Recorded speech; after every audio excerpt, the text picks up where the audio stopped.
Can you get me home? Or will you lead me to another place before I overload? Into the mess of all our broken ways. Really a signal. Ladies and gentlemen, boys and girls, and kids of all ages, welcome straight back into it. Global Loot League is opening the doors once again through Boogie and Moses for another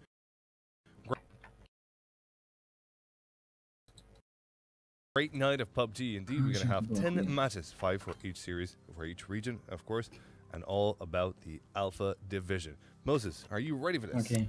Born ready. Слушай, I'm где ты excited смотришь? for another night of games.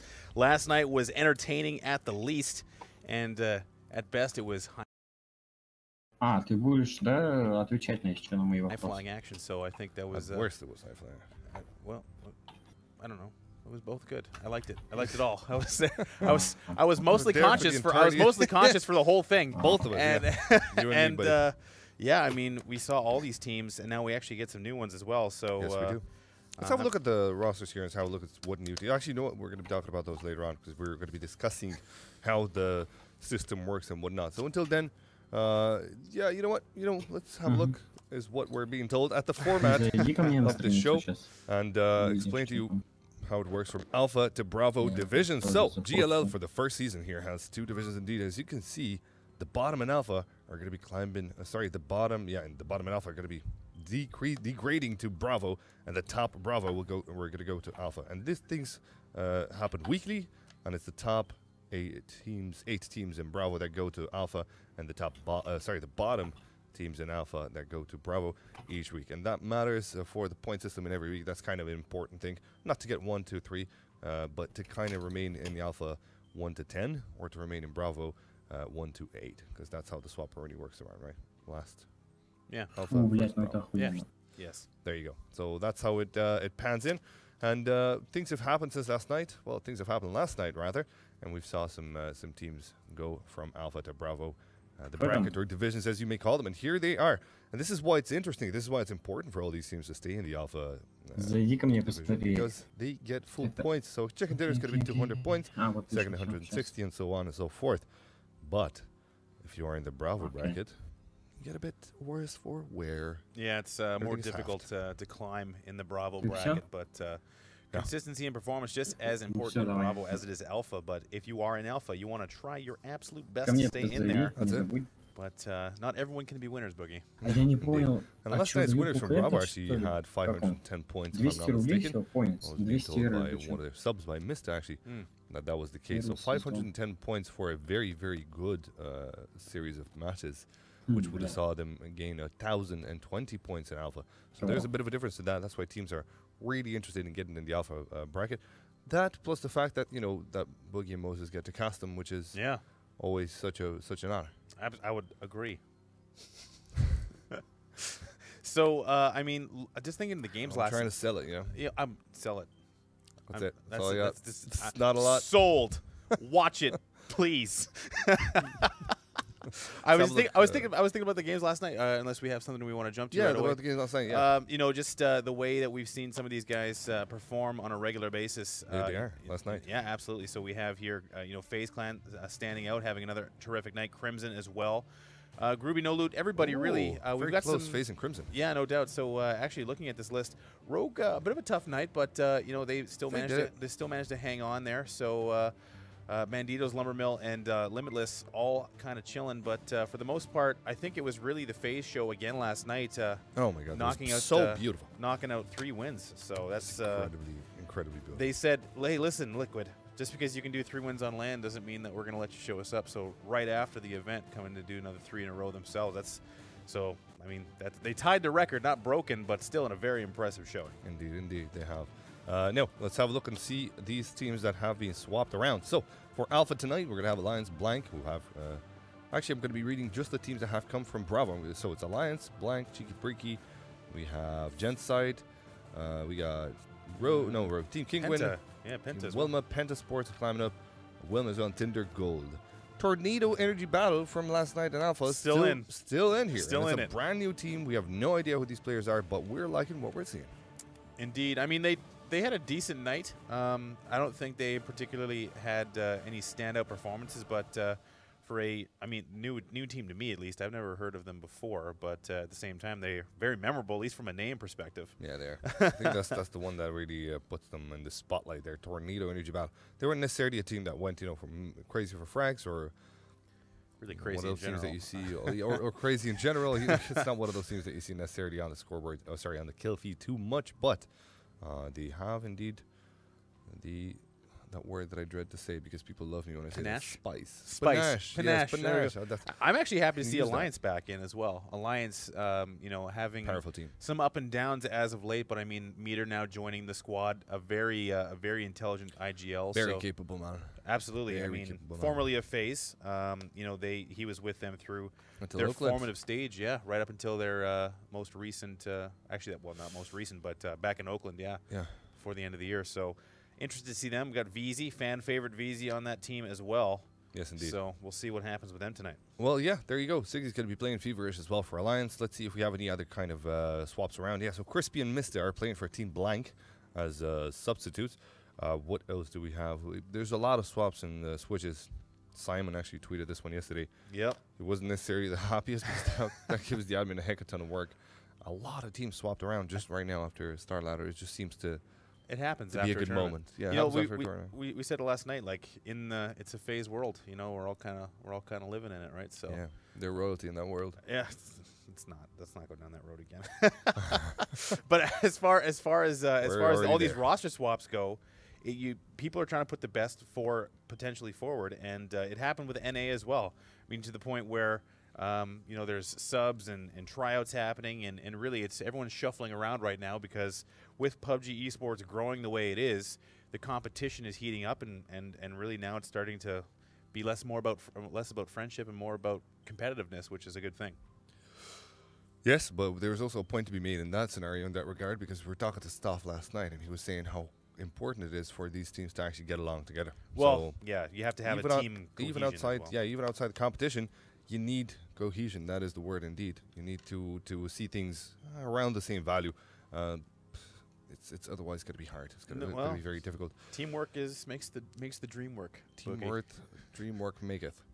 It's a very difficult game as it is PUBG, so you're in a constant state of clutch. We were talking about that last night. We're going to be talking it tonight as well. We're having Staff come and help us with his analytical work later on in the day.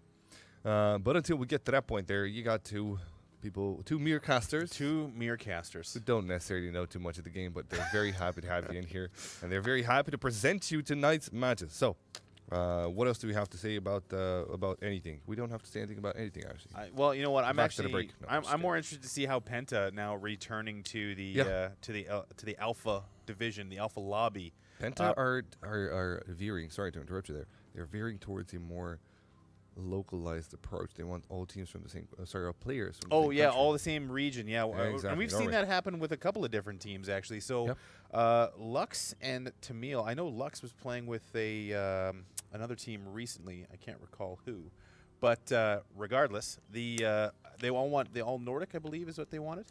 Norwegian. Norwegian, that's the one. Sorry, I guess we're all kind of Nordic in these parts, but We're all kind of Nordic. we're all kind of Or a Nordic. little bit of Nordic in the head. So yeah, I mean, Penta traditionally an aggressive team. We'll see if these roster changes will have that be the same thing. So Traditionally, yes. Yeah. This might be a bit of a difference here. Anyway, they got really good firepower in there. Simsy Ultra, Lux coming in very, very strong himself in Tamil, which isn't a character that we necessarily seen so much at the top level, but he is making an appearance lately. He He's is been playing Norwegian, with some good so- teams. So, and he is Norwegian, so that counts, counts for something. Anybody Actually, Norwegian can play in Penta. apparently. Hasaria had a nice night too last night. Yes, they didn't have a bad one. Yeah. No, I mean the Polish team. They had a lot of fans in the chat. Speaking of which, we watch the chat. Oh. Sometimes the chat gives us information. You watched it. I don't know what information you can get from there. Yeah, I mean most what- of the time they're wrong. So. What was it last night? Oh, is venerated. Venerated, yeah. Venerated trying Check out my for email. FlyQuest that no one was supposed to know about. But tell you what, teams, if you want to keep something a secret, don't do it on televised broadcasts. might make it life easier a little bit there. And also don't get, because you called them out. You're like, oh, this is venerated. This is the information that I got from chat. Yeah. But you were relaying the information back Yeah. to chat, so Yeah. it's in that I don't regard. get the newsletter, actually. Believe it or not, I don't get the secret newsletter. Are with you all not in the high grounds? No, I am in the high grounds, but the high ground newsletter I don't receive. They took me off the mailing list. Oh. Something about tweets. I don't know. Anyways, as far as the rest of the teams are concerned, I mean, a really high level lobby. I'm excited to see how. Again, looking at like Kingwin back in the alpha lobby, the fan favorites, Larson. A high level player. You have got some experience with Larson. I mean, Yes, even on the desk. he's a smart guy. Absolutely. So Very intelligent individual. And here's the thing about Larson. He's unique in his play style because he's not only an IGL, but when it comes to clutching, he's also a powerful clutch player. Yep. So this guy can not only just kind of tell you where to go, but he's also going to be good himself to go there. Very, very good for placements. If he's left alone, generally he'll get his team if possible, because sometimes it's not possible due to the way the circle goes into terrain where it lands on. But if possible, he knows how to snake around and smartly approach the top 5. So kudos to him. He's also got a very, very powerful roster, of course. Vard or Alex or Lore, whatever you want to call him. He's a talented man. Very talented man himself. Miraku and Galaxy, there's nothing to be said about those lads. Miraku, of course, would love to put himself a bit more in the spotlight. Where I was actually talking to him in Katowice, and he said, "Man, I wish I had the spotlight on me a bit more, but as a support, you don't necessarily have that option." well, as roles kind of shift and change with Galaxy PUBG, is the starlight, though. well, I mean, it's one of those things where support players, I don't fully, I think, and even the viewership don't fully understand how the roles kind of intermingle in PUBG, and I think that's something that the teams You can don't? do. Well, in the sense that for a support, Samty is a support player, but frags from time to time as well when needed, because That's if the style of the team. if your fragger goes down, that means everyone has to come up, right? So how does, as a support player, what's your role when it's a matter of just playing support or coming in to pick up when there's someone down on the team? If your IGL goes down, does the support come in? That's where the dynamic stuff, I think there's a little bit more learning opportunity there for the greater community. So there's so much. It's complicated to change and tinker with and dial. Yeah. An analyst would have an absolute blast with PUBG. It's indeed a game which offers tremendous room for improvements, for changes, for and strategy, all super for deep as well. Absolutely. Someone made the comparison Very that powerful game. the PUBG is to Dota like Fortnite is to League. I think that's a pretty apt comparison, but I mean, Fortnite doesn't have its own anything yet. So, that's but the it's thing. so right now PUBG is to everything for battle royale. So the strategy aspect, a heavy portion. Kingwin actually looking for some momentum going into an upcoming tournament as well. So I hopefully they have a nice showing and. Well, they've been doing fine in get a nice scrims. and sharp. Yeah. Nice and sharp. Nice and sharp. Going to PGL. But How do you looks know like that? they were invited. It's on the website. Oh, it's not- already out? Yeah. Okay, yeah. So Kingwin are going to BGL. Okay, all right. Whew. Yeah, What does that bullet? Yeah, they're going indeed. They've been performing well indeed. And recently they've been killing it on scrims as well. So we're quite interested to watch their story tonight, as well as Penta's, as we mentioned earlier on. See what what kind of new roster. It's not necessarily 100% new roster, but two of the lads are coming in as new. So we're happy to see you and bring you all these matches. And talking about matches, there goes the big bad bird in the sky, and it will be an interesting playing trajectory, not necessarily favoring Vitality or FaZe or any team that would love to loot the eastern side of the map or the southeast side of the map. They're going to have to use vehicles these lads to try and make their way in there. And we already see two squads going towards Severny. This is interesting because that is Lumber Mill's bread and butter. And it looks like Milla and the rest of the Tinder Gold squad are going to be in the same spot. So, will this be a fight, or are Tinder Gold just looking for vehicles? Well, we're going to find out in just a few moments, I suppose. So Sorry? looking at the plane path, it's kind of an annoying one. It doesn't leave. It actually leaves a little bit more travel distance to get to some of the more common looting areas. FaZe might have to opt to change up their looting strategy here. It looks like they're going to try and land for vehicles and potentially head north, but that is where Crimson is out looking to loot as well. So we are seeing a lot of centered teams around the garage buildings, and it looks like we already have a fight breaking out in Severny. So that's Wookie Bookie landing and grabbing that M16, and Malod trying to get away. So I think it's Malod. Oh, there's XD. There's an X in there. My bad. Okay, Milla. Okay, let's see how this one fares on, because Lumberbill won to prove to Tindergold that this is not the territory they should be messing with. So Gustav holding on to the AK. He's got a level 1 armor. No backpack, no helmet, more importantly. Taylor also has his angle there. And Milla has been caught between the rock and a hard place here. There is a crossfire setup if Milla would get out. One of the 2 Tindergold members should technically see him.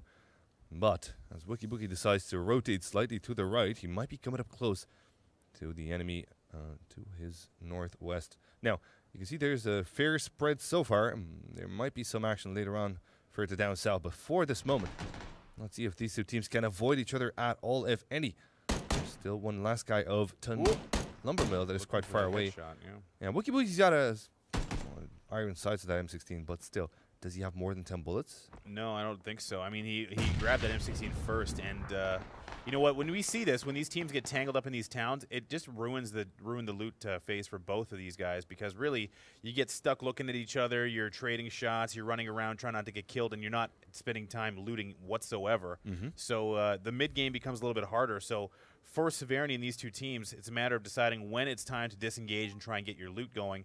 But for now, looks like they're going to be inclined to just battle away in old Severity. Good old Severity, the place where good things, or not good things, happen. The only good thing about Severity is that it is close to the circle. You know what else is close to what else? It's Boogie, the Weatherman Boogie, close to your heart. That was great. That was a very smooth transition, I would say. Very good done. Luckily, that's not the only thing I'm good at. I'm also good at drawing nondescript things on a large display. Welcome, it's your boy Boogie on the Weatherman Report. And today, indeed, it's again spicy hot with a chance of caster by the way.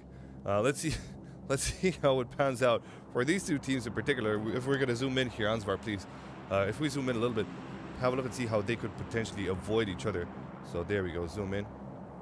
It kind of looks like I'm doing, you know, the whole magic. Okay, there we go. So we've got a team blocked up here. I don't know what the fourth is for Tinder. Oh, Milla down here. So Milla holding onto a crossfire, could potentially spot 2 of his enemies.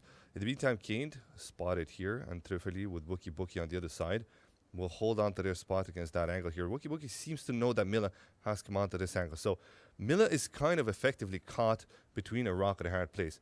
What he could do is connect with his teammates once again, but that will lose them the ability to attack from multiple angles, which in an urban warfare, we all know is the desired thing to do. That being said, though, doing 1+3 splits usually ends up in a bad way. So we're going to go back into the game because this fight might break up soon. But what I do like to point out here before we go is that Kane is on the other side with Trifoli. So if one of them fall down, they will get arrested. Trifoli now Tinder has spots him contained. Bookie taken down. Let's see what's happening into the game. Let's go back into it. So just as we transition back here, you can see that Tinder has them essentially contained, and now it's starting to come apart for Trifoli. So as far as Lumber Mill is concerned, they have already lost 2. Tinder now in control of the lower half of this portion of the town. So that's something that happens with teams, and we see teams like FaZe do this as well when they were going into Pachinki, is that they would essentially zone out the players from getting further into the town. You deny them loot, and you also deny them basically any movement as well. So Tinder doing a good job of kind of taking over that middle of the town and then preventing Trifoli and the rest of his squad and Lumber Mill getting any further into Severny. So that was a nice hold of the town and fairly textbook as well. And it might force Lumber Mill to loot somewhere else into the next map. We'll find out if it does or not. They might be very adamant to go in there again. I don't know. We'll have to find out if Tindergold decides to leave themselves or if it's going to be another battle. This story will indeed develop later on. In the meantime, Trifoli seems to be the only one in Severny left as Kane goes for a vehicle. He will pick up his friend and then they're going to get out of that area. There's no need for them to actually continue this fight as they will most likely get dominated. Milla already left the fight. He knows that Lumber Mill is not going to push in. He knows that they're an intelligent team that don't necessarily like to dink down their resources. Funnily enough, if you remember in the Star Ladder, the Asian teams, they don't care if still one left. They go for the revenge. That is so strange to me. It was Joel, one of my co-caster, was saying that it's a cultural thing where they decide that, you know, they don't want to back off from fights. It's just an aggression thing where they don't want to show. They don't like defeat, weakness, that kind of connotation. So sounds like a complex to me. I know. I mean, it's you have to looking from a strategy standpoint. It's kind of strange, but But as the tournament did go on, you did see, outside of the whole, random aggression or unfettered aggression, that they were learning the format. So that's something that I'll be interested to see as the Koreans and Chinese teams perhaps adopt first person more as a competitive game mode. That they continue to get better, because once the Koreans get the hooks into something and decide they want to play it, it's a matter of time before they become a dominating force. That is it. And we were talking about with the we were talking with the producer or the general director of one of the largest studios in Korea, and he was telling us that he said that they said, he say, she say, that kind of sort of thing, is that Koreans, after seeing first person, they said something along the lines of, we now understand that everything we've shown so far was pretty much a child's play, and it was kind of, they called it fake false. False, yeah. So FPP is where it's at. And Korea seems to agree with that. Oh, boy. And I can only be happy for that news. Yeah. I'm excited to hear that. Well, at the same time, that's a huge market, and really, we get kind of narrow seeing some of the teams. I still think that FaZe and the Eastern European teams, or sorry, the Western European teams, as well as some of the East as well, show to be some of the best, if not the best, teams in the world. And for now, we're fairly narrow in that scope. But really, looking at other games, once Korea and the Asian region kind of take hold of something, the competition really ramps up, and so does the interest. And really, when it comes to competitive PUBG, interest is still growing. But to have a huge region like that come into the fold would be an awesome addition, I think.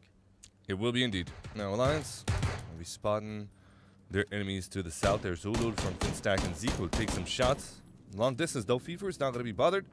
So they will find themselves a compound quite close to Finstack, by the looks of it. And smack dab in the middle of the center. Middle of the circle. However, Raiko is also close to the center. They're caught in a very unfortunate position, should we call it, in a love boy shack. Yeah, I believe that's the technical term for it. What is the official denomination of that place? That's what the asset's called in the Unreal editor, the Love Boy Shack, for sure. Reminds me of Wingman. Did you watch Wingman? Did you cast it Wingman? I cast it with D-Man at the time, actually. I only did a couple of games. Yes. I do remember. So, what are we referencing? The Love Boy Shack? Do you not remember the vignette? No. The break video? No, I only got to see the game feed, and that was it. Two dudes close the door and Love Boy Shack, and some jazz music starts playing. And you gotta love Black Molly for that kind of sort of stuff. Oh my God, they have some of the best transitions, vignettes. Oh, look, an AWM with no scope on it. So Trifoli picking up that nice AWM. No scope in the old crate. So the crate luck, good on one end and bad on the other. So Trifoli needing a much.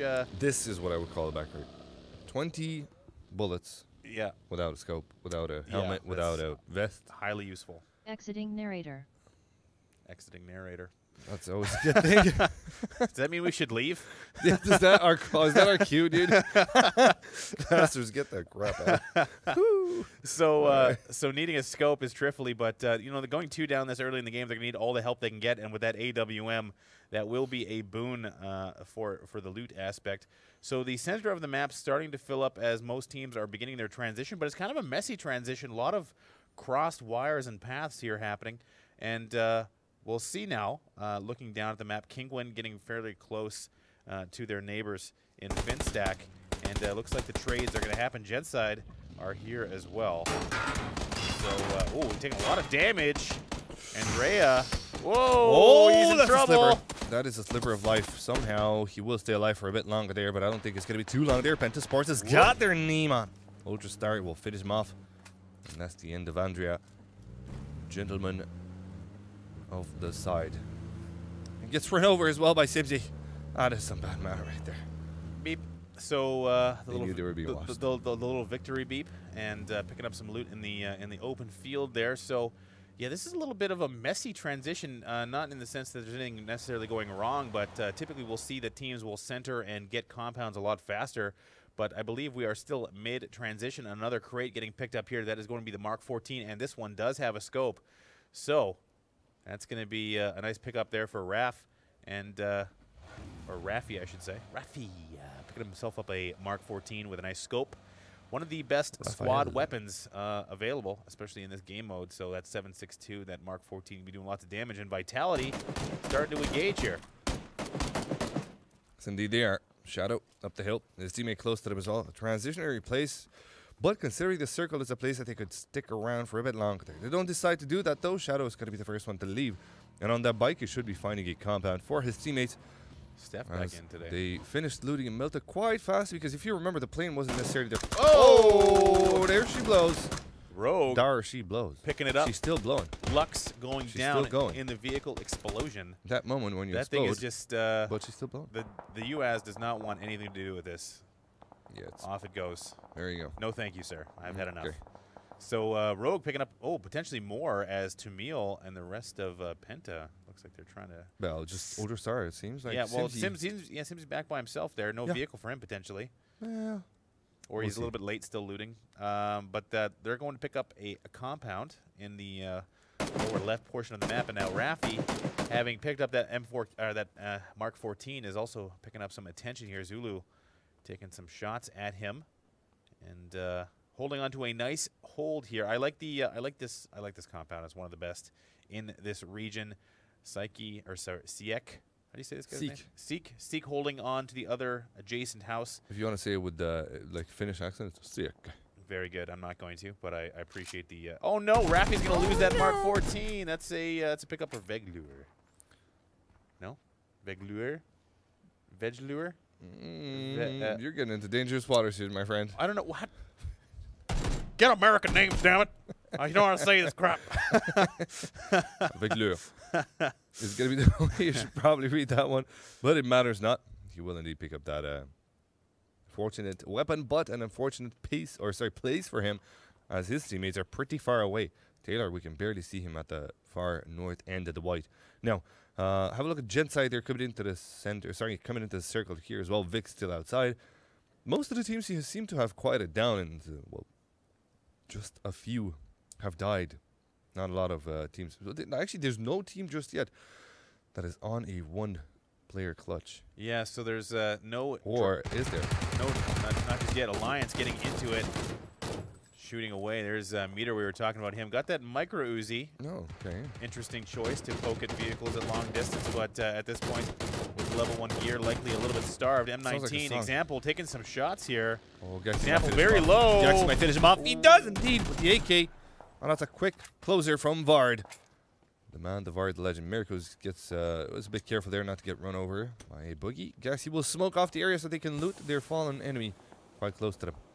Let's see if they manage to do just that. Now, in the meantime, the circle will strangle, as it seems. And still we see Lumbermill, the last two lads from Lumbermill, Kent and Trufeli, trying to make their way, Trufeli is what you call them, into the safety of the white. And where they're coming in from, they might be coming from the eastern side, which means that they could potentially go ahead on a face-to-face battle with Team Blank. So Crimson holding the top end of the zone. Still a lot of space, but FaZe has spotted Vitality again. It seems that so often that these teams get tangled up, and now Shadow will go down. So Vitality having to defend against FaZe in the open, however. So now for Shiv, holding on to the tree cover. Jempty taking shots at him. This garage hold is going to be very nice for them, and I think FaZe might have taken a couple extra shots there from somewhere else, unless that was a misfire. So Vitality losing one in the open, not dead just yet. But for now, it's going to be all about FaZe trying to defend, and it's going to be all about trying to get back up this hill for Vitality. Steph standing in once again, so I believe Araxi is still sick. He's got that land flu, unfortunately. So there is a stand-in for Vitality, which is actually she did quite well last night. So. We'll see if that success can continue, but for FaZe, that's a pickup on a rival for now. And Yes, it is. they did lose him, so that's going to be it for Shadow in game number 1. Now let's see if Shiv can exit this hard situation. Looks like he does have a squad close to him. Squad number 17, which is, of course, Cheeky Breaky. Will be peppering him with shots. He's got a loader helmet to protect him, but he's going to have to pop a first aid before he leaves anywhere. His teammates don't seem to want to leave the comfort of their compound, so there they'll stay as Vitality Shiv tries to make an exit, sliver of life, and it's not going to be enough. Kimba finishes him off, and that's a level 3 that they're going to be quite happy to put their hands on. Vitality could very easily be eliminated from this game very quickly. Which here. is awkward because this should be technically their circle, but the plane trajectory was odd enough to force them to loot late, and they didn't have necessarily a lot of time to get back into the center. Well, that's a garbage this crate. This is a good crate. It's got a vertical grip instead of a scope. I mean, What are you talking about? It's got look at the brides. Oh my god. The dude. level 3 helmet's a good pickup. If I would literally bring you, I don't know, what you tell me what you like. I would bring you McLaren. If I would bring you McLaren F1, and you'd be like, oh, this is garbage. So, the tires are old. Moldman, You know what I mean? Moldman having to bounce out of his rolling vehicle, but unfortunately unable to evade Yannick there. Oh, Yannick, that's a garbage kill. Not all the shots connected. Yannick taking him down, and that is going to be it for Moldman. Triggering me, man. But listen, just because it's M24, I mean the Car 98 is only slightly worse than M24. You need a scope at least. You got a level 3 helmet. That makes you a very powerful sniper. That means that you can over peak much more than you would with level 2 helmet. So yeah, I think it's a very, very, very good crate. Okay. Don't trigger me. All right. What the hell, man? All right, Finstack now.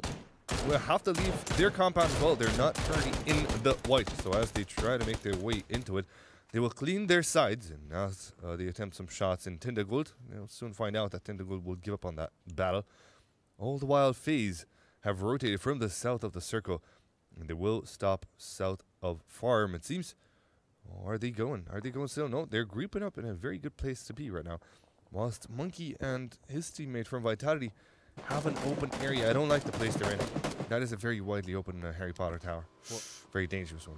They've been taking lots of shots already, so looks like Kippy trying to take one down. Ooh, nice shots on Mazalius. Mazalius is going down here, and that is a nice pickup from Kippy. So that's some nice shots there, but he's not going to get out unscathed on his own. So taking some fire from long distance. Grube. I believe that is Shade landing some shots. It is. And Kamka actually takes Dark Dreams down. Yeah, so that's a bit of an issue here. They've got Klosh down as well. So that's Tornado Energy battle joining into the fight there. Vard will put Kamka down though. So that is a lot of teams close to one another. Kinguin playing a bit of a split, more of a split. I don't know if it's going to be working out for them or not, but in the meantime, FaZe have spotted Vitality, and this is why I don't like this place. It's so open. It can be easily taken down. Yempty will pick up his level 3 helmet. If you're wondering what happened there, so Yempty heard probably the sniper rifle to his north. So he wanted to protect that helmet. Yempty in the meantime will take Pipe was down, and this is going to be falling down as well. Lockwood comes in with a frag from someone else. However, FaZe are not going to get very active at all hit. Yeah, very active so far is FaZe. They've been taking lots of shots. That's another one down for Crimson. FaZe looking to potentially finish Crimson off here. They do have 3 down, and now the reses will come out, as will the utility, and they are pressing the advantage, not giving any time and space. I believe FaZe has 1 down as well, so the nades will come out. They are around the back of this building, and they seem to know that first nade landing a little bit too wide, the other one coming for a follow-up. And Crimson is all over the place and eliminated, so that is a nice team wipe for FaZe. Crimson, I believe now the second team eliminated out of this game, and that's a huge pickup for FaZe. Look at how clean it was. They barely lost an HP in that battle. That was absolutely superb. Now, let's go back to Grube. Seem to be... well, we seem to be in a good spot now because the circle has updated, and they seem to be at the very edge of it. They will have the opportunity to keep a lot of teams outside, but they decide to find themselves a better place into it. And perhaps that is for good reason now. But Pajami now is going to be sticking around the spot there, just making sure that his enemies to the east, won't have a chance to use their vehicles to transition. But they don't seem to be too interested in that. They could be walking in as well. In the meantime, we also see another team, Blank, trying to come close to Vitality, who are now peppering them with shots. Rickstad still alive, though. Oh, man. Monkey cannot connect more with his M4, nor with his AK. Steph. Oh, that's not good. Wheel. Oh, she's blown up. Oh, has to reload. That might have given him just a nut. Is he still alive? Just barely. Oh, no, it he's does not. take him down. That was actually FaZe picking that up, however. So Steph did get that vehicle to stop, but the reload timing just barely allowed him to escape, but FaZe was there to clean that up. So FaZe staying active still, and now Alliance is coming to play. So it's just all about FaZe and their aggression right now, and not to mention people just happening to transition right next to them. Empty is going to pick up some shots here, and that is Alliance taking a slow roll in the UAZ. And Fever goes down immediately. The rest of the shots come out, and now, oh, will he make it away? VZ. Nope, he won't. Did not make it. Well, Alliance with a very hard transition. It looks like 60's going to be the last one to stay alive for his team. Their meter as well in a lover shack, as we called it on earlier. He is in the circle. He doesn't need to move, but FaZe might soon go against him. They will remember that he is in that spot there. But Jamayinala will try and take some shots at rotating enemies. But it looks like everybody here has rotated using vehicles, at least from this angle. Oh, his teammate Onuktiv dies down at the hands of Vard. And that is Kinguin trying to clear a path into the circle. Shots from two directions coming here, actually. That was a steal. That was Timmy taken from Finstack. Yeah, no doubt. That's. I thought that just the way that it was timed, it looked like he pelted him in the side of the head with the grenade. But as far as FaZe is concerned, they do have hacks down, and looks like they have lost Jempty as well. I don't see Jempty on the map right now. Are they really stopping here? They really thinking doing it. Kane is going to be going down. It's just the last guy, Trively from Lumber Mill.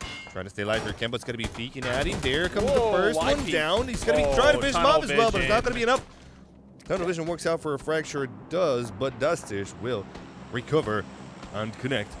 That was the end of Lumber Mill out of the game. Can't be doing that. He had a very real chance to win that 2v1, but tunneling on the down enemy leads to a non-trade, or a trading situation rather. So Jerpsy also taking shots from the remnants of Penta. It's Ultra. That sounds so sad. It sounds like a metal band. So sad. The remnants of Penta. Remnants of Penta. Yeah, exactly. Sounds like a it's the 90s kids show.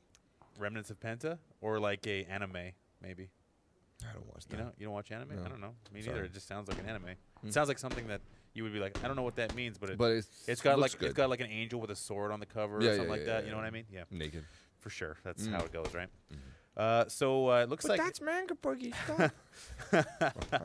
Here.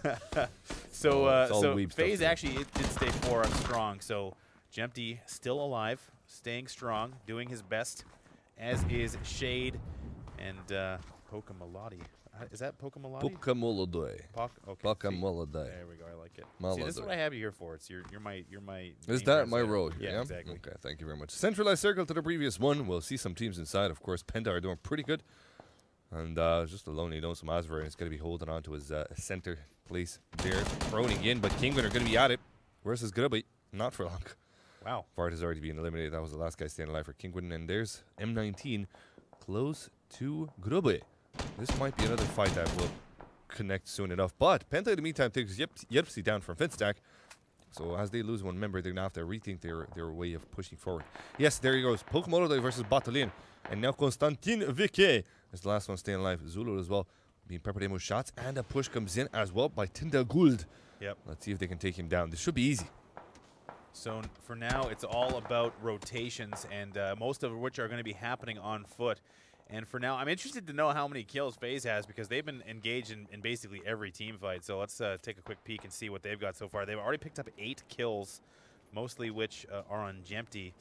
So Jempty picking up 4 all on his own, and it is just beginning the mid game, or this next transition will kind of signify that. But regardless, 8 total kills for FaZe already, and a team like FaZe picks up most of their kills on their way to the win. So for now, we'll see if they can continue that momentum. They are still 4 up, as is Tindergold. And what do you have to say like that? I don't know. Just say Tindergold. Tindergold. Tindergold. Okay. Why you got to call out everything I say, bro? I'm trying my best, calling it Dad. like a freaking Texan. So Alliance holding it strong in the middle of the map as well. So for Alliance having taken a couple of casualties, they will likely be playing defensively. Rogue does have the center compound. Tamil and the rest of Penta doing all right as well, but they are going to be visited by Tindergold. We'll see if it pans out or not. Tindergold seem to be going on to a southern more direction. They will avoid Penta for what it's worth. They do expect somebody to be in this compound here. Martin's going to be on the side flank here, trying to peek in at the top. Simzi of Doom is going to be the first point of contact, as Tumil and Ultrastar are in a different position. In the meantime, FaZe on the south side here will be locked in a fight. That fight won't last too long, though, for Crispy, as he gets knocked out himself, and it's going to be Mista, the last one staying alive. 14 blank as Yempty climbs up the stairs. We'll go for room to room. We'll visit Mista in the toilet, and let's see if he gets his privacy or not. Did he actually exit? He actually exited, but not for long. He actually exited the whole server. He's out. There is no better building like it's one of the hardest things in this game to do a building push. FaZe does it without breaking a sweat. If they're in a building and they have to look easy, man. if they have to defend, they'll do it no problem. If they have to push, they'll do it no problem. Their execution is razor sharp, and they give no time to anyone. But for now, it looks like the Pentonade. I did not see the Pentonade. So Simsy got someone with a nade. Oh, that's looks like Tindergold has been Spotted. eliminated. Absolutely bodied. They did lose one. Simsy did go down. So now it's just Tamil and Ultra left. So that is a nice pickup for them. They will continue, but that's going to be 2 down for them. And it seems like most teams in this server are not getting away unscathed. Lots of 2-man squads left. FaZe is the only one left with 4. Yeah. And that's not a position you want to be in going against FaZe in the end game with 4 strong. Not at all, indeed. Igidorp is going to take some shots at Ultra Star, but misses the mark heavily. Now Ultra Star picks in from the other side of the rock, takes Igidorp with a clean shot there. And, well, Igidorp forcing to boost himself. He's going to lose contact with that area in particular. But as they approach the circle, they're going to be up against Alliance, and Alliance already heard the shots, and they're already preparing for some sort of a push. FaZe, in the meantime, find themselves a decent ridge to work with there, and that certain compound that they're in, there's also a nice wall that they can use for cover. Let's see if it works or not. Genocide, in the meantime, still at it versus Penta Sports, as Grubby tries to make their way western, and they might be the ones that actually find Penta first. In the meantime, Fussface has been knocked out by Fuffens, so there is some good effort coming in from Rogue. But so for FaZe, they are one to often push into the most viable compound in the zone. They do have the edge. I think they should be okay. They're gonna get that. Yeah, they're gonna get that res. Oh, that's Vitality maybe eliminated as well. Yeah, ninth. So so for FaZe, they're gonna get that res up onto Fuzz, and then they're probably gonna look to displace Rogue. Depending on what happens with the edge of the zone, they will defend and poke away, and you can see them already shooting across at, I believe that is Alliance. The remnants of Alliance are still getting pressure from FaZe. BZ and Sigsy holding on, but barely holding on. It's pretty much everybody firing at them right now. Yeah, they have nowhere to go. Not really. So, that's a tough, yeah, they're just stuck behind the rock right now. So it makes it easier push for Igidorp from Gen's side here, if he should choose. Well, not an easier push because everybody's going to be looking at that angle nonetheless, but still, there's no close range fighting from Alliance. Sigsy, they're going to leave the compound, actually. They're going to take the low side cover. Yeah. Oh, yeah, they will. And there is some value to this place here. They're going to be using the vehicles as cover as they make their way forward. They spot Alliance taking shots at them. Now they're going to be returning the fire of their own there. Igidorp dying on the outside of the blue there. Fuzzface tries a shot with the SCART. Doesn't necessarily work out, but now Mixi comes in with a good one for himself. Igidorp tries to move him to the backside there. Yempty brings him to nothing. Another couple of kills. And the res might happen here for Alliance unless Yempty has something to say about this. He will make his way closer. He will try to approach this with Fuzzface as well on the side flank, and there she blows. Sigsy now staying alive for his team. Is he going to be alive for long? Yempty now brought the half-life here, but oh, Fuzzface finishes off and seals the deal. Oh, no, Sigsy's still in there. No, it was actually Sigsy's still in there. Yeah, it was his teammate. He did kind of flop over. It looked. He's in the circle as well. It looked like he was going to die, but I think it's just a matter of time. Looks like Mixi's got the angle, but Rogue sees Mixi. Mixi coming a little bit too far out. Oopsie. Taking one in the side of the face there, and he will go down, not yet out. But they are just trying to clear out Sigsy so they have that maneuverability on their left-hand side. Clearing out the zone and making sure they have time and space is what FaZe does, and they will finish off Sigsy with the grenade. So they will get the res again and stay 4 strong, but now it's all about Rogue, and they are both going to have to converge on this center portion of the zone, very highly centered. So now it's going to be a matter of poking long distance as that bowl. If I would be Azrain, I would move. Yeah. That's where Rogue will go for sure. Yeah, 100%. So they're going to probably either kind of push out to the right or come down straight, but they can't go directly at FaZe just yet. So there is some time. There is some time to kind of maneuver here. Yeah. Pokemon forcing some value utility taken out of Tommy Lina's teammate here. Ultar Stal, the last one stayed alive, but will he be alive for long? It seems like he's in a very bad way between a rock and a hard UAZ. Though he is still alive somehow. Though Grubby seems to be approaching him. However, they left the fight for a little bit here. Spotted their teammates, their enemies to the south. Taxetti is going to take one shot and trying to go for cover. And Grubby versus FaZe. This should be a good battle. Pajama out of there. Comes in with a knockdown against Taxetti. He's going to try and close that one down. It's not going to be working, though. There's somebody running towards him, and that's Mixi. Might get the res in time as well. Shouldn't be a problem, even with the circle strangling in. This is a slowly strangling circle. Oh, this is dangerous. Pajama Inada will fire off some shots. Most of them don't connect, though. Can he make it happen? Through the UAZ. thread the needle. That he doesn't do. Pokemon dies down in the meantime there. That's a very hard time for Grubby as they're 2 man alive now. Pushed in by Rogue as well. So for FaZe, they're in the low ground, and that's a bit problematic as they have lots of vision onto their position from basically everyone around them, but the zone is pushing them forward out of cover. So FaZe just needs to kind of weather the storm. You can see their hacks holding the backside, and this is exactly what they want. They want these guys to go down or above them. There you go. So for FaZe, it's likely going to be Rogue, their primary opponent. They have some space between them, so this is going to be good to have that. To have Poka and company go down, Shade the last man standing. They will not be receiving that long distance, but Ultra there as well on that flank, so they have to be mindful of him as well. They've avoided Asverin somehow. They haven't spotted him. Haxetti is close to him. We'll see if they spot him or not. Oh, he's just on the other side of this rock. Haxetti, though, gets knocked out, and that's a great news for Asverin. I see he's still prone in that little spot there. Fuzzface has no idea what's going on. He will be coming in with shots, though. He will take Fuffa's down and goes for more. Let's see if he can find the 2 members of Rogue that are still alive in this here battle. Rogue will take Haxetti down, and there comes Mixia's Fuzzface as well with the frags. That's the end of Rogue, and the last one staying alive is much, much closer than they would have thought. Asverin. Yeah, Fuzz. Let's have a look at Asverin. Fuzz is like right next to him, I think. There he goes. It's just not to shine. Yeah, he gets spotted. He goes down. Holy moly! Guacamole. He did get the frag in the end, though. Mixie did go down 100% there, so that's a frag for Asverin in a Tornado Energy battle, and a very good placement by this guy that was ignored the whole freaking match. So Asverin, I mean, lurking, but FaZe destroying everybody. That's FaZe for you. I mean, literally almost everybody. That is an insane amount of kills in game number 1, and the flow is not stopping. FaZe, they roll. 22 kills, man. I mean, it's insane. It's not So bad, is it? Rogue, I mean, they had the best possible chance there, and really. Well, they had Grubby to their north. They had to clear out well, they had the numbers at least, right? So they were receiving. Well, they had FaZe had the numbers. They did, but Rogue had 4 right up until the very end. 3. And okay, so they run it down. Go ahead. I know you want to put FaZe in a good light, and what's theirs is theirs. What I saw, how I saw it, was the fact that it was a bit more difficult for Rogue to stay alive because they had Grubby as well. But it was also difficult for Fuzzface to stop being a legend, and he refuses that completely and just puts in real good shots on Lockwood.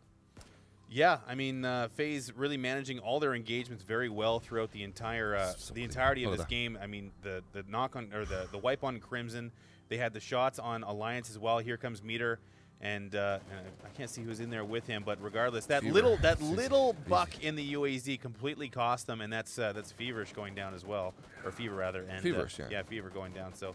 That's going to be that for them. So FaZe just kind of rolling through every engagement they could find and winning every single one. Absolutely. Absolutely. 22 frags for this here team. The Empty did do a dirty deed there, but Fuzzface was the one that actually caught the frag there. And there goes Rogue down in a matter of seconds there. Fuzzface with a Scar hollow. So you can't just say, you know, oh, they had M4s, red dots, or whatever 4Xs. No, man. They make it work with whatever. You can see that the whole kill feed there was riddled with Scar rifles. So that's what FaZe had to work with.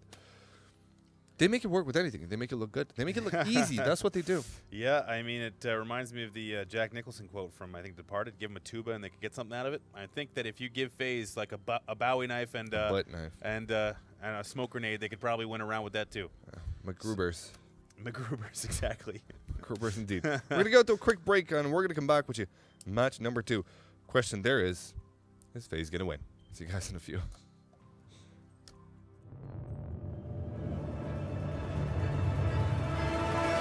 Can you get me home?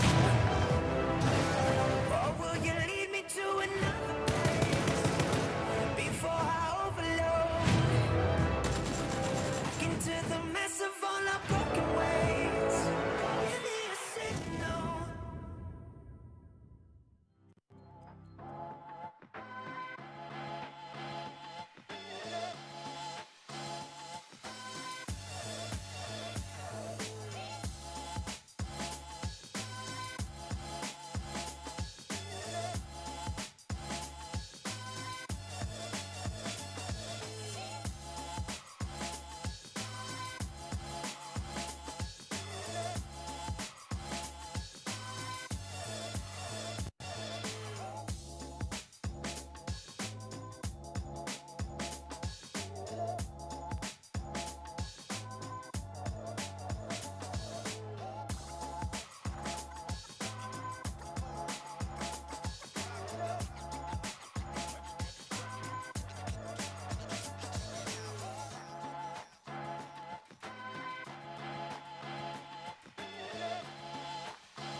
and welcome to GLL Trivia Time.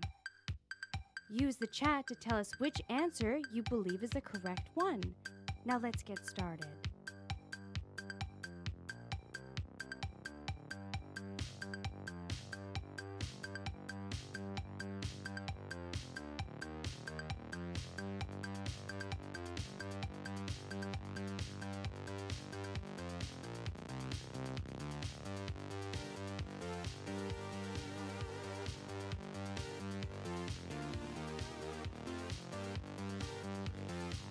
The correct answer is A.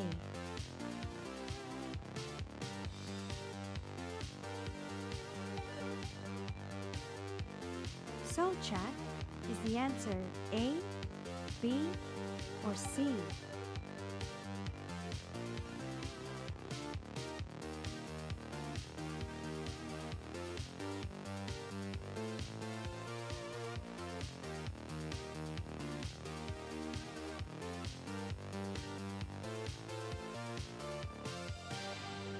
The correct answer is B. Question 3.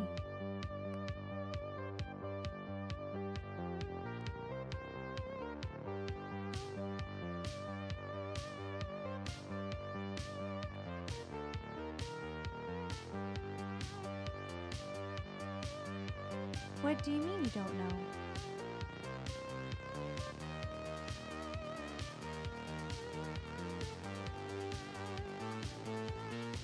The correct answer is B.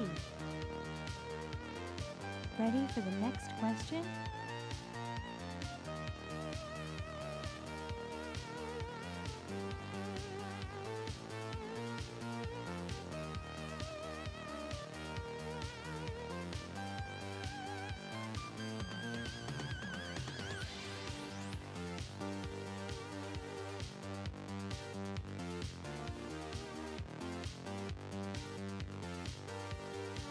The correct answer is A. Thank you all for playing. See you next time.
straight back into it. Boogie and Moses are very happy to bring you match number 2 out of 5. So we're going to be having 5 matches for EU and then 5 more for NA, perhaps.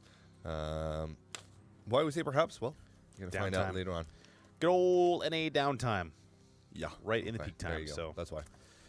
hey, at least it'll be a patch. Maybe it'll fix some stuff. Maybe it'll be some new content. Maybe it'll be the roadmap we're supposed to hear about tomorrow as well. So maybe they'll surprise us with some new stuff. I think the community would be happy for that. I would be as well. I mean, it's been a while. We are the community. We are well, we're part of it. So as far as that is concerned, there is downtime scheduled, but for now we have games ahead. So FaZe coming out in game number 1 with a very FaZe performance. Yeah, very FaZe-like performance. Let's have a look and see how it affects their scores. And as they go, indeed, 376 points. So half of those almost come in from kills. 176 from kills from 22 frags. And, of course, the 200 from the chicken dinner. Grobe, I'm not too sure. I think this might not be correct because Asfadin was playing for Tornado Energy Battle. I'm going to have to have a second look at this. Wasn't Asfadin the last guy staying alive? Yeah, Asbrin was the last man standing, so at least before he was discovered and killed. Oh, wait. No, the scoring is correct. So he is on. So Tornado Energy Battle is on 4th place. They did get the 2nd place, 160 points. Yeah. But Grubbe had much more frags. Yeah. So there you go. Frags are very impactful in Global Loot League.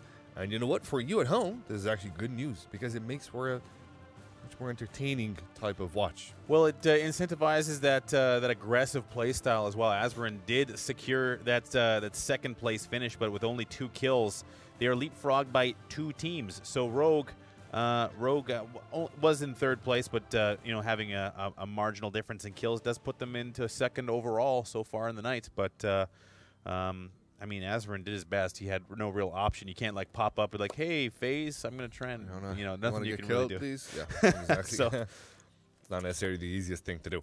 FaZe really quickly to rotate. They actually took Mixie down and killed him. But that was about it. Yeah. FaZe were very immediate on turning around and taking Asbrin down. That was the end of a full-minute match from FaZe, as we normally see it. And I love their rotations. I love the way they get their kills, their compound breaches, everything about it. Just is really beautiful to watch. And it's a lesson for us all. It's a lesson for me into my game style, into how I play the game. It should be a lesson for pretty much anybody else out there. Yeah, the compound breaches are the most so clean. The most beautiful aspect of FaZe's gameplay because it's one of the hardest things to do in PUBG when you have like a defended compound and there's 3-4 people holding onto one spot. As soon as they get that down, they are breaching in, throwing grenades. We saw an excellent play last night. I don't think it was. They're very well concerted. Yeah, and they don't stop. There's no pausing, and that's what happens when you see some teams. Is they'll get it down and then they'll pause and wait. It feels overwhelming when they start something. It just feels overwhelming. I can't imagine what it's like to defend. So. Let's talk about another team, though. Yeah, maybe I was going to say we need to turn this to the FaZe broadcast and just talk about them all night. Yeah, I want to shine a little spotlight on Vitality. Yeah. Okay, so if you remember, the plane wasn't necessarily an easy trajectory to their loading grounds. They had to take a vehicle there. The circle, however, did contain Melta. So when they arrived there, they were already a bit late. The circle had already popped for, I think, half a minute or a minute. So they didn't have that much time to loot. And then their timing was a bit wrong. They couldn't necessarily secure a good part of the circle. They had to have some difficult rotations. And that seems to be the case lately for Vitality. We did talk to them in Starladder, and they were telling us about how they're thinking about changing a few things there. They're also thinking about not pussyfooting around because normally, old FaZe or whatever would have been a bit more careful with their approaches, but perhaps the new FaZe and their new strats and their new rotations will be a bit more aggressive. We will find out if that is the case or not, because the big bad bird, yes, I said it, is in the sky, and it will be quite a decent playing trajectory. Very good stuff unless you're from Rogue. That's about it. But then again, Rogue are very well used to having to rotate hard late into the circle. Yeah, and just speaking of Vitality, we hear that all the time from teams, like, oh, it's time to be aggressive. We're gonna turn up the aggression. We're gonna go for kills, and then it's the same kind of passive play. I'm not saying that that's not the wrong approach. I mean, it's one of those things where you revert to what you're comfortable with, and sometimes what you're comfortable with is playing a little bit more passive, which is fine. I mean, it's really about placements, positioning, etc. But for Vitality specifically, we have seen them in the past dial up the aggression. And depending on how their early game loot is and the way they transition, the best vitality or the more consistent vitality is when they have those numbers. We saw it with Rogue. They had 4 through the mid game, and then they lose 1, and then they only have 3 going into the last portion. And then they did go defensive on that. And that's something that we were trying to talk about at the end of the game there, was that with those 3, they weren't able to really position themselves like we've seen Rogue in the past. And that really makes the difference. Any team that goes into the end game with 4, much more aggressive. Much higher chances to it. Yeah, no doubt. And then for vitality, it's kind of the same thing. They're playing with a stand-in. They might not be at the comfort level that they would normally be. Maybe this playing with Steph is not allowing them to kind of stretch their legs. Yeah, and here's a team that had to stretch their legs. Is a team that was forced out of Severny. You can see Lumbermill now doing a form of X, 1-ON, 1A. And they're going to be looting around Sunken City with Gustav a bit more to the north, just taking those trash compounds south of shooting range. Now, the circle does reveal itself, and it's pretty much snap bang on the western side. That puts Kingwin in a very good position. That also puts Pentasports in a good position, as well as Grube, who have thought about, and they're still going towards Primorsk. They will have a quick loot there. But Primorsk is one of those towns which is pretty split. If you look from up here on the map, it's a very wide area. So looting it takes a lot of time. It's one of the longest times to actually loot, as opposed to higher risk, higher reward areas like South George, let's say military base, or even Miltapara or Phase right now. But let's see Vitality and Phase, because we were talking about both these teams before we started. I want to see how they rotate and which way they go on this very western circle. FaZe likes to come in, I believe, below Pachinki, but we've seen them do a couple of different things with these western circles, so I'm not sure. We can't really predict exactly what they'll do, but it looks like Jerpsy and Woolman are going to be sharing this compound, or at least for a little while. Jerpsy looking like he might have seen him, so I think it looks like that's just school. So trying to find them is going to be a little bit more difficult. So Jerpsy might be calling for for some support there, but no contact just yet. But for Vitality, they fan out in their vehicles, but it's kind of hit or miss. They kind of decide where they want to go depending on what they see from other teams.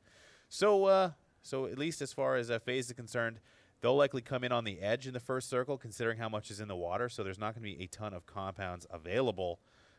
But yeah, for now, South George going to be the dense loot zone. North George inhabited it as well. But let's kick it over to Jan Boogie.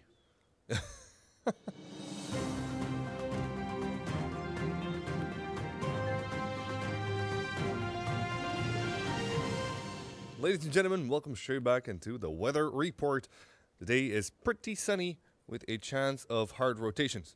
Western circle, decent plain enough, which was from pretty much like this, perhaps a bit more southern. But considering that the circle will see the western side, Kingwin are going to be heavily looted, and they're going to be very, very happy with what they have as well. Alliance are going to be in a decent spot as well. You can also see Pajama Inota and his boys from Grubby splitting up, actually. And this is interesting because normally they do, when we talked about how Primorsk, and this is what we're going to be focusing on this weather segment, where we talked about before how Primorsk is, if we can zoom in, I don't think, it's going to take a while to zoom in, but Primorsk is a bit of an open spot, right? So it's a wide spot. There you go. Wow, thank you, Osvar.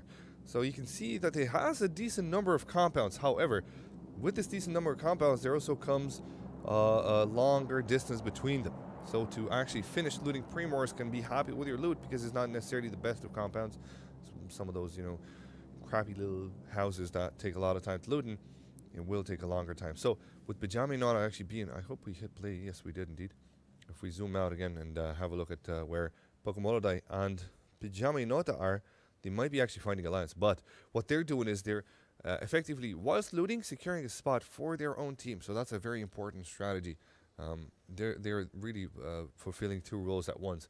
Kingwin as well, even if they had a very, rather long time, they could have stayed in in South George for looting. They decided to come in with an early rotation. And normally, as they would choose the westernmost bank, because this is the place where teams are going to have a harder time rotating from the other side. So technically, by all means and purposes, it should be easier to stay there. Let's see about this battle, though, because it looks like one of the guys from Kingwin has been down. So for you, it's been Boogie. Let's go back into the game. So looking at what's going on here, looks like Kingwin has cleaned up. So that's Claus going down. So they will get the res going on to Larson. So that is a Bit of a dodge there for Kingwin, but not too much to be reported. Looks like the rest of Claus' squad are going to be tangled up with Alliance a little bit further to the north. M19, they're also rotating. So, yeah, it looks like Alliance is going to dive in revenge. here. Well, they don't want revenge on the right guy. Pajama Inada's not going to be going down. He's got the micro Uzi, but he has to reload now. As Sigsy does fall, Fever will try to put a stop to Pajama Inada's reign of terror with that 9mm super high DPS weapon. Close range, it's an absolute beast. VC spots him from the other side. Pajama Inada's not going to be too happy about it, but he takes some shots to the window there. Fever, not even bothered, not even hit by one bullet. That res Door should opens, start. closes it again. Both of them enter at the same time, and this does not bode well for Pajama Inada. Yes, one of them falls, but the other one gets the frag, and Meteor comes in as well to brace Sigsy and pretty much secure this combat for themselves. Pokemolodo as well is going to be heavily shot by Kingwin, and he's going to have to go in the water. This turned out really sour because this is the team that we were talking about in the weather segment, how it's nicer to send a scout which would loot, but they didn't stay on a 2+2. What they did was a 2+1+1. Yep. And that's why they got so wrecked, basically. Well, for Alliance, I was imagining that VZ was going to try and protect the res, but that window didn't give them the opportunity to do so efficiently, so they ended up going for the trade. It almost ended in disaster because Meteor was not there. Luckily for Alliance, they will stay 4 strong, but that trade was fairly nice, but very close as well. So that kind of shows the importance of having the ability to trade when it comes to a 2v1 engagement. So Alliance doing so nicely, and they will survive this early game. There we go. We see Lumber Mill somehow deciding to go past the bridge outside the circle, but then deciding to go back into it. Fake. Merton as well joining from Tinder Gold, but, well, he does a boop boop with the Dacia there. And it's not necessarily the worst of the worlds because now he's going to have to... Oh, no, never mind. It is worse because Rafi takes him out. That was a quick kill there. There you go, Martin. That's what happens when you cannot stay on 4 wheels. So Martin, I mean, we see this all the time on the bridge where like just a little bit of a roll will cost you, because if you crash on that bridge, you have nowhere to go. So if your vehicle is in your cover, you're toast. So even then, you don't have a lot of time to move around. But yeah, Martin actually surviving that because you can't really stop on the bridge either. Not going to be a rest. Yeah, so it's a bait potentially. Yeah, they're setting somebody up here. Looks like Lund will be chilling there. Rafi there as well. So they will finish him off at long distance, but Milla's there, and I don't think they can do anything about that. Nope. And that's gonna be that for Martin. So definitely not. There you go. That's a safe spot that they decide to stop by. They're gonna be at the edge of the circle, but they won't stop there necessarily. Victor and Miller are gonna stick around for a bit longer there, while M19 will head straight into them. Vitality still haven't moved out. They're gonna have to find their way into the circle. In the meantime, FaZe and Blank are on the move as well from the eastern front, as well as Rogue from Millie Base. Rogue are a team that maybe perhaps we're going to do a weather segment on because they're very efficient with their loot. But then again, it comes with the territory when they have such a close, high-risk, high-reward area. The Millie takes no longer to loot anyway. So Shiv did spot the passing vehicle, putting some shots there, having to stop. And yeah, FaZe is going to come on the low end of Pachinki and come in on the edge of the circle, I imagine. Maybe around the quarry area, but Rogue is there as well. So I think they might just stop in the first safe spot they can find. And there is going to be a lot of center density here. Oh, that's a nice one. I like it. No scope in there. It's kind of frustrating to see these M24s with no scope. But that nice level 3 helmet, a little bit of a cheek pad as well. Prefer the extended mag, but what can you do? So that nice pickup. Yeah, it's just not going to be that useful, I suppose, on a bolt action sniper rifle. Much more on the DMR. That cheek pad will come in handy. Now, looks like Tintagold and M19 were in a bit of a battle. An elite player was forced to swim it. That's the most dangerous bridge that you can cross by. So Konstantin takes the other bridge and tries to go for the hills. Lunde put some shots on him. Not a lot of them connect though. It's not easy to connect with an AK long range like that against a moving vehicle. Or short range, or anything.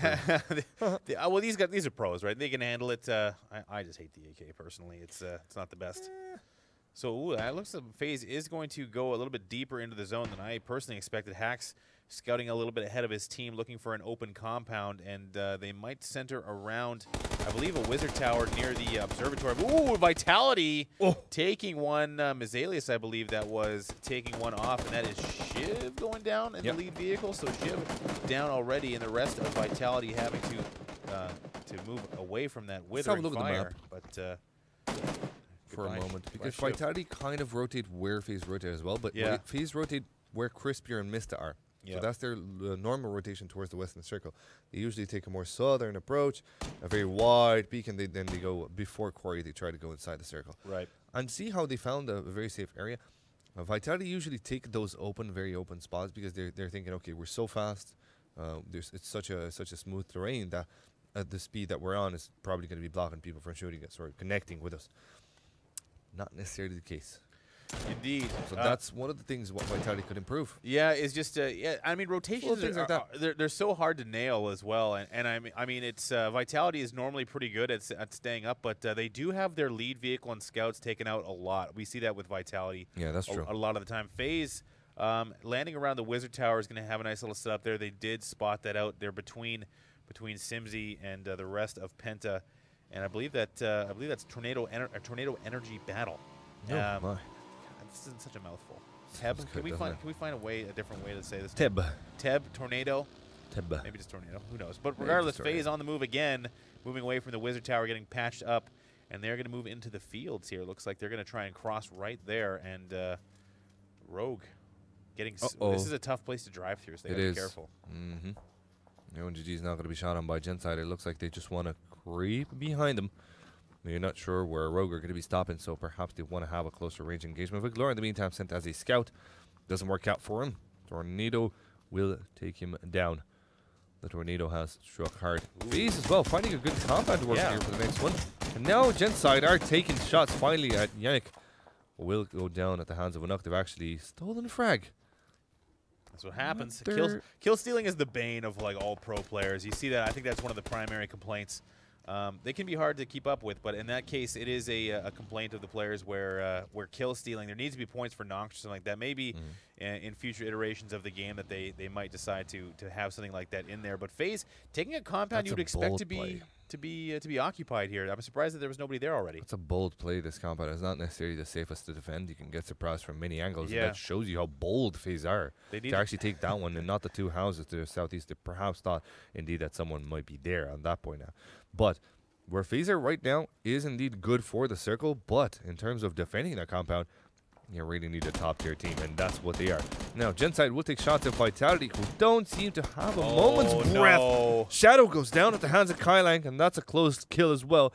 Steph and Monkey. Monkey could rotate outside, but Steph is caught in a very hard place. Will he be able to get out of his current situation? I'm not too sure if that is possible, but Monkey sticks around perhaps to help his teammate out.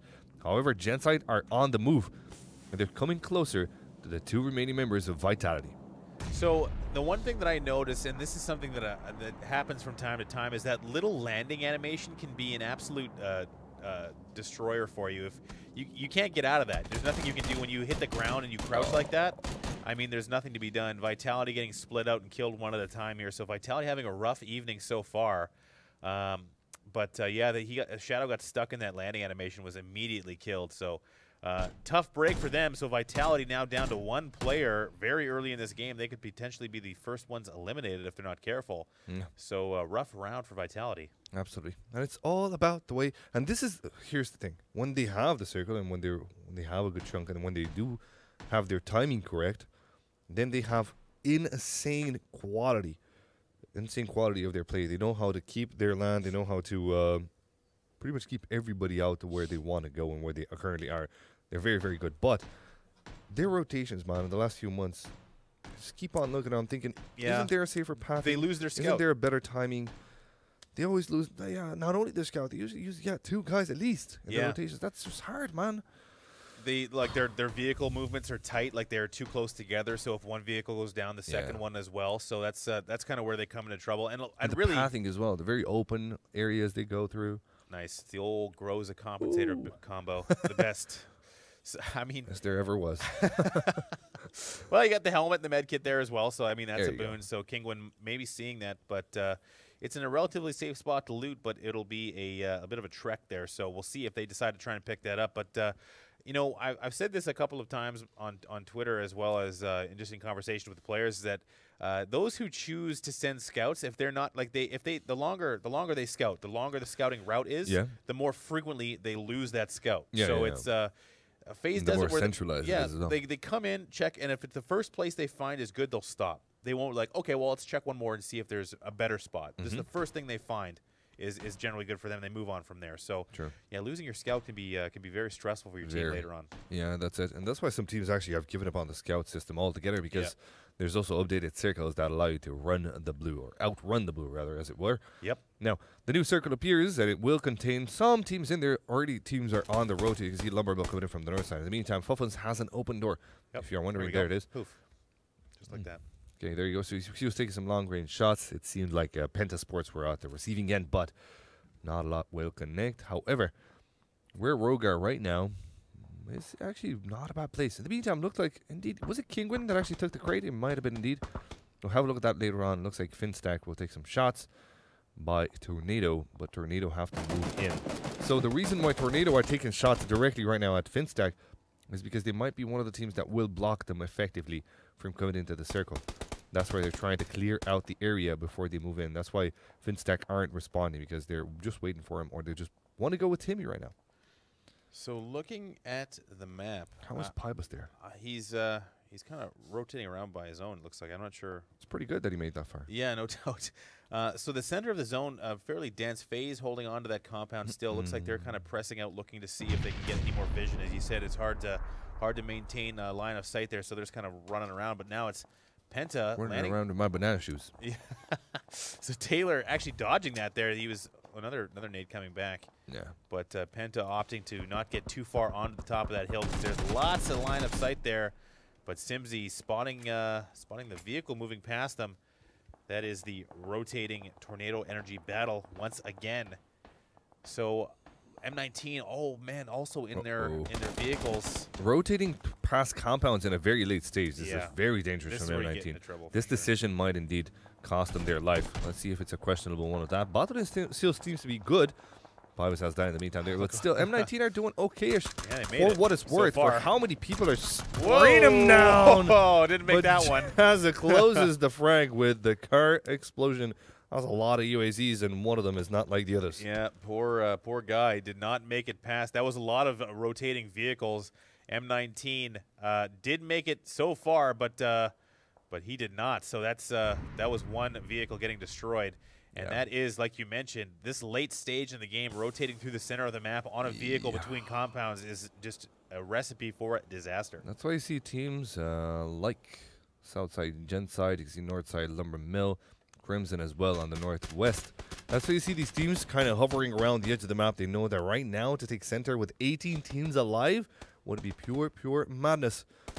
If you pull it off, sure, like M19 did, you will lose some members. Yep. So you kind of have to ask yourself, what's more worth, losing one or two, or maybe the whole squad, or perhaps staying alive by the edge when you have the new circle link to outrun it. So it looks like, unfortunately for Cheeky Breaky, they are 100% zoned right now. Mizalius and company have them zoned out and sighted in. So that's going to be a difficult transition for Kemba. It looks like their round might be coming to a close here. Their vehicle is disabled. And indeed, they are going down one at a time. The play zone will be doing more damage.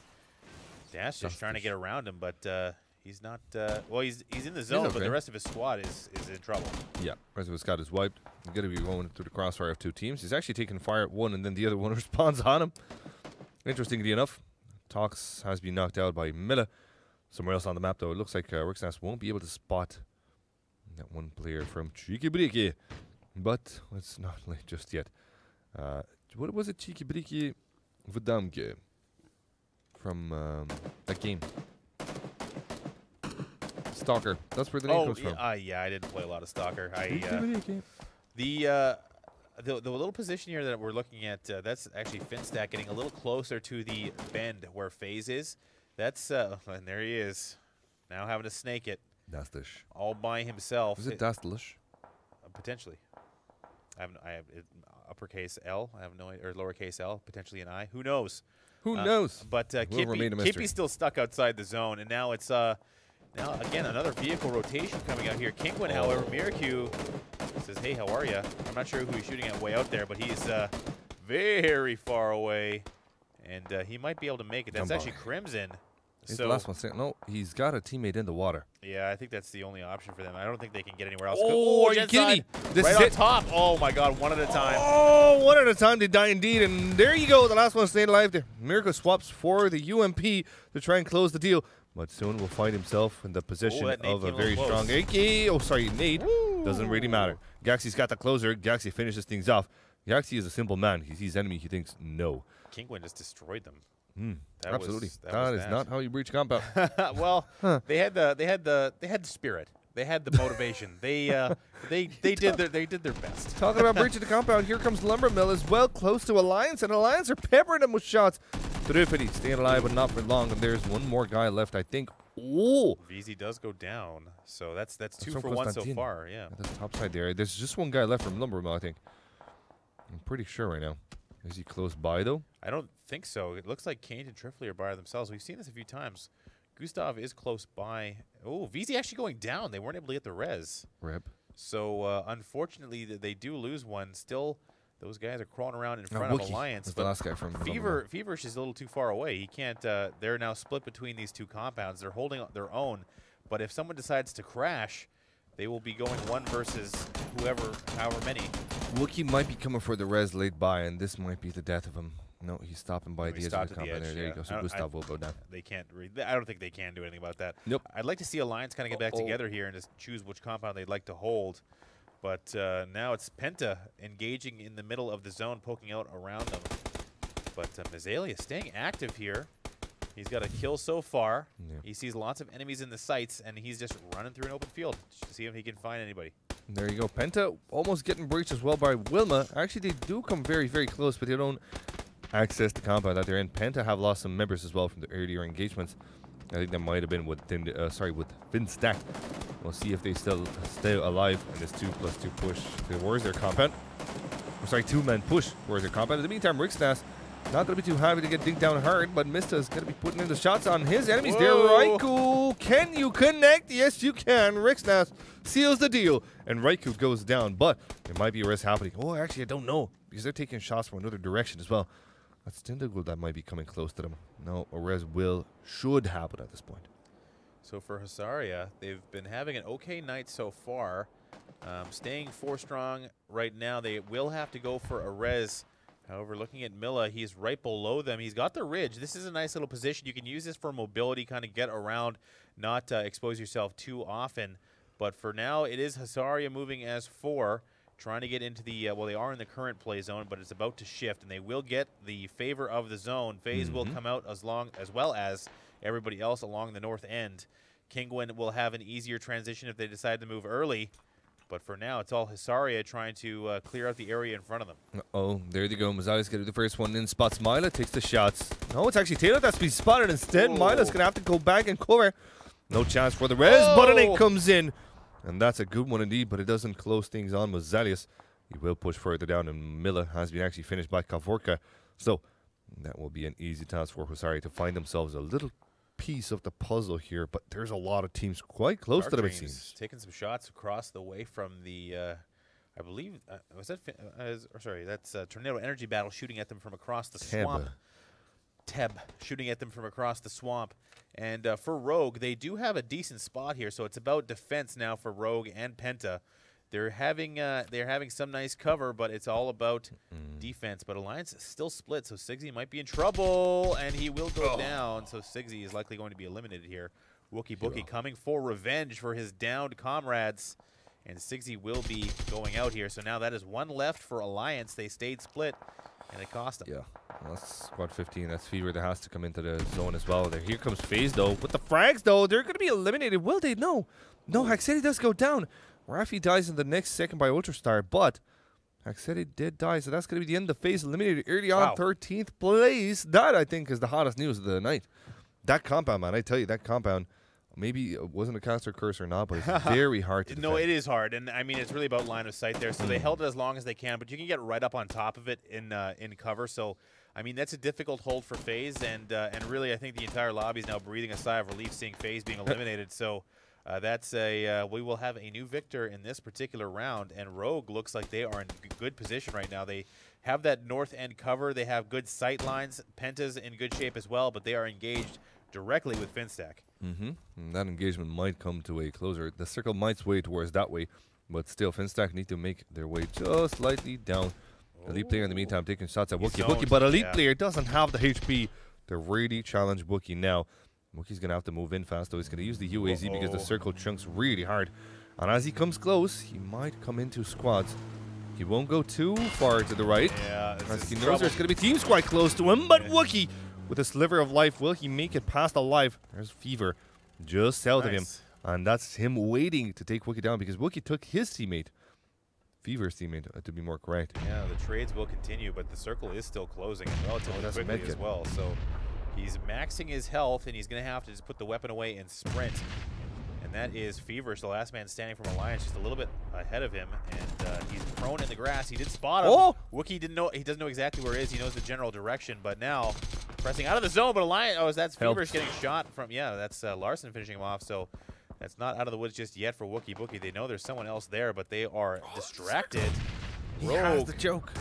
Rogue still maintaining their spot, so it's looking good for Rogue now. Now, and here comes Penta versus Finstack in a bit of a fight here. Simsy takes heavy damage, finds a rock to cover. But will that rock protect him from a nade? I'm not too sure of it. No nade fly just in yet, it seems. Or did they? No, they haven't. Oh, there is a nade there. Oh, Osvar spot. That was like a little pixel there. Good job, Osvar. But it does not go to where Simsy was. So Finstack is going to have to use their firepower to try and draw Simsy and his teammates out for a fight. Yepsi, Seek, and Timmy hoping to achieve the impossible. Well, not the impossible, but this is not going to be an easy task for them. Yeah, so this high ground position looks okay, but they have to silhouette themselves completely to shoot down onto Penta, so that really makes it difficult for them to stay up. So they're going to have to come down. I like where Zulu's going. He's got that little rock cover, and the rest of his team should join, but they are already taking damage. So this is what I'm talking about. That might be Husaria coming into play. Not to mention, they are getting flanked as well. So that is Husaria shooting them from the south.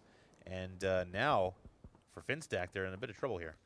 Yerbsy has been knocked out. That makes things a bit easier, of course, for Penta to defend, but then again, it makes things easier as well for Husaria to engage. Zulu now caught between a very, very two strong teams. He's going to have to really pull a bit of a miracle here. He's going to let some teams go past him. He's going to let Ghoststar. If Ghoststar does not spot him, he's going to have to not fire any kind of way. He's just going to let Husaria now build a path, carve a path in front of him. He's a little lucky there. Yeah, actually, he's going to use them as body armor. Yeah, essentially. So Husaria saw the team over there, but Zulu now in the zone is in trouble. So he's going to have to do something, maybe just med it. So it looks like Zulu will go for the med strat here. No real options. Either he gives the kill points away to Husaria, but Husaria is now... They have to cross water, man. Yeah, and it's also hard. Yeah, this is a really tough spot to travel through, and Penta does have the zone on them now as well. Sorry, my mistake. That's a Tornado Energy Battle. Yeah. So they have to do something as well. But Zulu is going for the flank, shooting them all in the back. They're in the zone. They are all taking damage. Now Husaria is spreading, scattered, confused. Zulu will go down to the zone, but not before doing a ton of damage as well. So that is going to be Husaria all of a sudden going from 4 to 1. Oh, and that's a very unfortunate timing right now as Ghoststar comes in, takes X team down. Guy on the lower side has been knocked out. Just one left alive on the top end there. Asbrin, jump shot there from Ghoststar. He's got to know there's one more guy. Yeah, okay. I like it. I like it. I like it. No criticism. Mere casters. We gotta cut that. We gotta cut that out. So anyway, so Kamka is stuck in the top portion of that wizard tower. Ghoststar knows it. And yeah, he's looking back behind him. He knows there's one more somewhere. So this is the second time where Ghoststar has been next to someone. Oh, the timing from Kamka. Yeah, he saw him. And he goes down. So that's nice. Ghoststar making the best out of that. However, losing all of his squad mates, and now Rogue is kind of spreading out along the edge of the zone. But Kingwin also 4 strong, so this is looking good for both these squads. And Larson's got that Groza, and this stage of the game is where you want to be using it. They knew that Wookie was to their north. Yeah. And they're going to be holding out that angle. They saw that he did not die. I think Mist has been spotted. I think he might have been. Oh, how did that shot not connect? I think this one might. Oh, it doesn't either.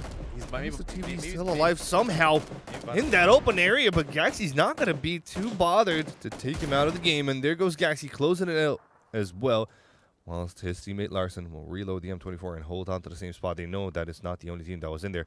Kingwin have a chance at this, but still, they have a Rogue just on the opposite side of the road. Whilst these two teams fight it off, Wookie's going to take it easy and try and let them close it out, and will push late. But how late can you push? Because this is indeed the 7th Oh, circle, they're so going it's for going to really hurt you. So not able to land that initial down. Oh, and, what? And they are split. They ran way too far. They overextended a little bit, but that zone is pressing them. Oh. And now Kingwin doing some damage to Rogue. I was hoping to see a nade come out there once that vehicle started moving, but Rogue all of a sudden taking a ton of damage. So Kingwin taking it right to formerly Air Station Mike, now Rogue. So is there anyone Just left? Jazza. Just Jazza's The left. North American player. Sorry, Northern Ireland player. Northern Ireland. Northern all right. Ireland. So Jazza holding on to what little zone he's got. Once that vehicle started moving, I expected to see nades, because that's a lot of audio information you can hear. You can start chucking nades across the trench there and try and soften them up. But Look at Ghost Star by himself takes 1 down from Penta. Yeah, Will close the deal as well yeah, if you he's, can. Oh, okay. Try one more. Try it again. I think No? he's getting. Okay, yeah. never mind. He might have- Oh, that's a he lot might of have waited dinks. too long. He might have waited too long. That's a lot of dinks. Tomil might just seal the deal here. Yes, Yeah. he does. And there goes Ghost Star trying his best at it. Had a decent performance at that, but Constantine has heard Tomil shoot. So he will now in turn take fire. It's actually going to be Gaxi that closes that one out. So Constantine will hear them fire off. Will try his best to dink them down, and Gaxi goes. And this is not an often thing, but Constantine soon going to be put down by Larson with that vengeful kill. But Jazza, 3 teams in it. Oh, Rogues no. alone. Will he find Whoa, a frag? He there we does go. it against Larson's There we Groza. go. And the second one at that. Oh, the but play the play zone. takes Oh, my what's God. his or its. He might have actually just sealed the deal for Kingwin. Oh no. He didn't. Yeah, so that is Mista and his squad team Blank. taking down Kingwin. Jazza, however, the absolute dagger, just destroying Kingwin with the last man flank, not allowing them to get one up on his squad. He will go down with 4 kills. I was actually the way that played out at the end there. The way that Tamil did finish it off, I can't. Who's they? There was Hasaria, right? The last man standing from Hasaria, Ghost Star. Yeah. The way that he played that was quite nice. Tamil putting a little bit of pressure on the rock so that he couldn't finish his teammate, and then Tamil did end up finishing that play for his squad. But Jazza really stole that from Kingwin. Yeah, he did. So Yeah. I mean, Yeah, he did. So the thing with Kingwin is where they were being proactive as much as they could. They knew they were being forced by Rogue as well. They were a bit, I don't want to say lazy earlier on to the stages when they had to be proactive and take Mista squad down, which was blank, but they didn't necessarily saw them. So they were scouting and trying to find as many players down to the south area where they were to push later on with the circle. They couldn't find too many. They only found Mista. So then this fight with Rogue started happening, and that dragged them a lot of time. That took a lot of time for them to actually do anything about it. They killed Wookiee as well, and they killed Konstantin. And before you know it, Rixnas, from the safety of the circle, he just sealed the deal whilst all those fights were popping off. So an unfortunate thing for Kingwin, perhaps a bit more proactivity in their fights, perhaps a bit more aggression, which is kind of what we see anyway from teams at the top, and Kingwin is one of those teams at the top.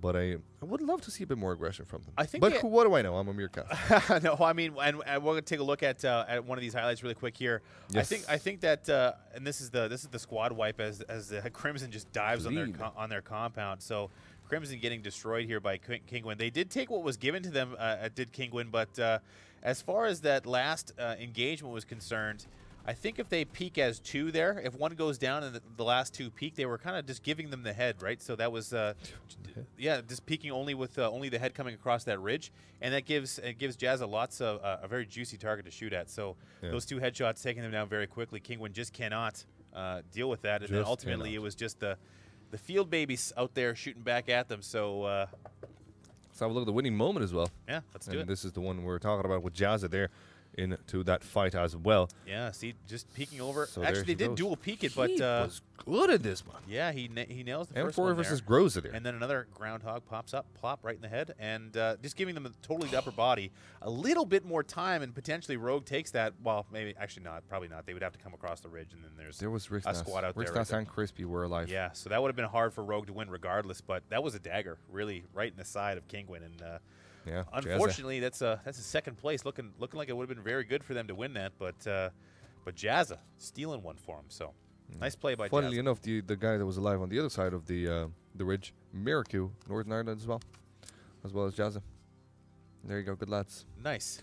Good lads, up the sesh with a bag of cans, that kind of sort of stuff. We're gonna go to a break. I don't know what that means. I mean, I'll tell you on the break. Okay, good. We'll crack open a few cold ones. Good. That's basically it. Break time. and we go back with the third match out of 5. See you guys soon.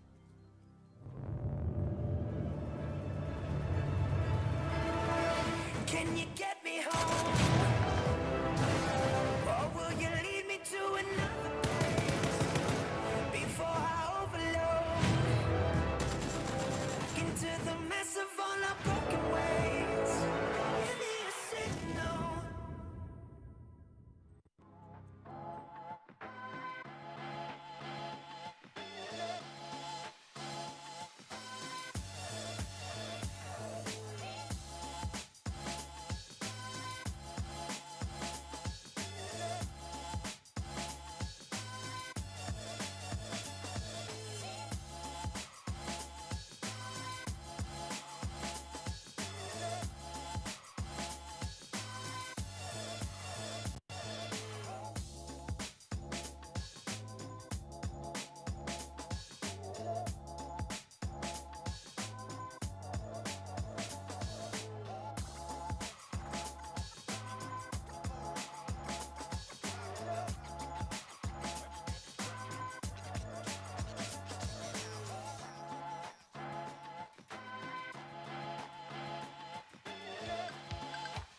Hello and welcome to GLL Trivia Time.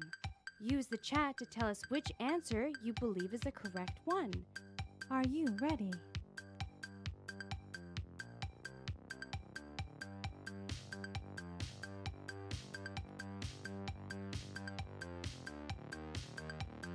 Are you sure about that one?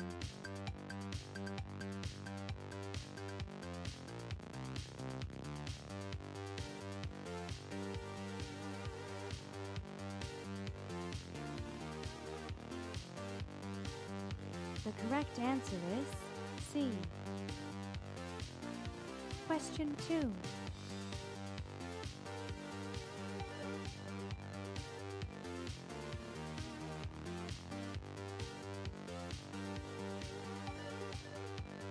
What do you mean you don't know?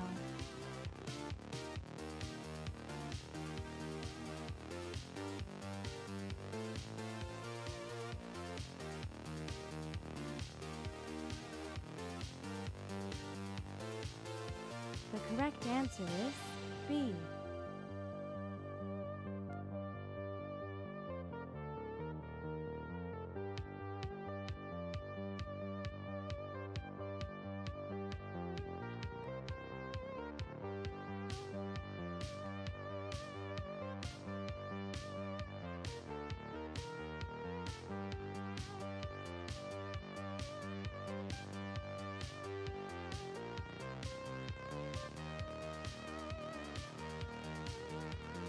The correct answer is B. Last question.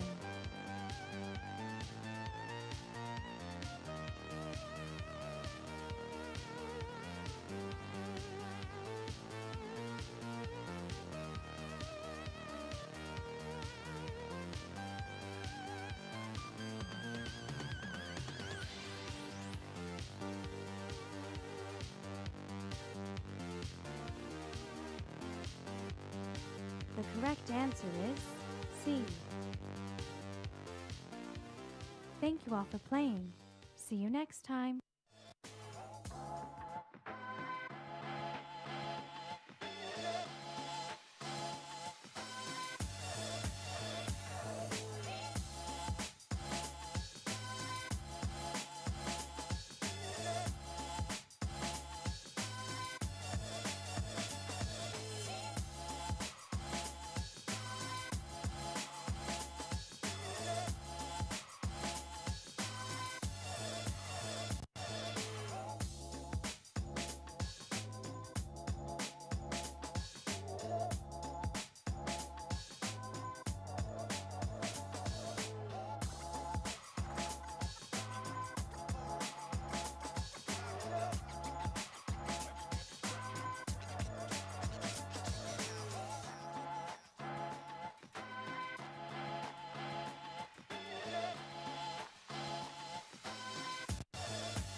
Hello and welcome back. I am now joined by not Boogie, but Stoff. Indeed. Welcome back. Thank you. Night number 2. Indeed. So- This will be nice. Yeah. Having, like so many games in a row really gets you into it. Yeah, absolutely. So we are coming back for another game. We've seen. So you were watching the game in the back. What did you think about that play from Jazza? Just yeah, you've been there. I'm lost for words, actually. Awesome.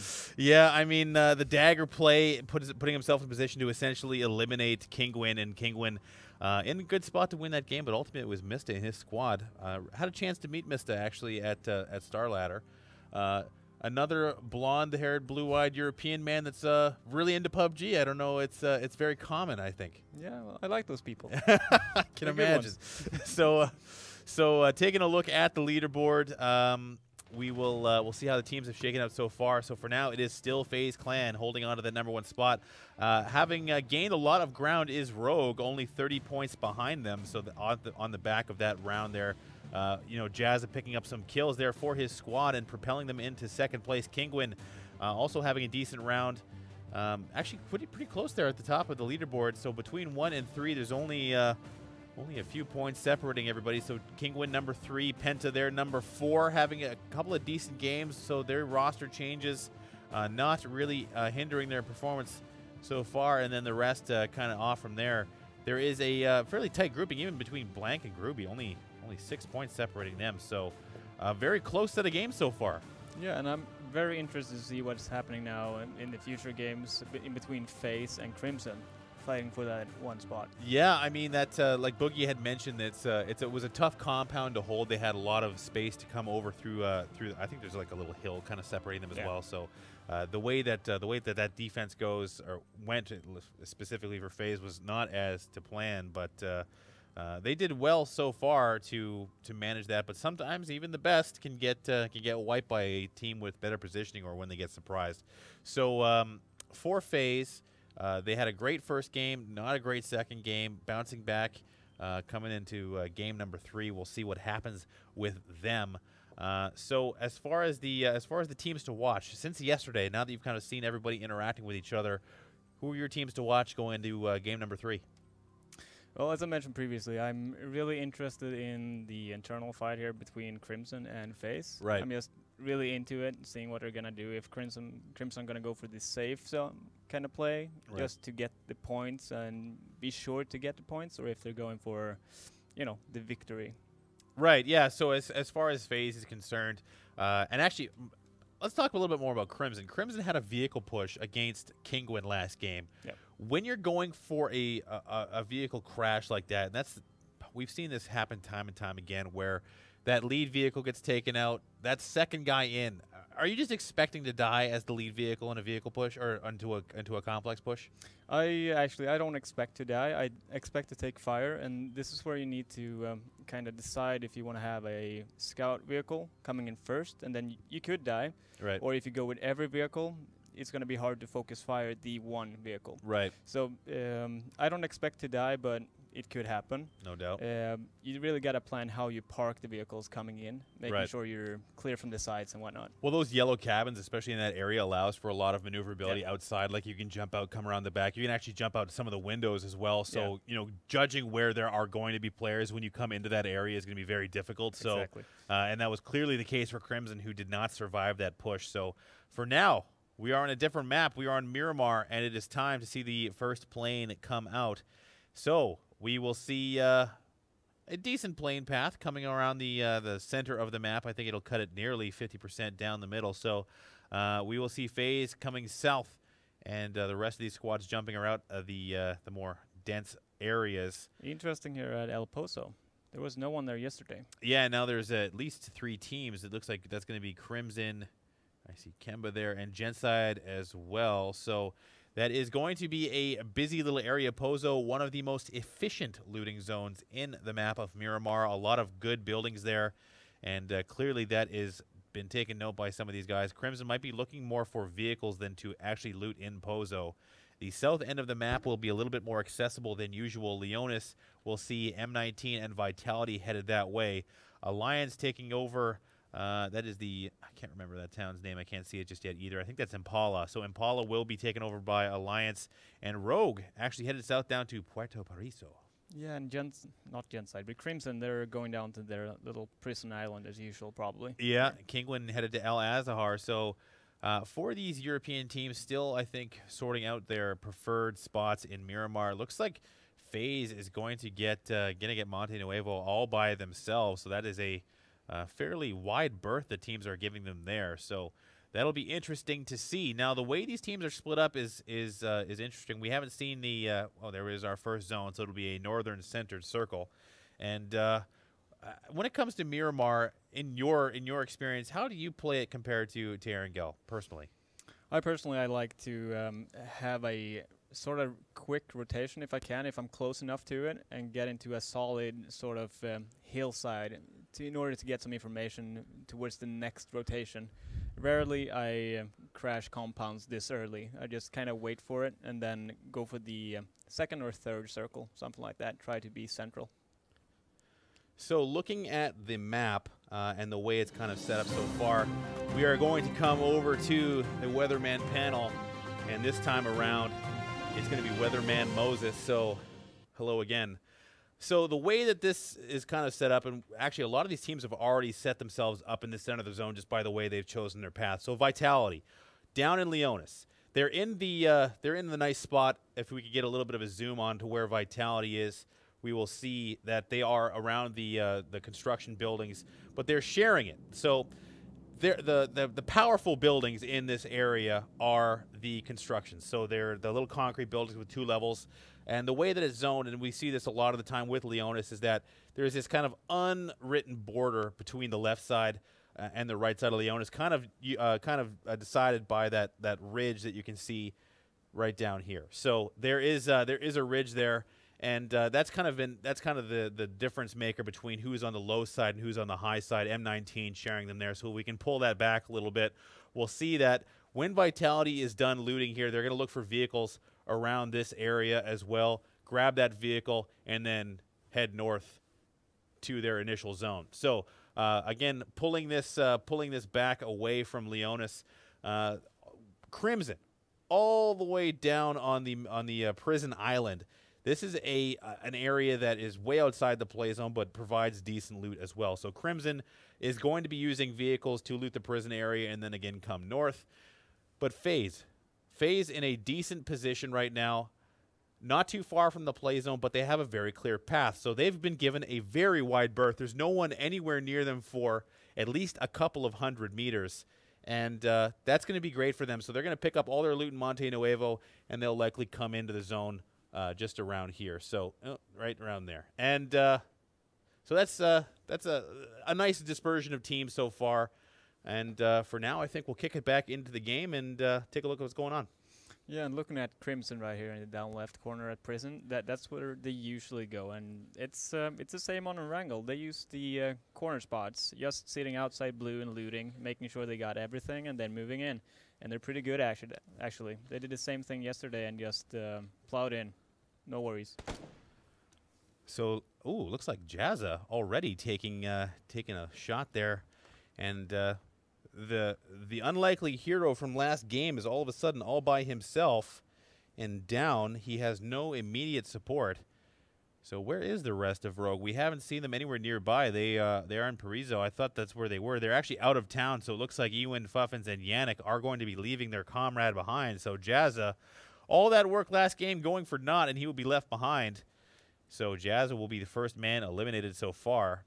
But where's your go-to loot spot in Miramar? Fake, Rafi, Molman, and Lunde is actually the guys I played with GLL last week, and that's my exact spot where I looted. At Fake's location and Minas, and I love it, but you gotta get vehicles, otherwise you have problems because it's on a hillside, basically. So looking here, we have Veglur taking down Rixnas. See, Boogie's not here, so now I don't know how to say anybody's name. So as far as that goes, it looks like he will get the res.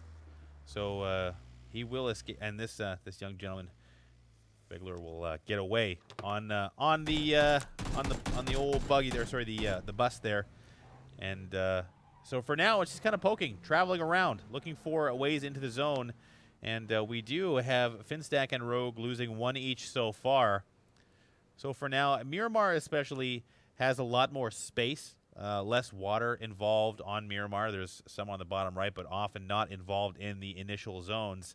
Let's get a little bit unlucky, but for now, it's going to be all about finding a spot in the current play zone. And now the center of this play zone is going to be super important. Hacienda left unlooted, or at least unoccupied so far, so there's some nice buildings around there. But for rotating teams, what do you look out for? Well, in theory here, the map is simple. You do have a lot of ridges, and you could say that you could play a lot from foot, but you do have the roads everywhere, and you got to cross the road some kind of way. So that's why teams rarely leave the vehicles behind. They like to keep one close by in case they need to cross it. In the rotation here, I'm usually gonna go in and get some kind of hill, just to get more information about the next circle and then head for the next one if I'm late. And I'd say that this is kinda late if you're close to the zone, that is. Gen side here, perfectly timed from Andrea here up north. They're probably gonna have no issues just grabbing whatever they like. And I'm not sure if they saw that airdrop up there, but that could come in handy. Looks like they have spotted it, or at least have an idea that it was around that area. So, and it's a little bit high up. That, oh my gosh, that's one that you don't want to miss as well. It's got the 15x scope, the 8x, the Mark 14, the ghillie suit, even though it's not the desert style, and the adrenaline syringe. So the 15x scope and the 8x, really the major pickups. Those optics extremely important in pro level play. But for now, it looks like it will be staying in its crate on the side of that mountain, as FaZe is already getting pressure on their rotation. Jempty and Fussface says, hey, maybe don't stand up there so long. FaZe punishes every mistake. Kavorka spent like 2 extra seconds shooting at Jempty, and Fussface jumped out of his vehicle and took him down instantly. So Mixie's going to come finish that. So Kavorka has no support, and all of a sudden is out of this game. That is how fast FaZe will punish you. And shooting him in the arms, trying to make sure that the vest doesn't get too damaged. But looks like he does have his level 2 already. So picking up what he can. That's going to be a nice pickup for Mixie and the rest of FaZe. Coming in on the edge of the zone as expected. Still a lot of space around them. Kavorka all by himself, shooting at a vehicle and no support. So a nice read by FaZe, knowing that he was alone there. Yeah. You wouldn't aggro like that if you didn't know he was alone. But you could clearly see only Kavorka was firing. Yeah, I mean, so you only hear one shot. Like, exactly. if he's with someone, they would expect partners to come up to him and like help him take out that vehicle. Yeah. So that is a nice read, and punished will it be. So the center of the play zone now becoming more and more dense. Teams who have decided to move early have already settled in, but the rest still in transition. Alliance and Shade and Company and Octave there as well, all in their vehicles, moving on the bottom portion of the map. And looks like we'll have another battle breakout. Yeah, Penta versus Genside here. So it looks like Simsy will go down and likely out here very quickly. Simsy, no trade available. That's the second time we've seen someone caught out by themselves. And Martin off screen also going down. So the trades and the poking starting to happen as we see Tamil and the rest of Penta now trying to get revenge on Genside, but looks like too little too late as Genside picks up an easy kill.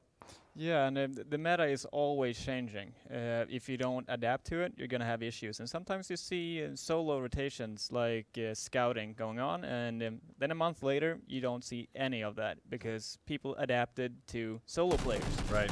And now we see these solo rotations again. So the solo rotation sometimes being punished, and speaking of being punished, looks like Constantine is not going to make it past Inuctive. So that is that's 2 kills, I believe, that they've just picked up. So that is going to be it's going to be Groovy. Yeah, missing that's some their players.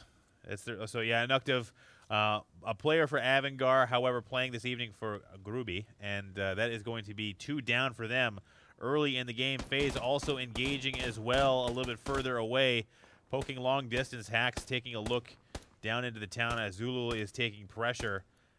Actually, I'm not sure if that is Zulu. He happens to be there. He's actually shooting down to the remnants of the first kill they picked up. That's Crispy or Mista and the rest of Blank down below. Blank taking fire from FaZe. Long distance fire. I don't know if there's going to be anything gained there, but regardless, FaZe has lots of time and space to move around. They're held up on the side of this ridge. Crimson in the zone, Rogue in the zone, still not quite making it to this first circle, but we will be seeing our first transition very short, or sorry, our second transition very shortly as the circle is about to change. And now M19 still under fire now from Alliance, moving around the map.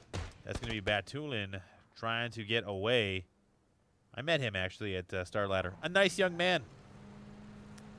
A nice young man. That's all I can really say about him. How do you look? Blonde? No, not Blue blonde. eyes? No, he was. I think he had blue eyes.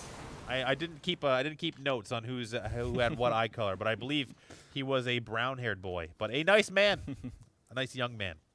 And regardless, he is now, I believe, the last man standing for his squad, and he has made it into the center of the zone. So now it'll be a bit of a passive play. At least I would expect that from him to try and get some placement points. So Alliance moving in for the kill, not letting him any time and space. We have interesting stuff going on here south with Rogue. Oh, that is true. Yeah, looks like Rogue. The woes will continue for Rogue. The vehicle going up in smoke. Will he make it? Fuffin's already low on health in the zone, and that vehicle is going to go up. There we go. And there he goes. So Fuffin's also taken down. That is another vehicle kill for Inuctive. Inuctive, that's 2 for him. But Rogue, now 2 left. And looks like Molman is going to be spotting out VZ. That long-distance tap fire. Ooh, for effect so far. Jumping and evading, now having to reload, and that'll give them the time and space they need to get across. Alliance avoiding downs there, but not the damage. So now FaZe is pressing as well. FaZe pressing right on top of Tindergold here. And now Fuzzface rolling to his slow stop. Milla having to back it off. And that time and space allowed for Fuzzface to get some meds off, and they will press onto his teammate. Taylor going down. Mixie down to very low health, but they have cleared out this barn and have gained a foothold in this compound. And now it's up to Milla with the high ground to put pressure onto Fuzzface.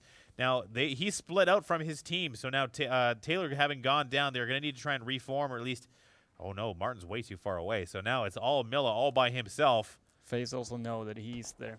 He was shooting at him earlier. Yeah, so exactly. So they're aware of his presence. Here. Yeah, for sure. So at this point, I guess Milla has to play passively. Can't really do anything right now. He can't trade with FaZe by himself. He does have cover far away, but it looks like they are not making any motion to help other than long-distance firing. But they have an easy entrance into this building, and FaZe is known for their building presses, but they have to wonder, they've only heard one set of fire, so are they 100% sure that he's by himself? I guess we'll find out. I'd say it would be a mistake here just sitting in the room waiting for them, because FaZe is gonna come. Yeah. They always come checking. FaZe is always coming for you if they've discovered that you're one spot. Now let's see how they handle this. This is what look at how they're set up. Coming down here. The nades will come first, and they'll come right up the stairs. If this, oh, it doesn't matter. He's not gonna. Whoa, just barely make it. Mixie covering the external angle, and now the trades will come. Well, we would call it a trade, but no damage sustained. Well, a little bit of damage sustained on hacks, but ultimately FaZe has now cleared out and secured this building, as we've seen so often from them before. And now it looks like there's going to be another crate pickup. That is Tornado Energy Battle. Another scopes, OM and no scope. All the scopes are left elsewhere with the Mark 14. So that's going to be a nice pickup, but again, no scope. So looks like he will take it. That's Tornado Energy Battle, right? Yes, exactly. That's a cool name. I think that's what they were going for when they chose it. So if you are looking at the ideal loot in the crates, are you more interested in an AWM, or are you more interested in the Mark 14? It's a hard choice, actually. AVM, I would probably go for just because of it's knockout powered. But I would probably want to save as many rounds as I could until late game and make sure that every shot matters. Right. Those level 3 helmets, they melt away. And if you can save all shots until the last 2 circles, right, you're golden. But usually you don't do that. Usually you want to get frags earlier, and it can help you there. But you don't want to have an empty arm. Yeah, because it's empty. You can't really do anything with an empty arm right now. Looking at X Team, he has spotted out Shadow, and it looks like he will not make it, and Shadow will be eliminated. Now Steph trailing behind. X Team still firing away. That excellent recoil control now tapping. Steph will be able to get away. But Vitality, again, in their vehicles, having a bit of trouble in their rotations, and we've seen this a few times this evening where it is Shadow in the lead vehicle going down.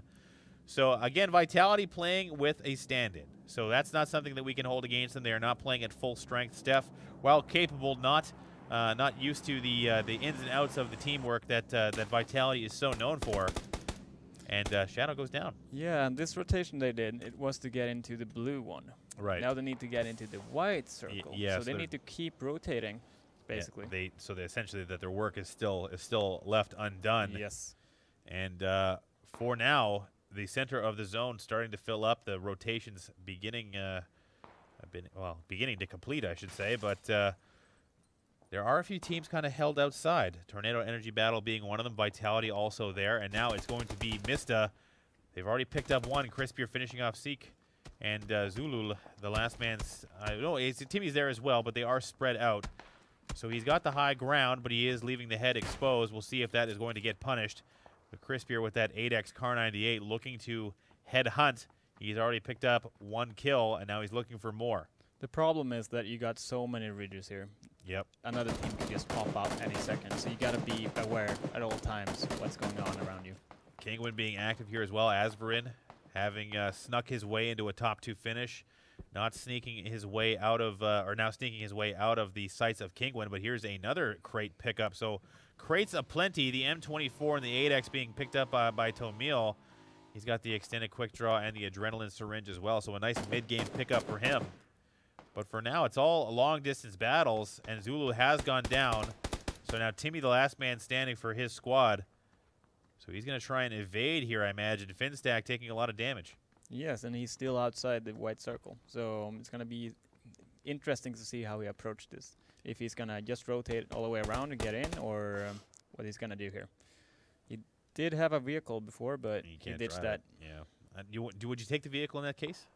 It depends. If I know I'm getting pushed by a team that annihilated my teammates, I would consider just getting into the vehicle and rotating out of there. But you kind of leave yourself exposed for for what happens so often in Miramar. And really, when you it's not even the danger of being in a vehicle as well, but the fact that even if you try and get away out of sight, but it's that audio information, there could be a squad sitting right next to you, and they just run over and pop you. It's a big gamble doing it. Yep. I've actually personally in my solo gameplay, I mean, I'm not playing at this level, but I've opted to just stop using vehicles mostly on Miramar. It's just doesn't seem worth it. I mean, if you're playing for positioning, or if you're trying to win games, the less information you put out, the better. And it does apply in this case. But Miramar allowing so many flanking angles that teams like Kingwin or Alliance, anyone really can exploit. The vehicles don't play as much of a role, in my opinion. No, I agree here, but I try to keep the vehicle close in case I need it later. The only reason I see having it might be crossing roads when it's being held. Yeah, long distance presses where you have no other option, right? So. Exactly, but I would ditch it if I had no reason to have it. Unless you absolutely needed to use it. Exactly, and yet I park it somewhere else, not close to where we're going, in order to make sure no one gets the audio information. Yeah, so I'm glad we're on the same page in that case. So in the case of Rogue, 2 men up, they're shooting across at Poka, and Shade is there as well, however downed. So some split holes happening here for Groovy still. They did lose. Oh, that's another one down. Shade does go down again. So Alliance now spotting them out, and all of a sudden Poka having to use the vehicle. The circle has shifted once again south. So if they can make it, they will stay 3 strong as Shade is finished in the zone. Kingwin now looking to finish Vitality, and this is going to be a straight push onto that shack. They must have some knowledge that they're in there. There are 3, and out they come. So now the nades will likely follow.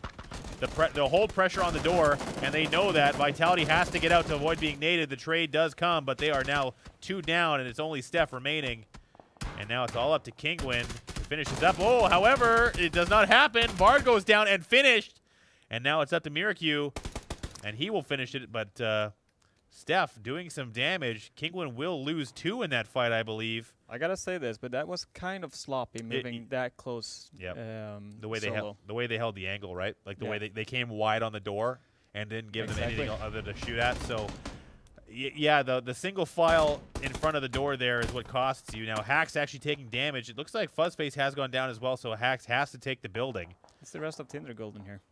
Yeah, it is too. So some rivalry coming. Yeah, they've decided they've cleared out one half of the team, and now they're coming for the rest. Fuzz looking to get res here. Jempty will likely start this while Hax will hold it. This is a common strategy we've seen from FaZe.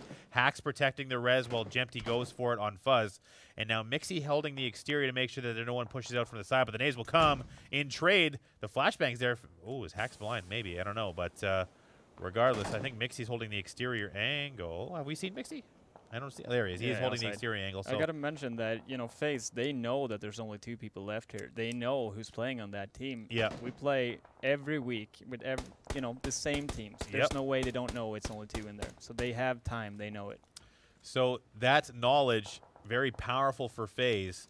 And for now, Martin and Veglur will hold on to this building, and they're willing to share it. Now, we've seen this in the past. We saw this actually with a game at Starlight or with Ghost, where it doesn't matter what's going on, FaZe will not stop being active. Just because there's happens to be another team in their building, they will still shoot out the windows. If there's an angle available. But now we move over to see what's going on with Wilma. Wilma here right next to Genside. Genside within this compound. Wilma on the exterior. And for now, it's going to be a bit of a stalemate because Molman does not have the manpower to go 2 on 4. Raffi and Lund holding the outside angle. So we'll see if they want to rejoin and actually make this push. But there is the down. So now the action will come, and now it's going to be Wilma pressing into this compound. Oh, another down potentially coming, but lots of damage. So Genside now on the back foot, and that is another down. So now this is broken wide open, and now it's all about Raffi coming in to finish. One does go down, as does Molman. So the trade's now happening, but that is going to be Genside taking another casualty, and they are swarming. All of a sudden, Genside looking like they will be eliminated here, but we'll see what happens. It's going to be up to Vic here. Crispier goes down on the exterior. Vic, he's got a little bit of a lull. By not he's getting, he's getting the information exactly. So the down player providing info, but that's exactly what he wanted. While the rest of his squad moves off to the right. So 3-dimensional chess there. Not quite 4-dimensional, but that was still a smart play. I believe that their approach here was spot on. Yeah. They just waited for the 1 down and they just pushed. It seemed like it went kind of chaotic after that 2nd down, but they still managed to pull through. So as we see a team eliminated, and now that might be a 2nd team, Cheeky Breeky does take a lot of damage, downing their aggressor in the first portion, but that Dastish will go down as well. So that'll be Molman and Wilma picking up another squad elimination. I really love PUBG when it's about compound takes, building breaches. The strategy involved is just a great example of what this game can be, and we've seen good examples from FaZe as well as Wilma in this game so far. It looks like FaZe suddenly did they clear the compound? I wonder. I do see Groovy with 3 episodes. Is out. Yeah, oh, they're all gone. So that will be it. We have Crimson here. Let's see if anything happens. Yeah, so it looks like Alliance has spotted Crimson on the side here. Meter looking for that finish. Does not shoot the Car 98, having to move back to the AR. So Crimson has taken an early casualty, and now Rogue is helping them on the other side, and Crimson, just like that, I believe is eliminated as well. So that is Crimson going out. So Rogue and Alliance splitting the duty there in eliminating another team, and all of a sudden we are down to 9. And now it's going to be Alliance on the low side of the zone, looking to press likely towards Rogue over this ridge, and another Mark 14 coming in with a level 3 helmet. No scopes with the sniper rifles today. I'd say that the Mark 14 is pretty decent in this zone because you got a very open zone, and you can suppress really well with it. I'd see this weapon as a suppress weapon in order to support your teammates, basically. Make sure they're covered before moving into a location, just at like a small check or stuff like that. Meter with the trigger discipline, you know what? That's actually a smart play. They got to get closer. Exactly. They can't start that just yet. So Meter just spotting, not wanting to take a shot at that level 3 helmet because it wouldn't gain them anything. So they just want to get position before they start firing, get the team in position. VZ also providing more information, but he has spotted Larson all by himself. So Larson crawling in, Miracu just at the base of this hill. Now VZ's going to look and say, okay, where's the rest? And he doesn't quite know just yet. He's looking around. He sees the vehicle, wondering, is there someone there? The AK comes out, the close range option, the best choice for now. He's looking at the vehicle. Where is Miracu? But he doesn't spot him in time, and Miracu will take him down, but the trade is there. So that's Fever picking up the trade, and VZ will be rezzed. And now Alliance is taking control of this spot. Now it's all about wondering, will they get pressure from Groovy? And it looks like the answer is going to be yes. Here too. Lumber Mill should be pushing down south in this zone, in my opinion. Or they could wait and opt for moving into the next one. But if they do it now, they could have a good position moving forward. So Sigsy does land the initial down, but the nades will come out and Fever will go down. So that is a 1-for-1 so far. Inuctive looking to hold and protect the res. And we will watch Sigsy with pressure from the zone push right on top of Groovy, and halfway through a res. They hear the footsteps, have to stop. Alliance looking to finish this out. This is a intense fight for them. Another one does go down. Inuctive will finish him, and now all of a sudden Polka and Inuctive in control of this fight. And now it's going to be Inuctive shooting down on the remnants. That is Fever and Meter, I believe, down at the vehicle in the zone in smoke, trying to med. Sorry. So now all of a sudden it is a 3v2 situation. And this all of a sudden, this looked good for Alliance, but all of a sudden not looking so hot. The vehicle damage not doing anything to Alliance. Lumber Mill moving in right now as well. well. Lumber Mill coming to pressure. They likely are in the. They're going to be on the high ground, so it looks like Alliance might be safe for now. Yes, and they might actually end up coming in the rear here. Yeah, towards, Lumber Mill when they move in. Yeah, so if they can get away, or if Alliance can avoid the pressure from Lumber Mill pressing, they should be able to get behind everybody. But for now, they're going to have to bide their time. But that is a gamble, as they're going to have a long run to the zone. Moldman and Wilma in the same position. The rest of FaZe spread between the two remaining compounds, holding a lot of vision here. So FaZe in full control of this next play zone, and they are in position again to at least get a lot of kills, because there's very little cover. Notice how they use the vehicles here for extra cover. Yep. It's perfect, and it's really ballsy splitting up like they did here, 2 and 2. But it pays off if you can do it correctly. Well, they have sight lines, right? They can see each other very clearly. They can cover each other. They have very similar cover, so it's not like they've established any advantage over one of the splits. But for now, Alliance is shooting into the back of Inuctive here, and now it's going to be another situation where, oh no, Alliance has gone one down very quickly, and now Fever very low health and will be eliminated. So unfortunately for Alliance, it will be a 6th place finish. But now, how does Lumber Mill get into the zone? It's going to be really hard for them. There's not much cover coming down from the sort of hill they're on. That having said, smokes and vehicles could help them out, but I don't know what they have right now. Smokes is definitely something they need to use, though. So I think that the pressure is now on for Polka and the rest of his squad. So for Lumber Mill, they will be coming in behind Groovy, like you mentioned. So now it's going to be Groovy and Lumber Mill taking each other out on the edge of the zone. And this is exactly what FaZe wants. When these teams finish fighting, they will be in great position to potentially finish this game. Rogue, Ewan over there as well. So now he's just to the left of FaZe. But that's a quick couple of downs, and all of a sudden, it's Lumber Mill in decent control on the south side of this zone. One man left standing. Kamka there. Tornado Energy Battle, the last man for him, and that will be Pija Minota. I don't know how to say his name either. I'm struggling with the Euro names. I'm very NA pronunciation today. But regardless, Ewan, the last man standing for Rogue. So Rogue at worst is going out in 4th place. But it's Gustav, Kamka, and that's just it. Now it's FaZe. Guess what? 4 strong, facing down solos in the end game. And what you gain by doing these 2 and 2 splits is basically securing different parts of the zone, make sure enemies can't actually get in there. It might not be about actually territory, just sitting there, just making sure no one else can get it. That pays off. Area denial is the name of the game, and that is exactly what they have done. They've eliminated all potential cover for everyone else, and now it's just a matter of time. All solos have to enter on foot. FaZe has this game essentially in hand. I do not see, barring some sort, maybe the solos can come together. Maybe they can have an agreement to eliminate the common threat, but unlikely in this situation, as placement is key. So this is looking like another FaZe victory. This is FaZe game to lose for sure. They should have this in the bag, and we know they have the discipline to do it. 100%, and you know, the discipline and execution exactly what makes FaZe the best team in the world. I mean, is there any argument? Not right now, no. We had a period there when Vitality was, I'd say they were just a tad better in performance, but FaZe took it back.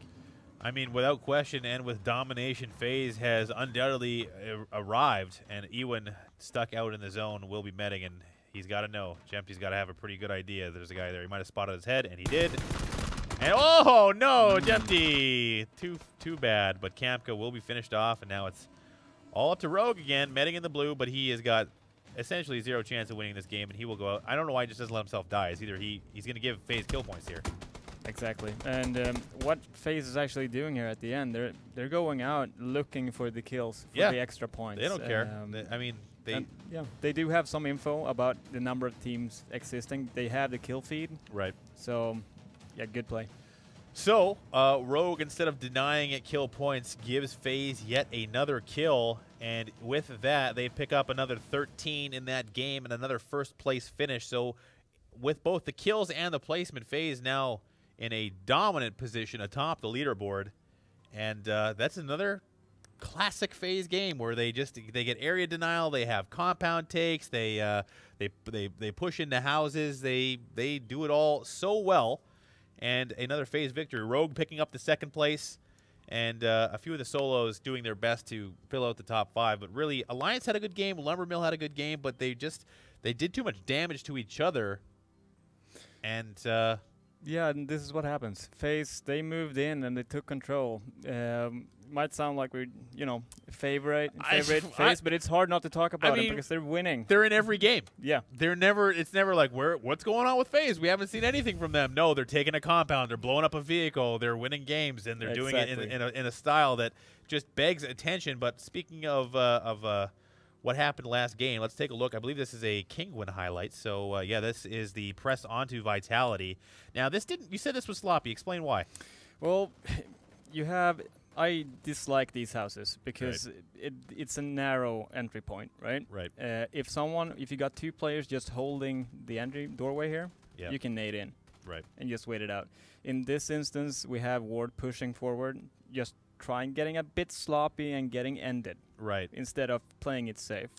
So he gave himself up instead of just doing the safe play, throwing the nade in. They knew they were in there, Steph having to back in and avoid that the onslaught from Kingwin, and they took unnecessary casualties. Yes. And that cost them later. Yeah, and even if they didn't have a nade, he could have waited for a teammate to come in there and help him before pushing the doorway. Right. So, yeah. So having that trade available, essentially, right? So yeah. So the trade situation is super important and competitive. Exactly. And let's use another team. You see Vitality do it all the time, but here's FaZe. So from the very beginning, FaZe extremely active, taking out Kavorka in the very beginning of the game. Mixie finishing that off for Fuzz, and now we also have a situation here where Mixie clearing out the barn and then eventually the house as well as Milla goes down. And you can see the trade. Like, they always push stairwells together. They have someone covering the rear. Someone is always doing something. And here's Jempty just popping Gustav 1 tap in the old dome there. Well, 2 taps. But we do have Kingwin also as an example here. They had 1 player lying down snake mode, and they see 1 Alliance player, I think. Yep. He downed him, but the trade comes in, and the rest is up. Absolutely. So, I mean, anything else as far as standouts in that game to you? Ooh, it's hard. I mean, FaZe stood out pretty dominantly right here.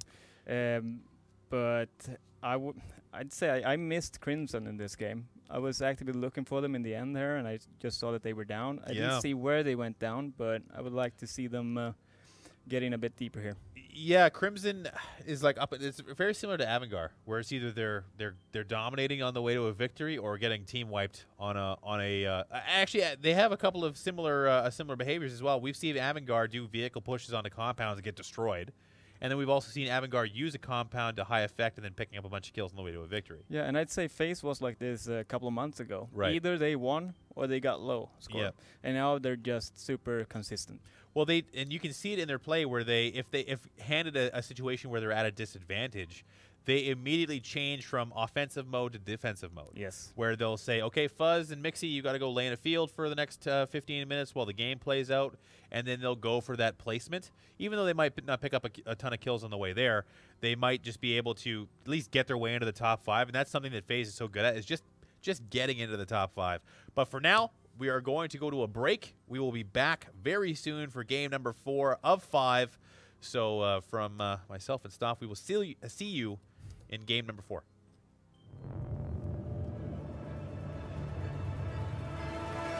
Can you get me home?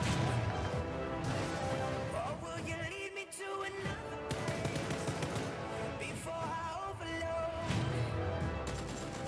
Into the mess of all our broken ways. Give me a signal.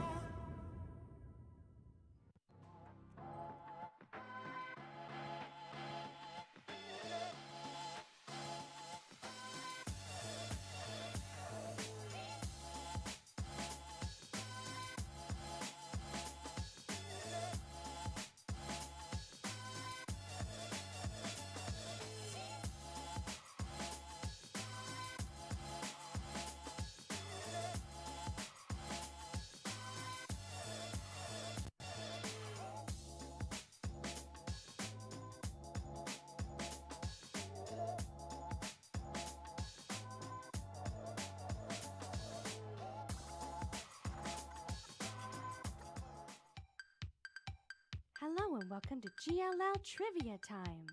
Use the chat to tell us which answer you believe is the correct one. Now let's get started.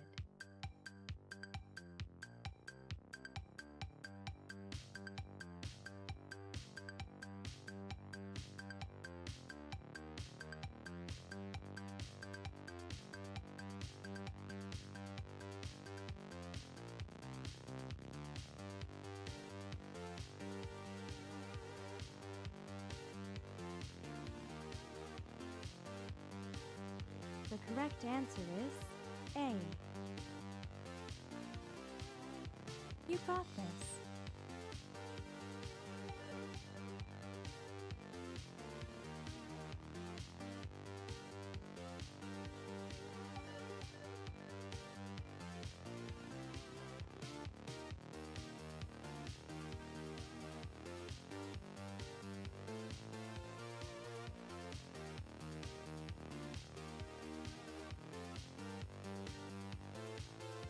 The correct answer is B.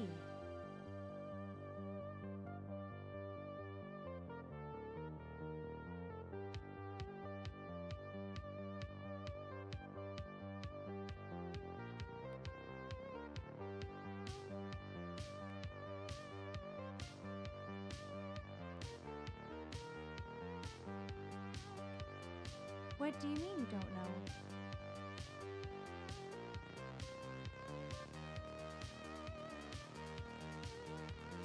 The correct answer is C.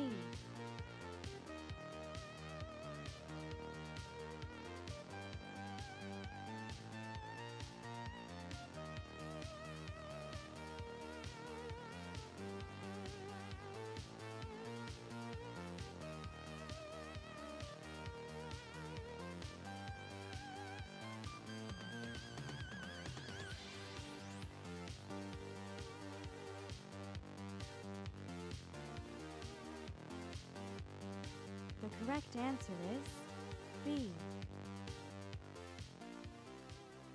Thank you all for playing. See you next time.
Hey, welcome straight back into it, everybody. It's not Moses. It's not, I don't know who else. Not Santa. It is Boogie and stuff. And there you go. We're going to be bringing you another fantastic match on Miramar. What happened last match? Who won? FaZe, right? Yeah. Yeah.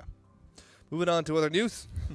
Moving on to other news. We got some new teams up in here tonight, of course, from the Bravo division. Climbed up onto Alpha. They've been doing a pretty good effort last night. They've been pretty much killing it. Of course, Team Blank were on the first place there with 510 points, I think. Really, really good effort out of them. And tonight we're seeing them do a decent enough performance here Yeah, as they're doing well. decently. Yeah, They it's are. not bad. They've earned their spot in Alpha for a good reason. Yeah, exactly. And just looking at past like tournaments and whatever, they've always been sort of good at this game. So it's not unexpected. Sort of good at this game. Yeah. Or really good at this game. Yeah, that too. Which one? That too. Both of them. Well, okay, so okay, fair enough. Sometimes they're sort of good, sometimes they're really good. Yeah. That makes sense. What a nice guy. Leaving a bit of room. Maybe you can join the team. Anyway, let's have a look at the leaderboards and see how they've been faring alongside of the other teams as well as we check out FaZe Clan, of course. First place, 700 points almost. 2 points shy of that. 36 frags in total, man, and 300 points almost from that one as well. Really good effort out of them. I can't see anybody that comes even close. Of course, we got Team Kingwood with 22 frags as well, but they're going to be on the 5th spot, of course, due to placements, and well, not necessarily due to placements, but more likely as well due to the lack of, the difference in frags, both of them, really. Second place is for Rogue, third is for Grube. The Russians are fighting strong, and Tornado Energy Battle showing us that they deserve to be in Alpha Lobby. Yes, for sure. I just want to mention it, Crimson Esports. They had a hard time the first two Yeah. games there. In the second game, I could see them kind of safing it up with one in the water, splitting up with two players. Exactly. Last round though, they did go together. They waited, played it like usually, and they just did not get the victory. They got killed in rotation just above that hilltop, getting sandwiched. That happens, but I like that kind of game style more than safing it up. Yeah, exactly. Crimson are indeed a team that is really enjoyable to watch, as well as any other kind of known team. Well, some of the known teams, as other known teams who play it safe aren't as enjoyable, I suppose, as Crimson. But yeah, that's a good team. Yeah. When you're spectating them. Now, game is starting up. Indeed, it's going to be match number 4 out of 5 for tonight. And we have learned that there may be not any. I don't know if what I can see or not about that at this point in time. We'll see if we can actually mention it later on. But yes, indeed, we do have 2 more matches. This one included for EU at least, so there is plenty of time for some good PUBG action. And look at that bird in the sky. It is avoiding the south side pretty hard, I would say. Yeah, we're gonna have Groovy and Crimson are fighting over vehicles basically. So it's gonna be interesting to see how that goes. 2 teams still inside El Pozo. There's the 3 teams. I can't really see. Anywho, there's a lot of rotation coming out from this plane. We got a lot of vehicles that needs to move down to Los Leones, Puerto Paraíso, Prison, and Valdemar. So Bahia del Mar. sorry. No, it's not your fault. I'm just trying to showcase how awesome of a person I am. That's very annoying. That's why people don't like me. All right, let's get back into it. Yes, indeed, a lot of teams are going to be forced to stop around the central to north side. Zulu as well, getting knocked out early from what seems to be Tinder Gould. Zanzvar showing us that Viglor was indeed the culprit in this scenario. There might be a res. No, they're still shooting at him, so I don't think that there might be a res possible. Action came onto him, and Viglor seals the deal and finishes them off. And that's it. That's never nice having a member go down that early. Super early, even sort of wrecks your game, and then you got to have the focus to just snap out of it and believe in yourself, because you can win a game as 1 player. Yeah, having 3 players is just a bonus. Yeah, man, exactly. You have to. All you have to do is adapt. Yeah. All right, let's see what other teams are going to be close to one another. It looks like there's some more teams close. We see Tornado Energy Battle up at the north side there, and Tierra Bronca. They were with somebody else, with Vitality. Yeah, and down left here, it looks like Crimson is having a hard time finding vehicles to rotate down. Ruby just trying to loot there, I suppose. Maybe, it looks like it, and it's going to be hard just running down there, so I hope for their sake that they find a vehicle. Yeah, because rotations on Miramar are a bit more difficult than Rango. Yes. It's not a safe, easy map to cross. San Martin or San Martin is going to have 2 teams as well, and there as well as Hacienda del Patron will host Lumber Mill. So Tinder Gould and Blanc are now in San Martin, 2 teams who are known. Well, Tinder Gould, another team that is known to fight take as many fights as possible, and they're enjoyable to watch, as well as Team Blank. Yeah, they're really good at the fighting part. It's what they're the best at, is my opinion. They Oh, you think so? yeah, in some cases, I suppose. I mean, You know, when they like, started off, when I first saw them, they were only good at positional play. They were very good at that. And that saw them actually come in with very close chicken dinners just because they so happened to be in very good circles. But in the meantime, they kind of changed their playstyle, didn't they? yeah, I always saw them as hard hitters. They hit hard. Once you see them, they can take you down easy if they want to. Just like I can take them down probably, but I'll do it in another way. They do it directly. I do it by smart tactics. Smart tactics. Let's see if any of these teams employ the smart tactics as we go over to the weather segment. Nice.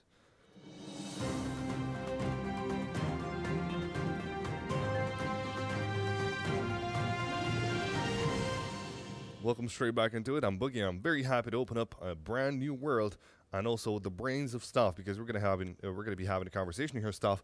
I want you to tell me a little bit about the situation that Crimson are in. So Crimson, known as a team who love to rotate, to loot Valle del Mar and the prison area down.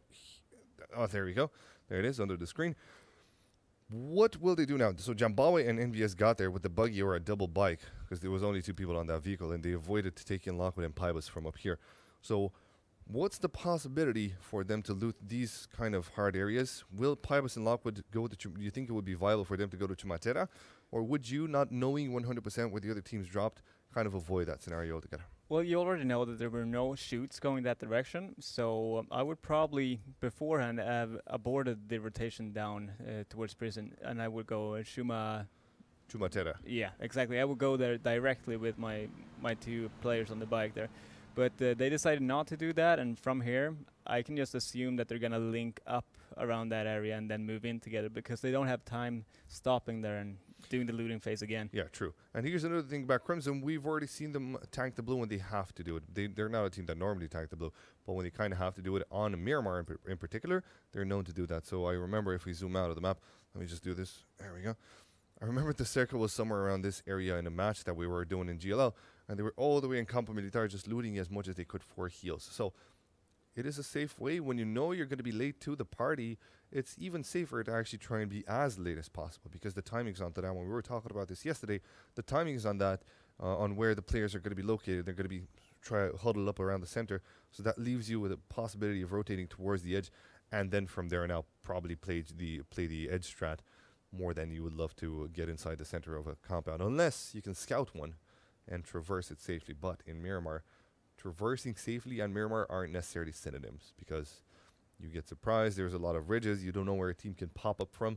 You see so many creases and There's no such thing as safe in Miramar. there's Basically. no such thing. Yeah, in Arangel you can scout it. You can tell me a little bit about this, because Arangel has much smoother terrain, I suppose, in that particular sense. Rotations are slightly safer. You can still be got off guard there, though. I don't know if it's about us having played Erangel for over half a year now. We know every single location, what's good, and where teams move to. Generally, they pick the best kind of slots, but here it's all up for grabs. You do have ridges everywhere. They can be around every single one of them. They're still learning. Yes, I wouldn't. I mean, we are practicing this map every single day, every single week. Yeah.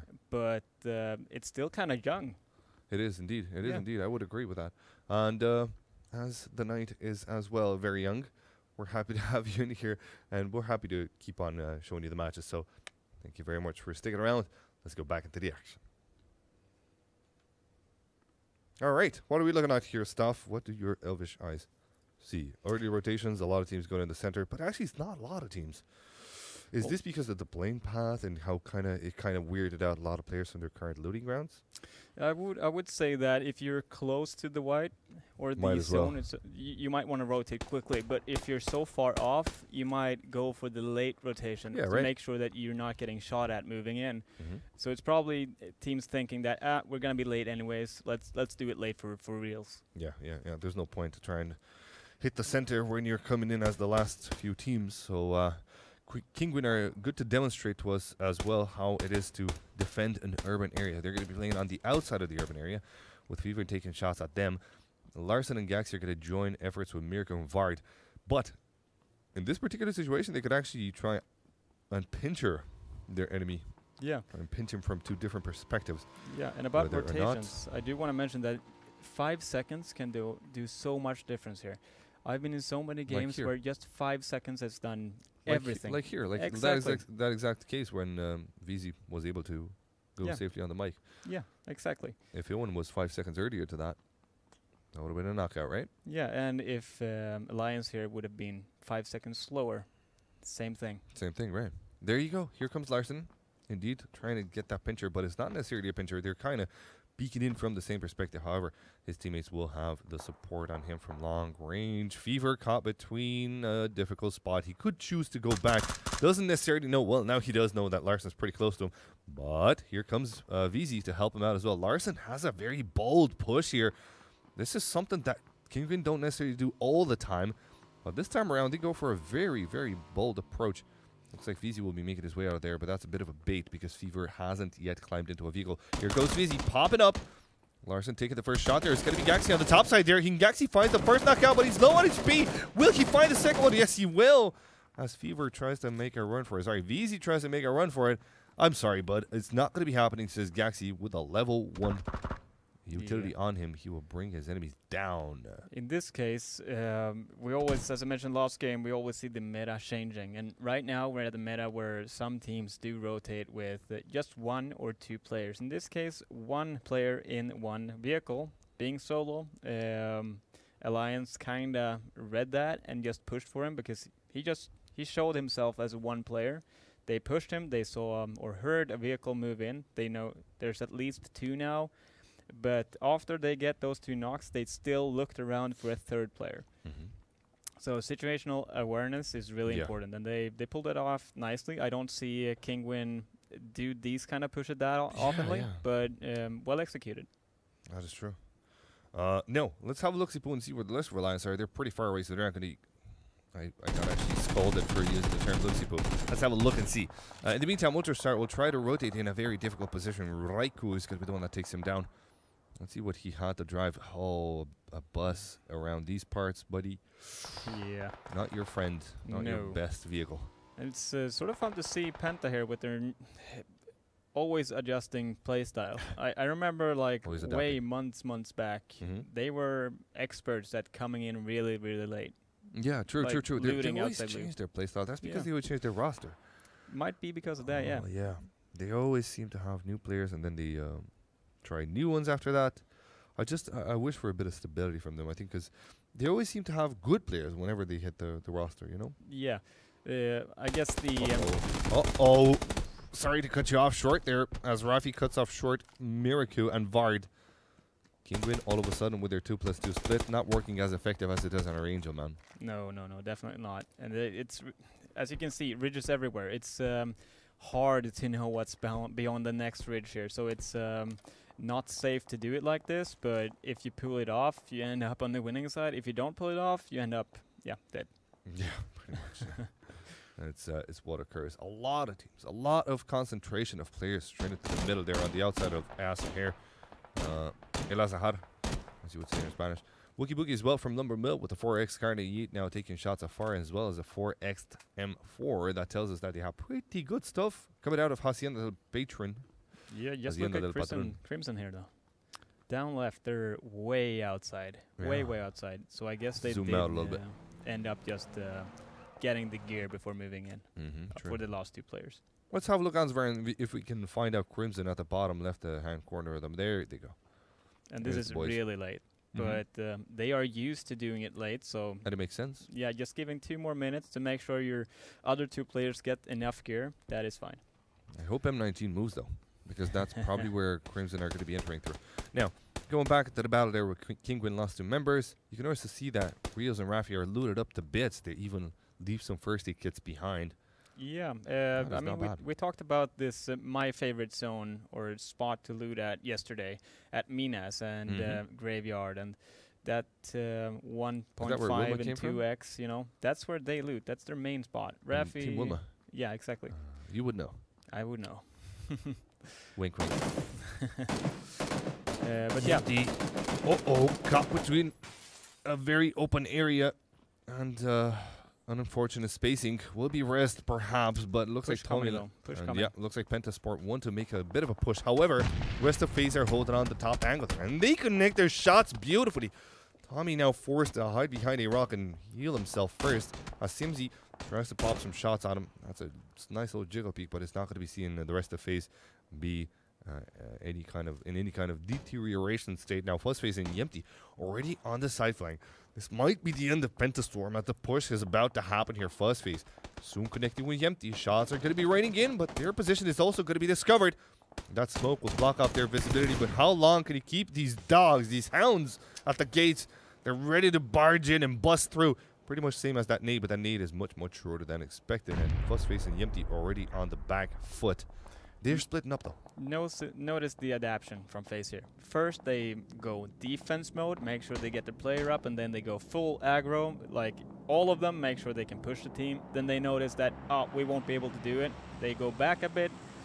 They're doing it together What is as the a split team. though from them? Why is Yempty so far from everybody else? I would probably call that a mistake myself. would, yeah. You know, they're trying to flank like that, and then No. As a caster, you're never allowed to say anything bad. Okay, let me teach you the ways.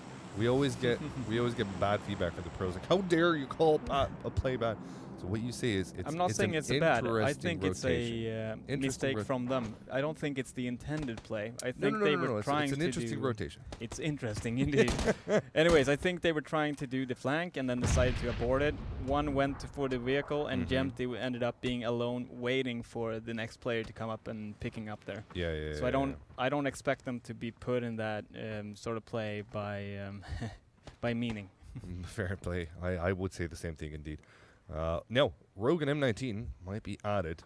It looks like Rogue are just on the other side of a crest here, as M19 know of their presence, and they will try to take them down. Fuffins has a side angle to peek in from, and here comes the boys from Crimson, two of them to be more precise. Rest of the the other two are going to have to be a bit late into the battle. Now let's see these trades, too. if they will happen or not. It looks like they're just peeking and prodding here. There's no commitment to this fight, because at the moment there's no need to commit for the fight. Yeah, this is where some teams just wait for the need, and some other teams like Crimson, they just end up getting a knock and then boom. They don't need, but they're clearing the future. They're waiting for the knockout, and here it Yes. comes. Konstantin gets the knockout out to Jazza. A second one would mean that they would pretty much push in here, and so close to happening. But they're passive though, still. They are passive indeed.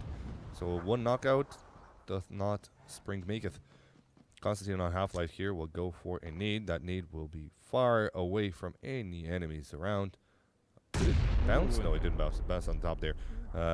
Yannick could go for the rest here onto his fallen teammate, but they don't know whether or not M19 are pushing in, so Ewan is going to be left to watch that. And now Ewan's on the back foot. He's also going on the side flank. We'll see how that one works out. In the meantime, FaZe, two guys from FaZe are caught in a difficult position, but Viglur eats up the bullets from Mixie, and that's the way that FaZe do it. They don't give you any chances. Very, very close themselves to being limited now from another team back behind them. Yeah, and Tindergirl is kind of grouped up here, which is usually not to be preferred when you do a 4 versus 4 engagement like this. Just trying to get the last member up, and then probably want to fan out or leave the fight entirely. Where did Fuzzface kill them from? What? Ooh, that's some cover right there. Hang on, this is 1, 2, 3, 4, 5, 6, 700. Oh my God, FaZe. What can you do against these guys? Like, honestly, what are you gonna do? You gotta surprise them real hard, and you can't have long drawn out But fights. they don't get surprised. Yeah, that's a problem. Guess why they're winning? Yeah, exactly. So yeah, Tindergirl, they're in a not so great place right now. Knowing that shots will come in left and right. Hack City will go for the side flank here as well with his teammate quite close by. Mixie will be pushing in. Hack City on the back angle here. They do not expect this. Mixie might fire off some shots just to draw their attention while Hack City peeks in by. He spots one of the Martin, might have spotted him as well. And they seem to be grouping up, waiting for this push to happen. Hack City takes it easy. He will go for the wider peak.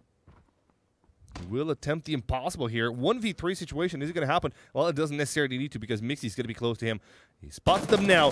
Goes for the head. Takes one down. Goes for the second one. Takes him down as well. And the third one, Sensei Bjarne, already on the back foot. Might catch Hack City off guard here. City doesn't know what the last one state is, but they might spot him soon. No, Sensei is completely out of this battle. Tail between his legs, and he's pretty much a gone. Oh, he's spotted, but they're not going to go for him. Yeah, these shacks, or whatever you want to call them, I hate them immensely because they look so safe. But when you end up going there, you always sit at a disadvantage being way too grouped at the actual location. You probably want to spread out a bit here and take the engagement, but instead you're sort of thinking that this compound is safe to play from, and yeah, FaZe knows that you're going to be close to it, and thereby you're going to end up losing most oftenly. FaZe hits you hard like the new 2OS. So does Moment, though. Example will be brought to nothing by himself right here. Spray was on with Scar. Well, Scar has a lower rate of fire, so it's it makes for an easier to spray, I suppose, rifle at medium range. And Real is also going to be trying to take some shots at M19. M19 are not going to be too bothered with this fight, though. They have a little bit of a circle, so they will stay around. Now, Rogue will try to make their win. Crimson as well coming in on the right side of the circle. Shade in the meantime, busy taking shots at Jazza on his teammate moving in, but they won't end up with any kind of kills here. It seems like Iwan will be in the same position. Yeah, we have some interesting movement coming on here. Crimson is not into the zone yet, but when they're coming in safely here. Like we mentioned earlier, if you're coming this late, you're usually in the clear. Not always. When you wait too long, however, you'll... Wow. Yeah. What happened? Ghost Star from a distance. Nice shots. Yeah, nice shots. Ghost Star from a distance will be taking Jazza on Yannick down. Iwan is going to try to make his way out, and they're peppering him, it seems. Does Iwan's car have any kind of HP left? Iwan's heading straight into another squad. Yeah. The Jama Inada being the aggressor here, and there goes Iwan. Unfortunately, I think that was... No, it wasn't the last guy. There's still one guy from Rogue. Somewhere. Yeah, one last guy from Rogue still alive somewhere. Ansvar, if he finds him... Yeah, he's outside. Puffins down south. Shh. Don't tell Ansvar. There he is. Good job, Ansvar. Good boy. All right, here we go. Circle closing in here. We're gonna learn where the next one pops up. It is north of the previous one, where Lumbermill, FaZe, Genside, and Tornado and Vitality have a bit of Crimson here. Actually, I want to see how they move into this circle, because they're gonna have to cross the road. Do they opt for the cars moving over, making sure they actually get over, but they might run into a team, or do they go by foot, making sure that just moving by foot, you're up to taking shots? Well, there you go. Ansvar responds answers your question pretty much. They got two bikes. I'd use the bikes. It would be a shame. Yeah, it would be a shame not to use them. FaZe already in the middle of the current white, and it's a good white to be in the middle of, but it seems a bit of a straight up land. It's okay, so it's the northwest side of El Azahar. It's good. It's actually not a bad spot. But Mixie takes Saxeri down, which doesn't necessarily make things easy for them. However, they're going to get the res without a problem. In the meantime, CK takes some leg shots there. Looks like Rios is keen on bringing two guys down from Finstack, but he cannot bring them more than half HP each. So that'll be the end of that. Some one-taps going on right here. One tap. Ooh, a CSGO lad. Oh, yeah, you told me you were indeed a CSGO player, weren't you? Everyone in Sweden has played CS. And their mother. Yeah, them That's too. The thing. That's the thing. Everybody's on the rotate. As you can see, all of a sudden everybody decides to move, except for M19, who are now caught by Finstack. Kobe. Oh, that Kobe might be beautiful. Let's see if it does connect. Yeah, it felt like a bit too early, and no. Wow. Okay, so probably trying to get the end there, though, and he just ended up dying before, but that would probably banded him. Yeah. It was sort of close to it. Okay, there we go. Elite player actually gets one of the enemies there. Will there be any chance for a retaliation? Because Molman, Fake, and Rafi are coming in as well. Seek is going to be left to deal with them alone, so Seek cannot deal with... There's going to be player close, but now that one of them peeks in, the last guy staying alive from that squad as well, he's going to be forced back a bit.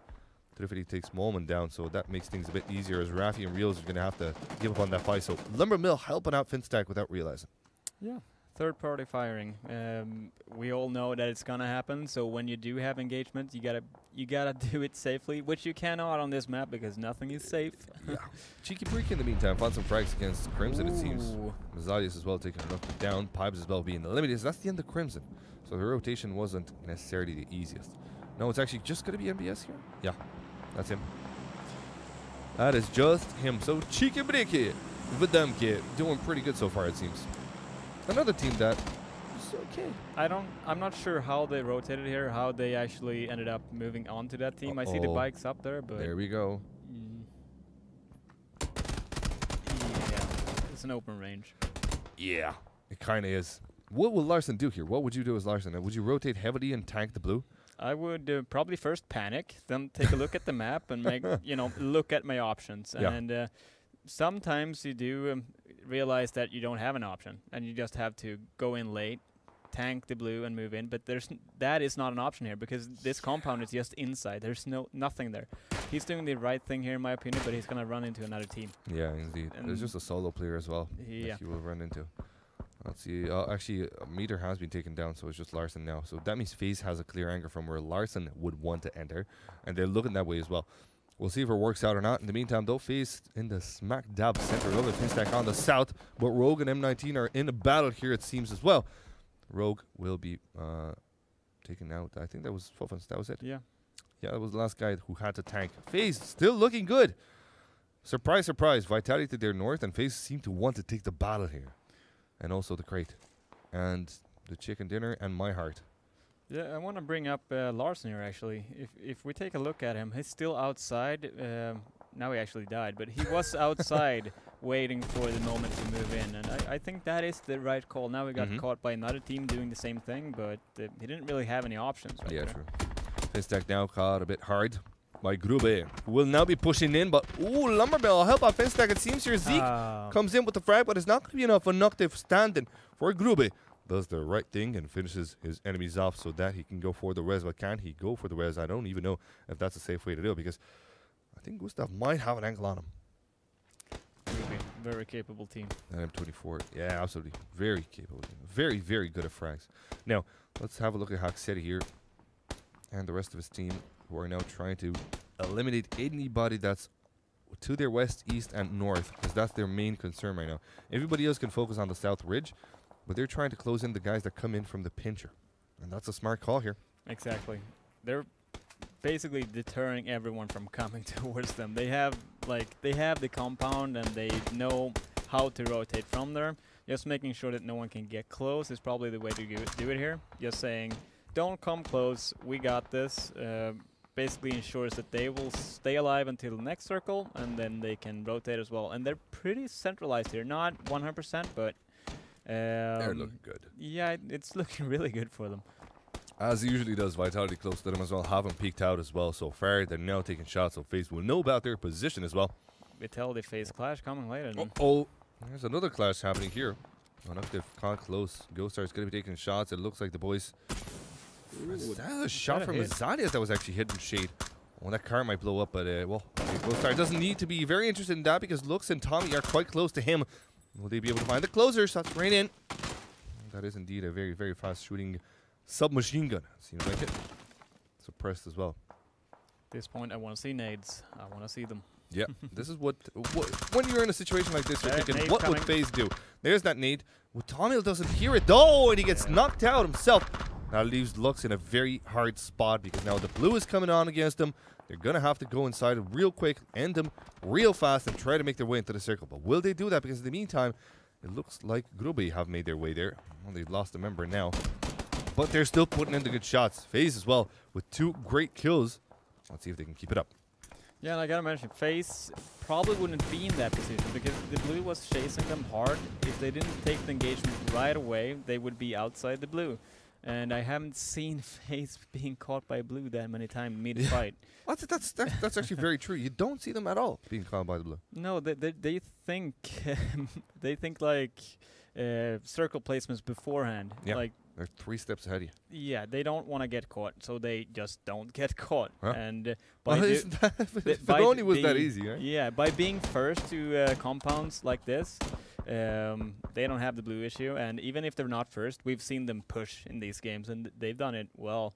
Not only because they are really good at it, because last game we also saw Tinder Girl. They were split 2 and 2, so they were playing at a disadvantage there. Yeah, true. But FaZe definitely good at it. Here's a hard time for Grubby, though. They're caught between 2 enemy squads. Yeah. And but okay, one of the other squads getting help, actually though. going to be held. Yeah, Kippy the Slayer comes in with a frag. Kippy the Slayer, of course, from Cheeky Briki. But here comes the response, and Octave falls as well. Kaint with the triple kill. And now it's all on Shade's hands to do something here. But Kaint is already on the move. He will try to get the closer in. Will he? No, he won't. No, it's just going to be him. I think that, yeah, that's just him. He needs to move out. Is he going to get the res, though? No. Kaint? Where is Kaint? Where did Kaint go? We don't know. Anyway, FaZe versus Vitality now. This might be a battle indeed. No, he might be close to Trifili. He might be getting the res. There he is. There he was, yeah. Trifili on the map. Now, let's see if he gets the res or not. In the meantime, though, all these teams are going to have to move pretty much into the jaws of FaZe and Vitality, and that's never good news. Ghost Star coming up close. Quasaria team trying to get the frags onto Grubbe. Keep it the Slayer in the meantime. Takes Trifili down. And that leaves Kaint alone. Ghost Star will try to make a run for it here if he can. Will he be able to do just that? Because Grubbe should have an angle on him now. That smoke should help him just come a bit closer to the edge of the white. At this point, you probably want to wait for the smoke to bloom out so you can continue running safely to get into the zone, right? Just True. like he's doing. I would not wait too much though, because it's gonna not bloom for that long. Finally, Kaint goes down, but he puts his team at a 7th place, which is not bad at all considering where they came in from. They did not have any kind of circle look at all. Now, Solo's trying to approach the FaZe clan as well. Vitality are approaching from the north side. This might be a battle indeed. We'll see if it happens or not. However, what we're looking at I want is to a see nade that kind Vitality of hunger now. I want to see them like they. Well, they're I waiting know for they their can chance. Look at play. them. Yeah, they can. They can. If there's a team that could take FaZe down, it's these lads up on the top. Oh, this is dangerous from Yempty. He is looking on the right angle there, but he's not fully committing to go on top. This is so ballsy. To actually go on this kind of crate on top side there, this is such a ballsy play. There's no angle as Zanzvar shows us, so Vitality cannot take Yempty down from the other side. And there's not really a downside to him doing that because you know he's kind of covered. If he gets shot, he's behind the wall. If he just goes down here, so Exactly. So his team will have his back. But now they're not behind the wall. Well, Yempty is, Ooh, but his teammates not. Monkey. They're trying to take Monkey down, but Yempty's peeking into that one there as well. And nade is going to be heard by thrown by Monkey, and that's an under nade. Yeah, he's expecting Oh, to it be pushed. was beautiful. Perfect. He let the hill roll into it, or let the hill do his job. Fuzzface gets knocked out. Mixie would want to come in and help him out, but they might actually go for some aggression here, it seems. Will they? No, Yempty takes Ooh. one of the There we go. enemies down, but Monkey returns fire. It's going to be the Acid that takes Shadow down. Help it out, FaZe Clan here. Just one guy left for him. It's just going to be Monkey. He has to go for the res. He only has 33 seconds left here. Mixie opens up the door for his teammate to come in and get a safe res here, and that will happen indeed. FaZe Clan should be 4 again. But does Yempty get a second chance at life? Yes, he did. He already has the revive. So FaZe moving so fast. Shadow right here can get up as well. I'm not sure if they're going to opt for it, though, because the blue is going to come chasing soon here. And he's kind of out in the open. FaZe up to 4 again, though. Yeah, there indeed. And that makes them that much more of a danger kind of team. 5 seconds left, and a res will be attempted onto Shadow. Let's see if it happens. Indeed, FaZe sticking as 4, playing by the ears. They can have an easy time getting in there. I don't think that Shadow can be rezzed. Nope, he will be left for dead. I think. Will he? There's no chance there res happening there. No chance they're getting the res. No, he's not. He's leaving that one. He knows it's a bit too late. Yeah. Just a few seconds late. It's a good call not to take that res. Oh, he goes down. Monkey goes down. Monkey goes down as well at the hands of Dastish. That leaves FaZe in a very powerful spot. They have one guy behind them, one guy who could potentially really aggress them, but that guy could be spotted as well by the clan that is just south of FaZe, and now that they're approaching their clan, they want them dead, and Hack City's going to be the one that dies instead. Dastish peeks him with the head, but Mixie's got the pinpoint accuracy, takes him down, approaches this. He's behind the crate. That crate is a godsend at this point in time. A side flank from the right, and Mixie has to stay protected. Has to wait for his teammates to come in. One of his teammates, though, is down, so they're going to get the res onto that one there. Mixie has a chance to go down here, but he doesn't. Kippy the Slayer still staying alive. Kippy the Slayer takes Mixie down as well. And now he tries to move himself much closer to FaZe Clan, but Yempty and, well, who is it going to be? Yempty Fuzzface and Hack City still into this one. They do spot MBS.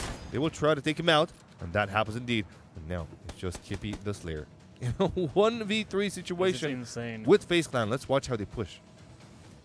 What kind of flanks they take. They're taking their time. They're really like trying to open this nut. They're just No, never mind. Yeah, I mean, that ending right here, that was That is it. insane. FaZe That was just insane. fanned out to Yep. take fights against both teams that were firing at each other. They just interrupted that fight completely and obliterated both teams. Then that will be the GG and the chicken dinner yet again. Latest news, breaking news, FaZe Clan wins a match. Oh my god. Every single time. Absolute legends here, it seems. And yeah, FaZe Clan just bodying everybody around them, man. What can you do to stop them? At this point, with that momentum, I don't know. I would default and then just go for some other tournament some other day and hope for the best. I mean, the momentum they're on right now, today and yesterday, it's hard to just stop that. Even though they might have a bad game today, they know what kind of games they had before, and they can always get back into it. Yeah, that's true. And this is the thing with them, is just that this momentum keeps weighing on their end. It doesn't seem like momentum anymore. It just seems like pure consistency. Yes, of course, sometimes they get the insane chicken dinners one after another. Yeah. But even when they don't, when they fall bad, so to speak, you know, air quotes bad, it's still good for them. Yeah, I mean, Yeah. when it goes not that good for them, they always kind of get the higher placement still by snaking just by good placement. They get points regardless how well they play right now, and it's super fun to watch actually. Yeah. They're a fun team to watch. Just Yeah. makes it here with that pinpoint accuracy headshot on the first guy, and then they come in with a good frag there. Kibit the Slayer had no say on this. Cheeky Breaky felt a bit weaky in the knees when they saw that FaZe pushed them like that. But yeah, there you go. That's what happened here. To close up the match, FaZe with another chicken dinner here. Is there anything that we can say about them that we haven't already said?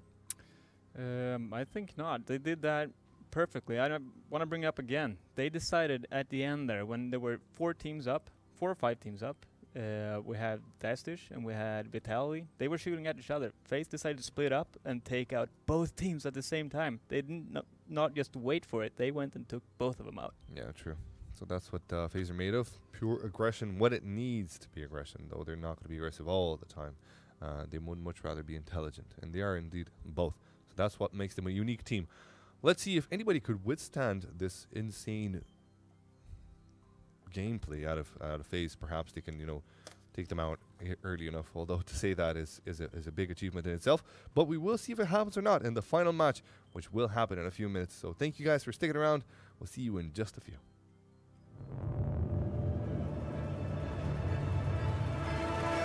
Can you get me home?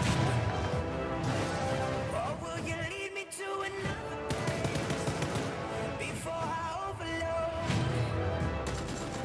into the mess of all our broken ways? Give me a signal.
Hello and welcome to GLL Trivia Time.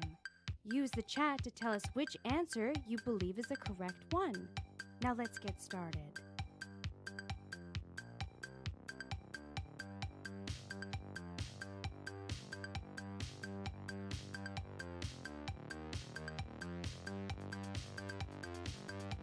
This is an easy one.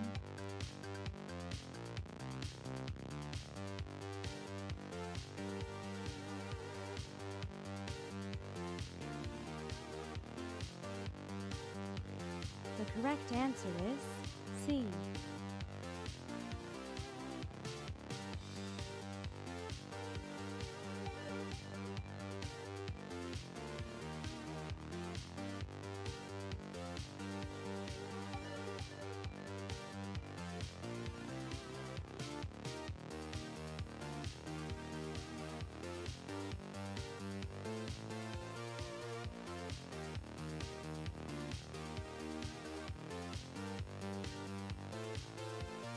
The correct answer is C. You should know this.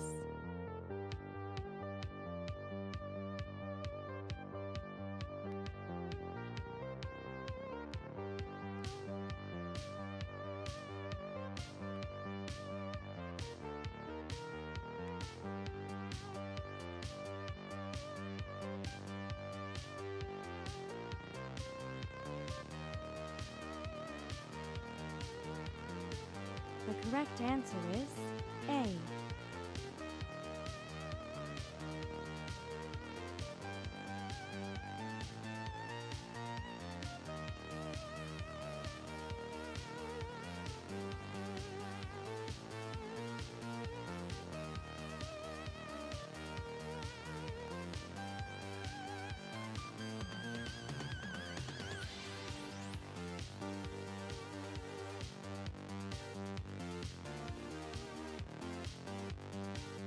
The correct answer is A.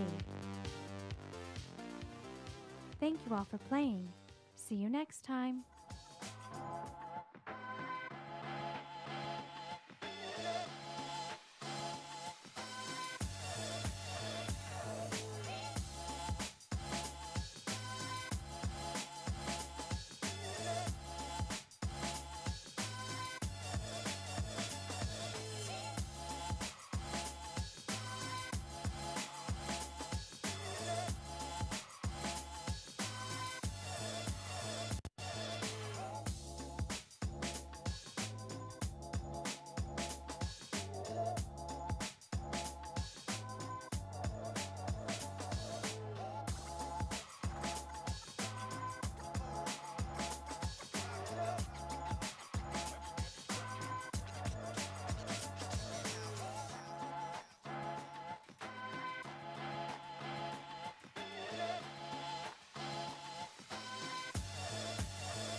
Well, we've been told that we look a certain way, which is pleasing to the eye. We didn't want to believe them, but now that we see ourselves on the screen, my, isn't that good? Damn, I'm good looking. Jesus.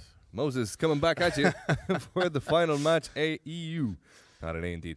And we're going to be bringing this to you on Miramar, of course. This is the time when Miramar gets played 3 times. So we bounce back and forth. It's a 1-in-1 type of situation. 3 Arangels, 3 Miramars, then it's 3 Miramars and 3 Arangels, 2 Arangels.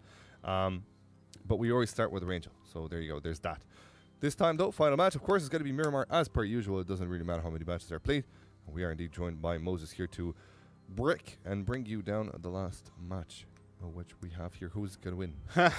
Well, I mean, if odds are to be decided, I would imagine that FaZe so far has been performing quite well. So we'll see if the dominance continues. Can one of these teams, literally anybody, Please. can someone please, Can you please win? Someone else? But you know what? They've been executing. So, and you can see on the standings here, they have a fairly clear advantage by way of almost 500 points.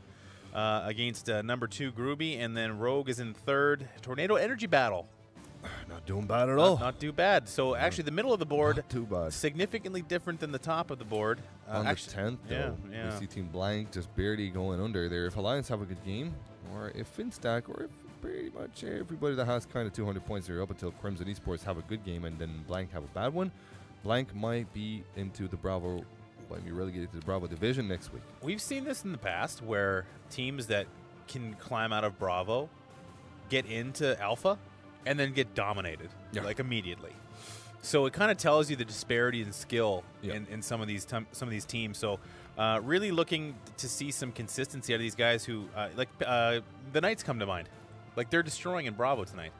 And then you know, a little bit more consistency from them would be great. But ultimately it is a game of I mean, if you're in the lobby with FaZe, I mean, you just you got to assume that second place is like the best you can get sometimes. But that isn't to say that there are no challengers, there is no hope, and we will get a hopeful plain path right up the bottom center of the map there. So south to north, nice and easy. Yes, indeed, easy peasy lemon squeezy, and Moses nipples in the breezy. Now, there will be some areas. I try and keep him in the shirt just for everybody's sake. But I mean, they sometimes summer's pierce, coming. They Summer's sometimes coming. pierce through. Now, FaZe are going to be okay-ish. They will have to find some vehicles to go to Monte Nuevo. There's some other teams that are going to have to loot a bit further away. M19 sticking around to Los Leones, which is, interestingly enough, not challenged until now. Vitality might do a bit of a challenge into that one. It looks like Gruby want to take on Puerto Paraíso, but Rogue have the same type of idea. However, Rogue might leave that spot as they might not be the first ones in there.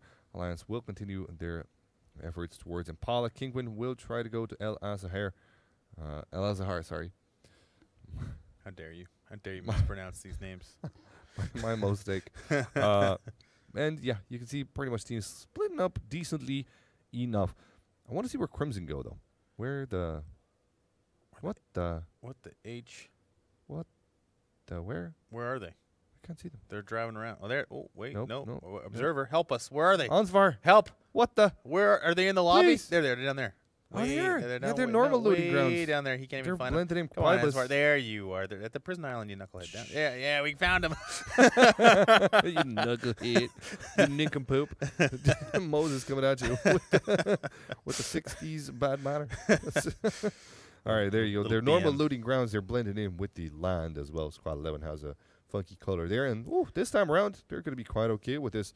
They will be looted pretty decently. Los Higos and Minas Ithorian Prison will be just on the outside, but they'll be okay to go out there and loot their grounds as well. Vitality M19 and Genside this time around into Los Leones, so it's not just going to be M19 this time. And, well, it's easy to avoid a fight in Los Leones, but at the same time, who knows what M19 have in their mind, because they saw the other teams drop by. But with the circle being on that spot, this should not be a challenge. Another challenge, though, is me trying to stand up after so many events. It's not easy, but then again, I love what I'm doing. So, welcome in, guys. This is the last segment of the Weatherman for the EU matches. I'm your boy Boogie, And I'm very happy to show you a map that I don't have necessarily too much to talk about because the teams are pretty much fairly split even. So that's actually one of the points that I want to And bring up that concludes the Weatherman segment. Thank you. See you in the game. Oh, I was joking. Okay, fine. I guess. No, it's too late. We transition back unless we're going to run the bumper again. All right, let's go to the map. Right. Production is like, yeah, what the crap, man? Make up your mind. Hey, guys, what's up? All right, so let's have a look at this. What I want to point out, though, is you can see a fair spread of teams pretty much across the map. So here's an interesting thing. We were initially, before the first season of GLL started, we were thinking, okay, this might get a bit weird. This might get a bit awkward because having so many teams that don't necessarily scrim together all the time could be a potentially damaging stuff in terms of early fights, which is good for us and good for you, the viewers, because we get a chance to spread out the kills. It's been more interesting to watch, people getting kills early on. It gives you a bit more of an action to cast on as well as to watch. So, funnily enough, on a map spread out like Miramar is, and with the looting grounds that it has, we haven't seen anybody go to Opozo, have we? We have the last couple of games. It's not. I mean, not I all. knew that. No, we haven't. But the first Miramar match that I casted didn't have any. Okay, so it depends on the playing pad, like everywhere else. Where Yeah. where sometimes you'll see teams go to Pozo, like in the game number 1. Dynamic droppers. There was 2 dynamic droppers. We coined that, or you coined that term yesterday. But there were some teams in Pozo at the beginning. I believe we did see at least 1 or 2 there. But it's an efficient looting ground. There's lots of good spots in Pozo, but it really depends on what's available to you. Absolutely. A team that I'm worried about a little bit here would be Penta, because in their looting spot north side here on Torre Ahumada, they might have a slightly difficult. Did I press play? Yes, I did. They might have a slightly difficult rotation here towards where they should be going into the circle. On one side you got Lumber Mill, on the other side you got Wilma. But Wilma and Lumber Mill, knowing that they're quite close to the circle, they could be going a bit early on. However, what is interesting to see is that this might be a long drawn game. This might go into the final circles because a lot of teams are already in here and a lot of teams are already close to the center. So this tells us that these teams here would avoid necessarily going any kind of way close. These teams that are kind of close, they will try to attempt a closer breach to the first circle, of course, whilst these teams that are already in there are going to have an easy time. Crimson as well, they should be rotating up towards this choke point, but they might be coming at the gen side, which is something that we might be seeing because Pybus is already on the rotate. So without further ado, let's get back into the game. Thank you very much. It's been your boy Boogie. An absolute pleasure seeing you guys here as well. So looking at the map, Leonis region still kind of contested. We mentioned this in one of the first segments there, where Vitality and Leonis seem to share the town fairly amicably, but for now, the transition is beginning, at least for some teams further up in the map. There's some jostling, some moving around. Looks like FaZe is... That word again. Listen, my vocabulary is very North American. What's wrong with you? Are you tangled? Did you get stuck? What's wrong? What happened? Good evening, ladies and gentlemen. It's your boy, Skinny Voice. I love it. Okay. GLL actually is Black Money Entertainment. And I can actually... okay, there it is. It's turned off Did it now. fix you? You have Okay. no idea what's going on here, do you? No, I can't hear the preview. You have absolutely no clue what went down. Did you step on something? It sounded like it. It sounded like somebody stepped on me. Turned me into like a flattened out Goomba. So That's how it sounded like. I was a little chipmunk for a moment there. Whew, thank God I'm back, and this will never happen again, I'm sure. great. So I am completely and 100% sure of it. the transition's starting already for some of these teams making their way down to the play zone. This is a little bit of a difficult play zone for some. There's a lot of open area in the southern end of the map, and not to mention the hills and terrain can be difficult to move around efficiently. So the vehicles will be used at least for a little while until they decide to get out and occupy the very hilly area around the south of the map, more green, all that kind of stuff. So it's much less desert around the bottom half. So for now, it's Vitality and M19 holding on to the Leonis area. Yeah, but they will be happy to get out. Yeah. This is not necessarily the best place to stay on urban warfare. Isn't what you want early game, especially, and you also don't want to run into Ewan. But because of the way this land is laying out, Ewan's not going to have any chance to take Feverish down any kind. He is heading towards Jazza though, and Jazza hears him go by. It looks like Fever will stop just in between them, so he will be quite okay with that. The rest of Alliance are pretty much making their way in already. You can see VZ close to him as well as Meter +1 on the outside of the white, but they will soon be making their way in. So, as we said it, the teams that were further away, they're still sticking around. They're looting up. They're going to be playing the outside or close to the edge. Whilst the teams that were kind of close to the white, they're trying to make it as far as possible without getting shot. Whilst the teams that were already in, no, they're not going to be doing too much. They're just sticking around. So I'm wondering, looking at FaZe's current position in Monte Nuevo, Ooh. that's out in the water too, right? So There you go. this Does one's got a that scope please with the it. Moses? Yeah, so I mean the AWM. Well, the only issue is that you're not going to be able Nobody's to. going to be grabbing it. Yeah, you can't. Well, first of all, you can't get it. Yeah. Second of all, the 8x and the 4x and whatever happens to show up in these crates, the scope is arguably the more important aspect there. On Because Miramar. you can use that 8x or 4x or whatever you like. Oh, So poor young Poor fella. Botulin. We've met this guy. Yeah, I know. I talked about that in the first broadcast. The nice young man that he is. Now, example following suit, having The nice dead man that he is. Yeah, he's dead now for sure. Oh. And Fuffins will come over and say hello.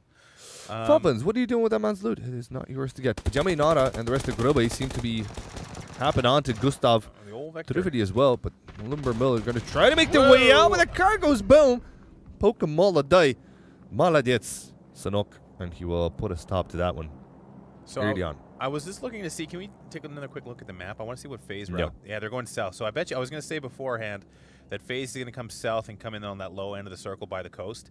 This makes sense because if the one thing that I've started to notice about phase is how little they want to transition, not near towns, but in line with towns where other teams that might have left that area would be. So Yeah. they're going to come down to the south and come in on the low side of the circle, which is a smart move from them. Lots of hill cover. They're in a very deep valley down there.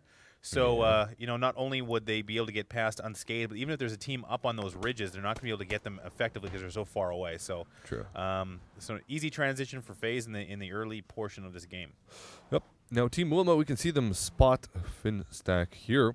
No fights just happening just yet. Both of these teams are happy in the places that they are, and they don't necessarily need to move out. Well, of course, Wilma would much rather find themselves in a compound rather than staying on the outside skirts. They are in here because they're a bit open. But for the moment, as you saw them there on the map, they're in a good position. So the teams that are very far away from the circle, they're going to be sticking around to that spot. In the meantime, their Alliance lose one more. That buggy goes boom, or it doesn't necessarily go boom, but Pokemolodoy will put Meter down. That's another Finish him vehicle off. pickup for him. Sigsy as well. That's some nice loot that Grubby seem to have so Yeah, far. Inactive picking up the kill there on Sigsy. So that is Hard a bunch rotation. of damage there, and that's two picks that Groovy was able to pick up on vehicles. I had Plus another one 60. before Yeah, from Lumbermill. yeah, no doubt. So Oh. what we got here? Okay, I like it. I like it. That's a good I'll B take it. plus. That's a B Yeah, plus. Miramar, it's good. Yeah, the 240, First circles, very good. The 249 is always good in my opinion, but it's just not as useful as the ARs in this case because of the inability to put a. Can you put an 8x? Can you put an 8x on the You can put 249? whatever you want on it. Okay, there you go. Put But a 15x on it. I think the M4 is You probably were still the better oh, option. saved it. The M4 is still a better option from just a tap fire standpoint, but the Mm-hmm. 249 is a powerful weapon regardless. But Yeah, those first don't see it a lot. 3 to 5 bursts are insane-o. yeah, we don't see it a lot, so we'll Nope. see if he winds up chucking that thing out of the crate there. But And it's a clutcher's weapon as well, because it holds 100 bullets. Well, you And can- when yeah. you found yourself alone in a 1v3, 1v2, 1v4 situation, you have a higher chance of success just because you don't have to reload, just because you have those 100 bullets. Not having to pull 2 mags to have 80 bullets, that really comes in handy. Now, let's have a look at between FaZe and Crimson, where Yempty comes in a bit dink down, perhaps worse for the wear, but that's okay. He's going to use a first note, just ban this here, to try and bring his HP back up, as Crimson have a very powerful topside plays where they can freely shoot through their enemies to the east. But this to be said, FaZe made their way quite deeply into the circle, it seems here, coming in as late as they have, so oh man, it's not a bad effort, especially considering that the second circle will see them pretty much, them and the other team, Crimson, share the center. Now, Finstack here are engaged in a battle. It's a 2+2 for them, but it's not working out against Team Welma. One of them knocked out. so for Timmy, still hold like we've seen this split a couple of times for Finstack. They've split out in these compounds. They're actually holding a nice choke point here, but they've now allowed a bunch of people to get past them into the zone. So this choke point is not really doing them any favors. They do have one man down, so it's kind of a problem. But for now, Crimson creating problems of their own, shooting down onto FaZe. So Crimson, as Yep. far as I recall, now this is information I've just seen in the chat, so that might be incorrect. Why do you watch it? Is there? Can we pull up the scoreboard again really quick when we have a moment? The overall scoreboard for today, if possible, production. And no, if not, no big deal. But I just Put him on a spot like that, man. You're wanna, gonna get the chipmunk voice. If you keep doing it. That's when you get the you get the chipmunk voice Please, when no, you I'm sorry. when you I do just some want to see the shenanigans. scoreboard if we could. But Like when I force production to go out of the weather segment super fast. That's why they put the chipmunk. I just realized now. That's like it's the a whip. vengeful production team. It is a vengeful production. Just don't do it. Trust me, you're gonna have the weird voice. Timmy now knocked out. Fake will finish him off. So South Bank preference, perhaps. yeah, that's. Timmy. So they have given up the choke point. Crimson's still poking away here. My understanding is that Crimson has not had a great night from a kills perspective, so I wanted to confirm that. Regardless, we'll see if they can pick that up for the back half, or for actually the final game of this evening. So for Crimson, they are still 4 strong. Everything's looking good, but for now, it's Finstack getting flanked, and that is shooting at him. So Doesn't work out that well. So Zulu is down and out. And now this zone is not going to provide a lot of options. There's still a lot of water here. So we may see an island split here. I doubt it because that island's going to come out for sure. So it's going to get real dense in the center of this current zone, I would imagine. It will. It will indeed. Now, let's look at Yank trying to go further down against his enemies. But his enemies actually left that spot already. But VZ somewhere else. Yambawe take him down actually from another place. That's a kill as well. That means that Fever might be the last one staying alive. I think it is. That's a hard one. Second circle to be. Oh. Asvar was like, no, mate, there's more people here. Nope. That's the last guy from Alliance. Unfortunately. Now, circle would be closing in and we're going to be finding out where the next one resides. And some teams are going to be forced to move out shortly. A lot of teams are going to be, well, if it goes... Actually, if it goes in any kind of way, east or west, a lot of teams are going to be in it because there's so many in the middle right now. Moman cut in the open by NBS. Some clean shots coming on him. And, well, not, except for these ones on the knockout there. But there's a smoke in there. It doesn't really matter. He's at the edge of it. No res will be happening. And in the meantime, Pajama Unota also taking Wiki Bookie down. That tells me that Turufeli and Kane are left now for Team Lumber Mill. Some early killings that are hard to catch, but they are happening. However, still 18 teams alive. So as far as this goes, the reason I think we're seeing more early game action is that there's just not a ton of real estate, and with this many folks just down south here with no home, or at least trying to find one for themselves, well, they are. There is real estate.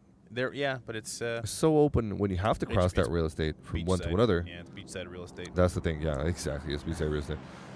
So it's so difficult that might be a problem. Now M19 and Rogue might be out of fight. Squad 8 and 5 on the center right side of the circle there might be going at it. Center to the right. Rogue, Yank, Fuffins, Jazza, Yannick. Just when you thought, oh, there's a double drop there too. Drop. So Crispier will get probably one, or well, Mista and the rest of his squad may pick This up is one. smart out of blank. Look at the way they rotated all the way from Valle del Mar to Los Higos. Yeah. And to where they are right now. Penta had the same idea, but they're super late. Yeah, so they're just going to have to go straight into it. Well, they're going to beat the Cheeky Bleak. Yeah, and not to mention this zone is about to change again, so the damage will increase. And so, we're going to see the transition here shortly. Crispier maybe finding that. There it is. So it's not too bad. It's a lot of teams in, but it's going to get really crowded now because everyone on the right side, Vitality, Kingwin, and that was Shade and his squad as well, having to come in on that right side of the map now. No more options to get real cramped there in the mountains. And even M19 and Genside, it's just going to get really crowded. So for FaZe, they're in a good spot. They have that high side behind them is super high, so there's nothing they can nothing too really to worry about when there's teams up there. But another 240, that's a solid B minus crate right there. 249 and a backpack. That's all you get. So B minus. Is that a bad mark from you? No, that was standard issue for me when I was in school, I think. Oh. Yeah. So it's B's and C's get degrees, or at least most of the degrees. Oh, is that what they say? Yeah. Well, that's what that's the B mediocre slogan. Yeah. We all been there. So Vitality on the way in. They're really getting wrecked. Still struggling with the rotations. M19 and Kingwin are at them in a crossfire. They're caught in between, and Rogue as well putting shots on Vitality. There's just 2 members left line, Monkey and Shiv, but they will try to make the crossing. They might get into M19. We'll see how that one pans out later on. In the meantime, not a lot of teams are getting things down. Again, Finstack losing one guy here. They might have to play as a solo. So Dark Dreams using that high position to shoot down at teams all around him. Looks like there is some fire coming onto FaZe, but they're not too worried about that just yet. The distance is great. Gent side there as well. And FaZe shooting out at Crimson. So the remnants of Vitality are now getting pushed by M19. Oh, there they go. And Both of them downed in a matter of a second. That. That is that indeed. That's going to be the end of them. And an unfortunate timing, an unfortunate pathing. We'll see. We might see Vitality. Good old Vitality getting knocked out early. We might see Vitality go down to Bravo. 18th. Oh, lordy. So anyway, we'll see at the end. But regardless, that is the first team eliminated is Vitality, and now it's kind of an uphill battle for everybody else as the circle is closing again, and the battles are starting to occur. So Seek is 2v2 as far as the eye can see here. Yeah, exactly.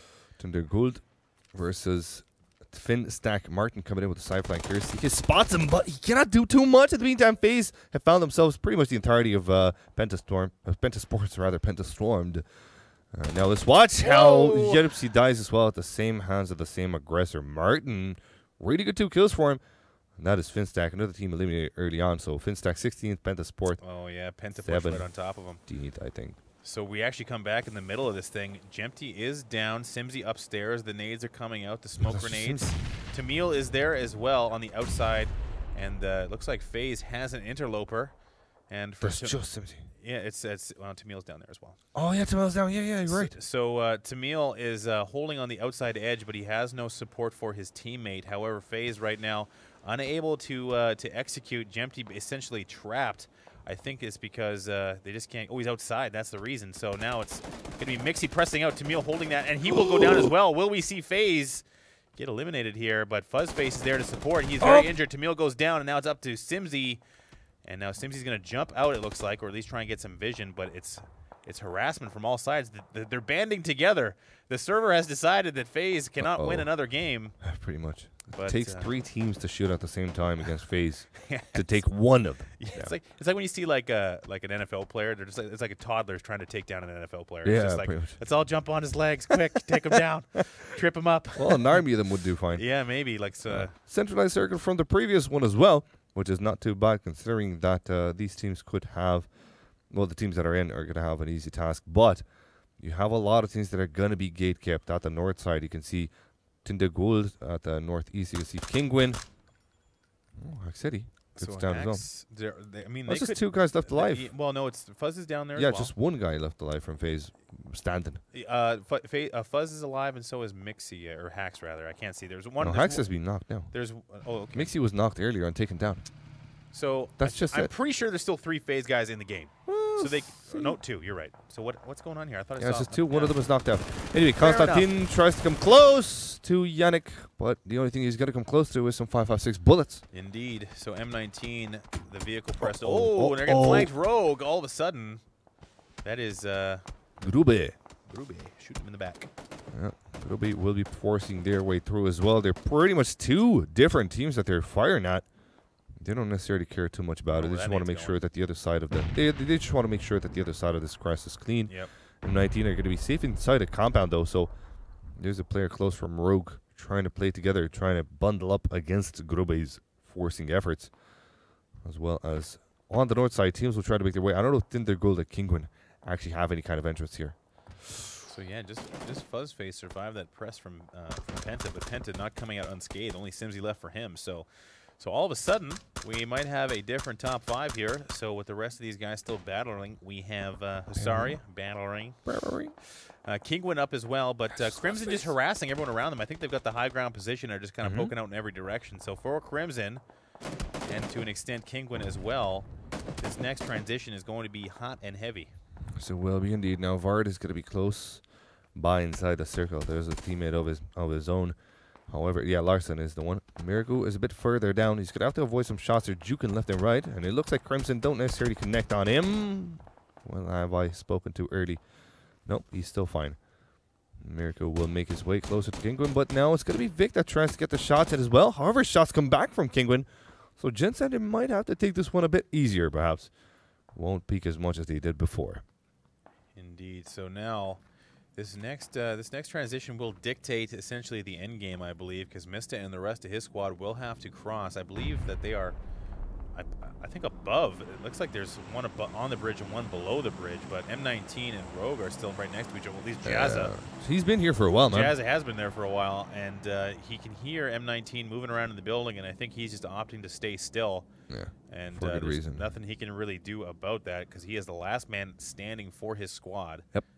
As is Fuzz, as is Simsy, as is a guy from Alliance, Fever. Yeah, Fever. As is Tinda Gulveglur. So there she blows. As Veglur makes his way closer, it looks like shots fire off somewhere else on the map, so he has a little diversion to work with here. Andrea, though, tries for the side flank against Mirko, and I don't think Mirko is going to be ready for this. It doesn't seem like Kinguin are prepared. Here comes Andrea with that M4. Let's see if he can find any frags, and now he's getting shot from a long distance here by someone else. It doesn't matter, though. Andrea finds the frag. Vard brings him down real quick, though. Genside haven't pushed just yet, so that's just going to be Andrea that lost himself in this battle. I don't know if that was necessary. Well, he pushed really wide over the top of that hill, and I mean he does get a potential trade situation. At least does Kinguin, but Tornado dinked him down. Yeah, so it's when you press on those ridges and expose yourself, that's the risk you take. Because as soon as you start shooting, people look in your direction, right? So he goes down, and now I don't think he's going to be able to get rezzed either. Neither will Miracu. They're just a little bit too far. There is a minute left remaining before this next circle change, so it is definitely possible. But his team does not look to be making any moves toward him. Yes, indeed. Claus will try for a wide rotate here as Genside still TK's Vic stealing that. Takes yeah, now. He's taking the kill away from Kinguin. So that's something I am surprised. Actually, it looks like Rogue now. It looks like Jazza has flanked M19 on the way out of the building. He has taken at least one down and killed it. And the elite player will go down. And now Jazza looking for the last kill on example. This is now turned sour for M19 in this house. The lads, says Jazza here as he gets bodied by example. And that will be a quick res if possible, because Zergo's going to be strangling soon. And with that in mind, M19 are going to have to move, but they have Genside looking at them at the same time. Now, Gruby have made their way inside the circle here, taking Crimson down one by one. That's some savagery coming in from the lads in Russia. And I don't know where their last man standing. Okay, so it's to their north, the last man standing from Crimson, it seems, but that's just it for Lockwood. He's going to be playing as a solo for Crimson now. Some teams still stay alive for long enough here, though.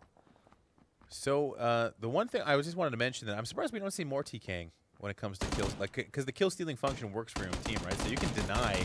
Oh, potatoes! Oh no, that's a lot of potatoes coming in here. Truthfully, will be brought to his knees. However, Fever will be feeling his own fever there. He does have a full med kit to pop. Perhaps no, it was a first aid. But I don't know where the rest of. Oh, it's just Kane for Lumbermill. He's gonna have to play this one alone. Gruby are going to try and exit the circle to try and block off Genside coming in, but little do they know that Example is coming in with a potential side flank as well. So let's see what happens here. As Pokemon and Example will be meeting shortly here. Example takes a break. And Genside too. Looks like Genside coming in on the north-hand side of the circle, trading immediately and getting downed by Poka. So that's going to be a Vic trying to trade as well, but they're pressing the action immediately is Gruby. So they are going to... I do that just for you. I'm sure that all of my pronunciations just chap you. But at the same time, it looks like this is going to be a one-sided fight, and that is an easy wipe for them. So they just kind of walked over and said, "Nope, that's enough for you." And that gives Example a chance to get in there. However, look at that. Blank are taking shots at the boys in the water, and that's probably going to be the last circle where the water is in. Very, very proud to see that not a lot of our players have been playing the water at all. No, and it looks like Example did not make it. Poke coming over and saying no to him as well. So now it's just a couple of little water babies. Just Kane and I believe Fever was in there as well. So little ducklings swimming around there on the beach. Duck, I'm a duck. Yeah. So the now it looks like Hasaria and Gruby are the last two four-man teams. Yeah, pretty much looks like it. Tornado Energy as well on the northeast side. They're close to Simsy and Fuzzface. Now shots come back and forth from Gruby against the lads from Blank, and they're dying. They're losing their member. They're stuck in there. Missed the TV as well, taking a heavy damage from afar. Pokemolo really connecting nicely with this car. So that's some nice long distance shooting, and you can see where they did it as well. Yeah, because they have to go in that area into the next circle, so they had to take care out of Blank. Well, and I mean, just with the high ground spot, that vision, you might as well at least do damage to the teams you can see. And they've done such a good job of clearing out the area around them. They don't have to worry too much about flanks. They're like the last remaining member of Crimson is there, and Kingwin now eliminated as well. So that is Kingwin going out in 10th place, and now it's going to be Groovy looking down to their right side to probably displace Crimson. You can see the shots coming out there. So for now, it's like a across-the-way battle, but for Hasaria, they do have the zone, and now it looks like Fuzzface has moved right in line with Simsy. And moving past him slightly, so we'll see if those two guys. And Fuzz definitely knows that Simsy's in there. Well, from that previous fight, he has got to have some idea. Yeah. But for now, he's just looking to get into the zone. It looks like he's going to try and take that building, and now it's Kavorka going down. So that might give Kane a chance. Nope, the plays onto Kane. Never mind. That will give Mist a hard chance to get into the circle. That's a very hard rotation. Now he has to pull towards the left side there. He has to climb. Actually, he might get in safely if he goes behind. Now, look at this push coming in from Grubby. Kemba's not going to be impressed by it. Neither will Dow. No, never mind. Shade will take Dassers down. Kemba's still alive behind the Baiku. Pokemon doesn't spot him yet. Like a T-Rex here. He needs some action. Needs some movement out of him. There she goes, and down he will. He blended into the bike. He was like camouflage bike man. Jempty Camouflage said that Bike Man is another anime title. Camouflage Bike Man. Exactly. So coming at your heart with his leather pants. Camouflage. For some reason, he has a sword too. Because he's 40 years old and he still has a freaking sword. Jempty mentioned in the last game, or one of the first games, that he thought that one of the last players in the grass was a down bike. I'm the opposite. Every time I see a down bike, I immediately assume it's a guy. So I guess in that case, camouflage bike man is a real thing. So roles reversed here for Simsy and Fuzzface. Fuzzface is going to be playing the building while Simsy is out, but this time around it doesn't pan out nicely for him. Dark Dreams, you know what? Takes him down. It doesn't matter what happens. FaZe in the top 5. It doesn't matter. It is true. It doesn't matter what happens. Come on.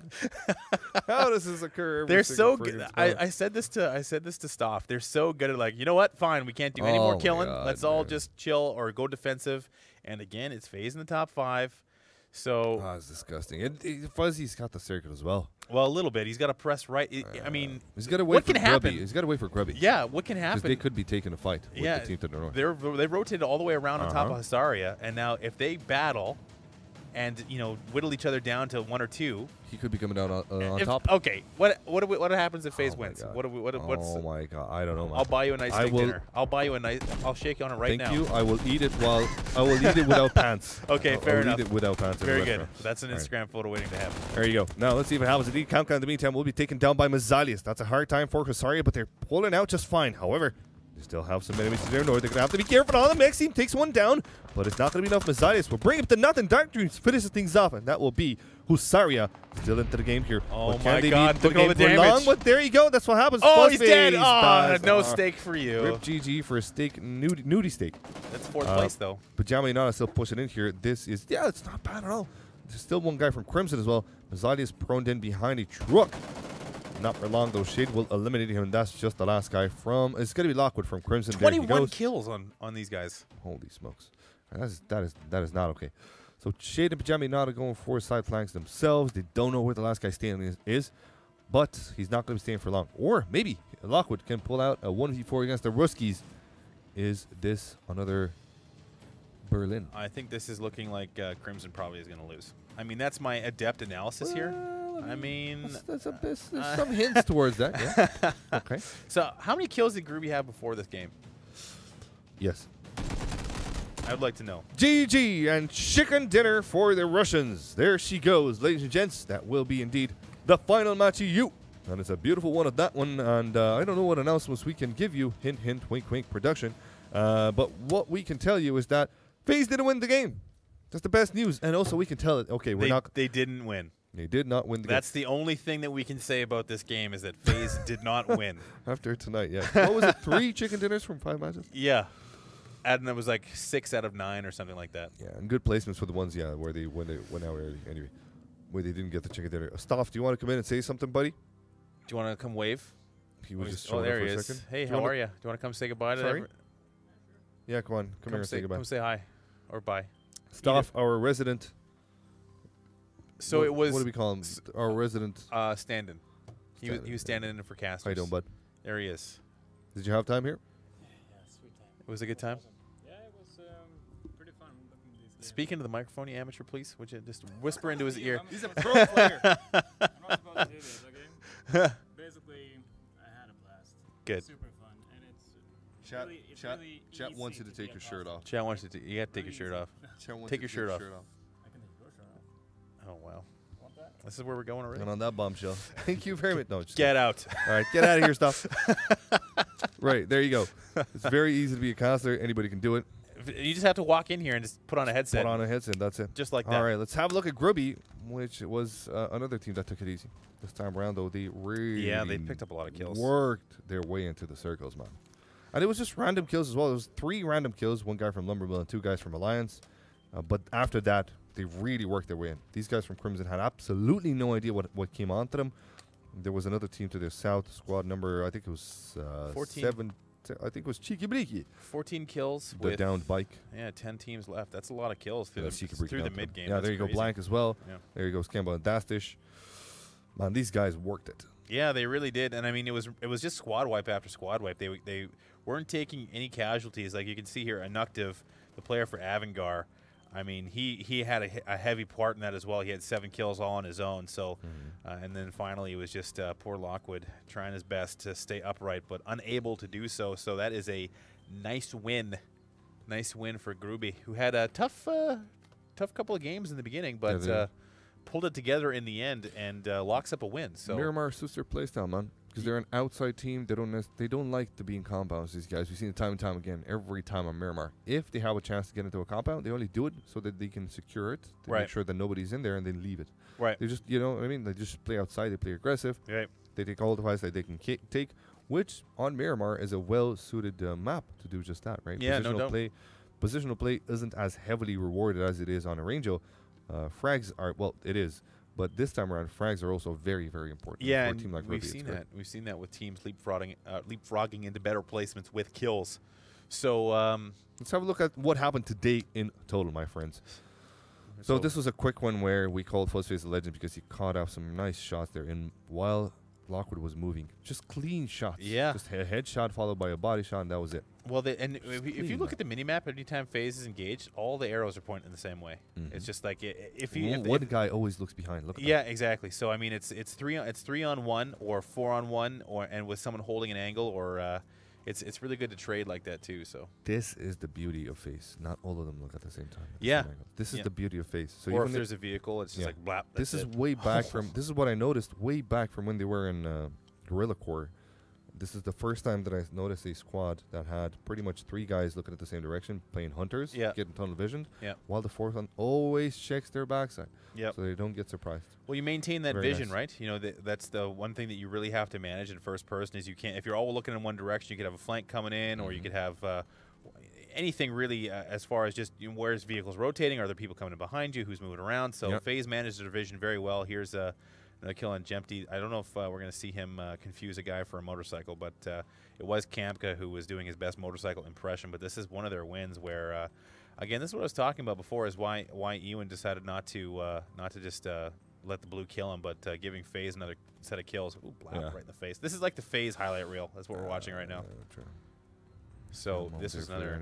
Yeah, Mixie got downed here in the end, but it wasn't enough because his teammates were alive.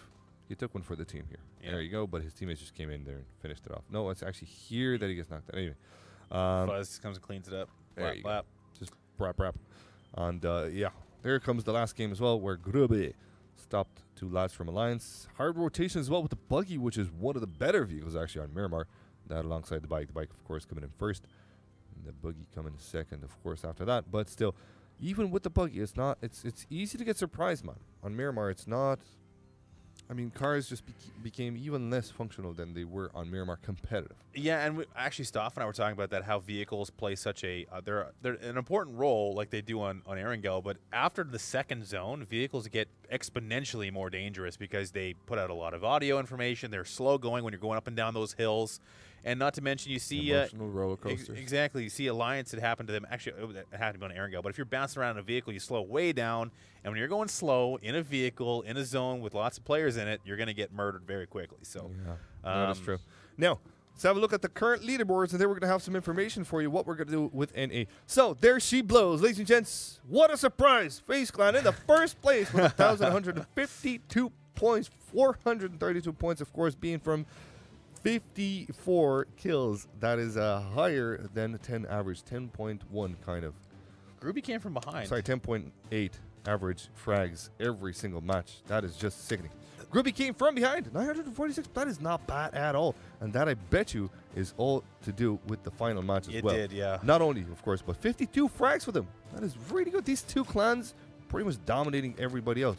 And look at and then the third place is like 300 points, you know, almost 300 points behind. So I mean, and that's with 21 kills as well, yeah. Yeah, so I mean, it's a very different story the rest of the way down the leaderboard. Yeah. Rogue in 4th and Hysteria in number 5 there, but Kinguin on 6, Penta 7, Lumbermill 8, Cheeky Breaky 9, and Blank for 10th. So that means that the rest of the teams Crimson Alliance, after that, Genside, Finstack, all these guys that got promoted, and even go Vitality. Vitality is going to get promoted to demoted to Bravo as well. Yeah.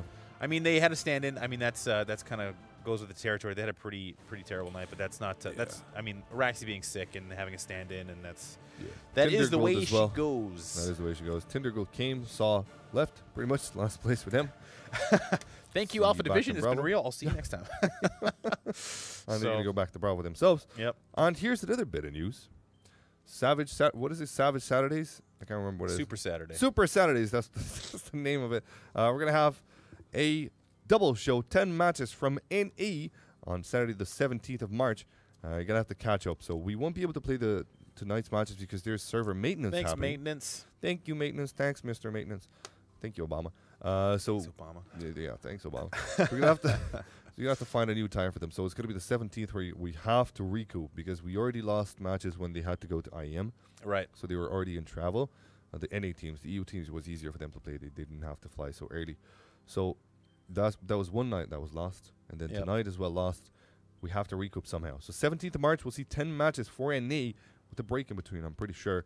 That's going to be quite a show. So don't forget to tune in at that time there. And let me see, do we have anything in between? I don't think we have anything in between, actually, for next Wednesday. No, yeah, that's it. 17th. It's going to be the Frantic Saturday. They're cringing at our anime song. Super in the chat. Saturday. That's where we're at. Are we at the enemy chat? If you say cringe, your life is devoid of happiness. Just allow some things to be silly. Let silliness come into your life, chat. It doesn't have to be cringy. Just go, oh, man, that's so silly. And then just move on. One joke that I cracked in Star Ladder. One freaking joke that I cracked in Star Ladder, and they jumped on me. Ha caster. Like, let me be a freaking human being, please. Sometimes. We're humans too, chat. Why do you got to do this to us? Okay? It's not always. Now we're cringe. Okay, fine. We kind of. Your life is devoid of happiness too. Yeah, man. Everyone's sad. I'm sad too. Let me have a bit of moment. Even if my jokes are bad, let me have them. All my jokes are bad. I will make it up by drawing penises on the freaking weatherman thing for you. Okay? So, yeah. Is that how it looks to you? Because you're looking at it from the front? Exactly. I was like, etch a sketch. What am I drawing, chat? You're literally drawing a circle, which means you see it from the front. Yeah, exactly. All right, there you go. That was all the news for you. That was all the fun. We're going to go home now and relax a little bit. It's been quite a tour for us, man. Yeah, we've spent so much time together. I just basically never want to see you again. So it's until next time, of course. But and some memories. We've seen some things. We've seen some things. Yeah. So that's it. It's been a pleasure. It's been an honor. We will catch you guys on the 17th. We don't know where and which is going to happen, but we know it's going to be the 17th, the Super Saturday for 2 NA Productions, just to catch up for them on the point system. Don't forget that all these teams are fighting off for a chance to go at LAN, which might be happening 20th to 22nd of April. We haven't decided yet. Might be after. We don't know for sure.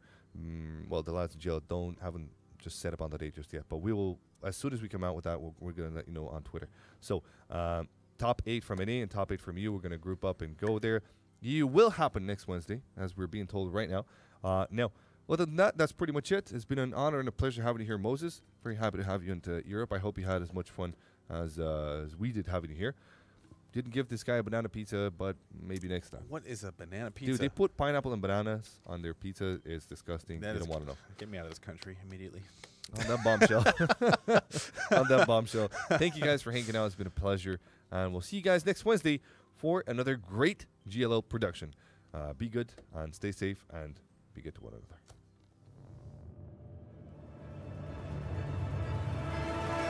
Can you get me home?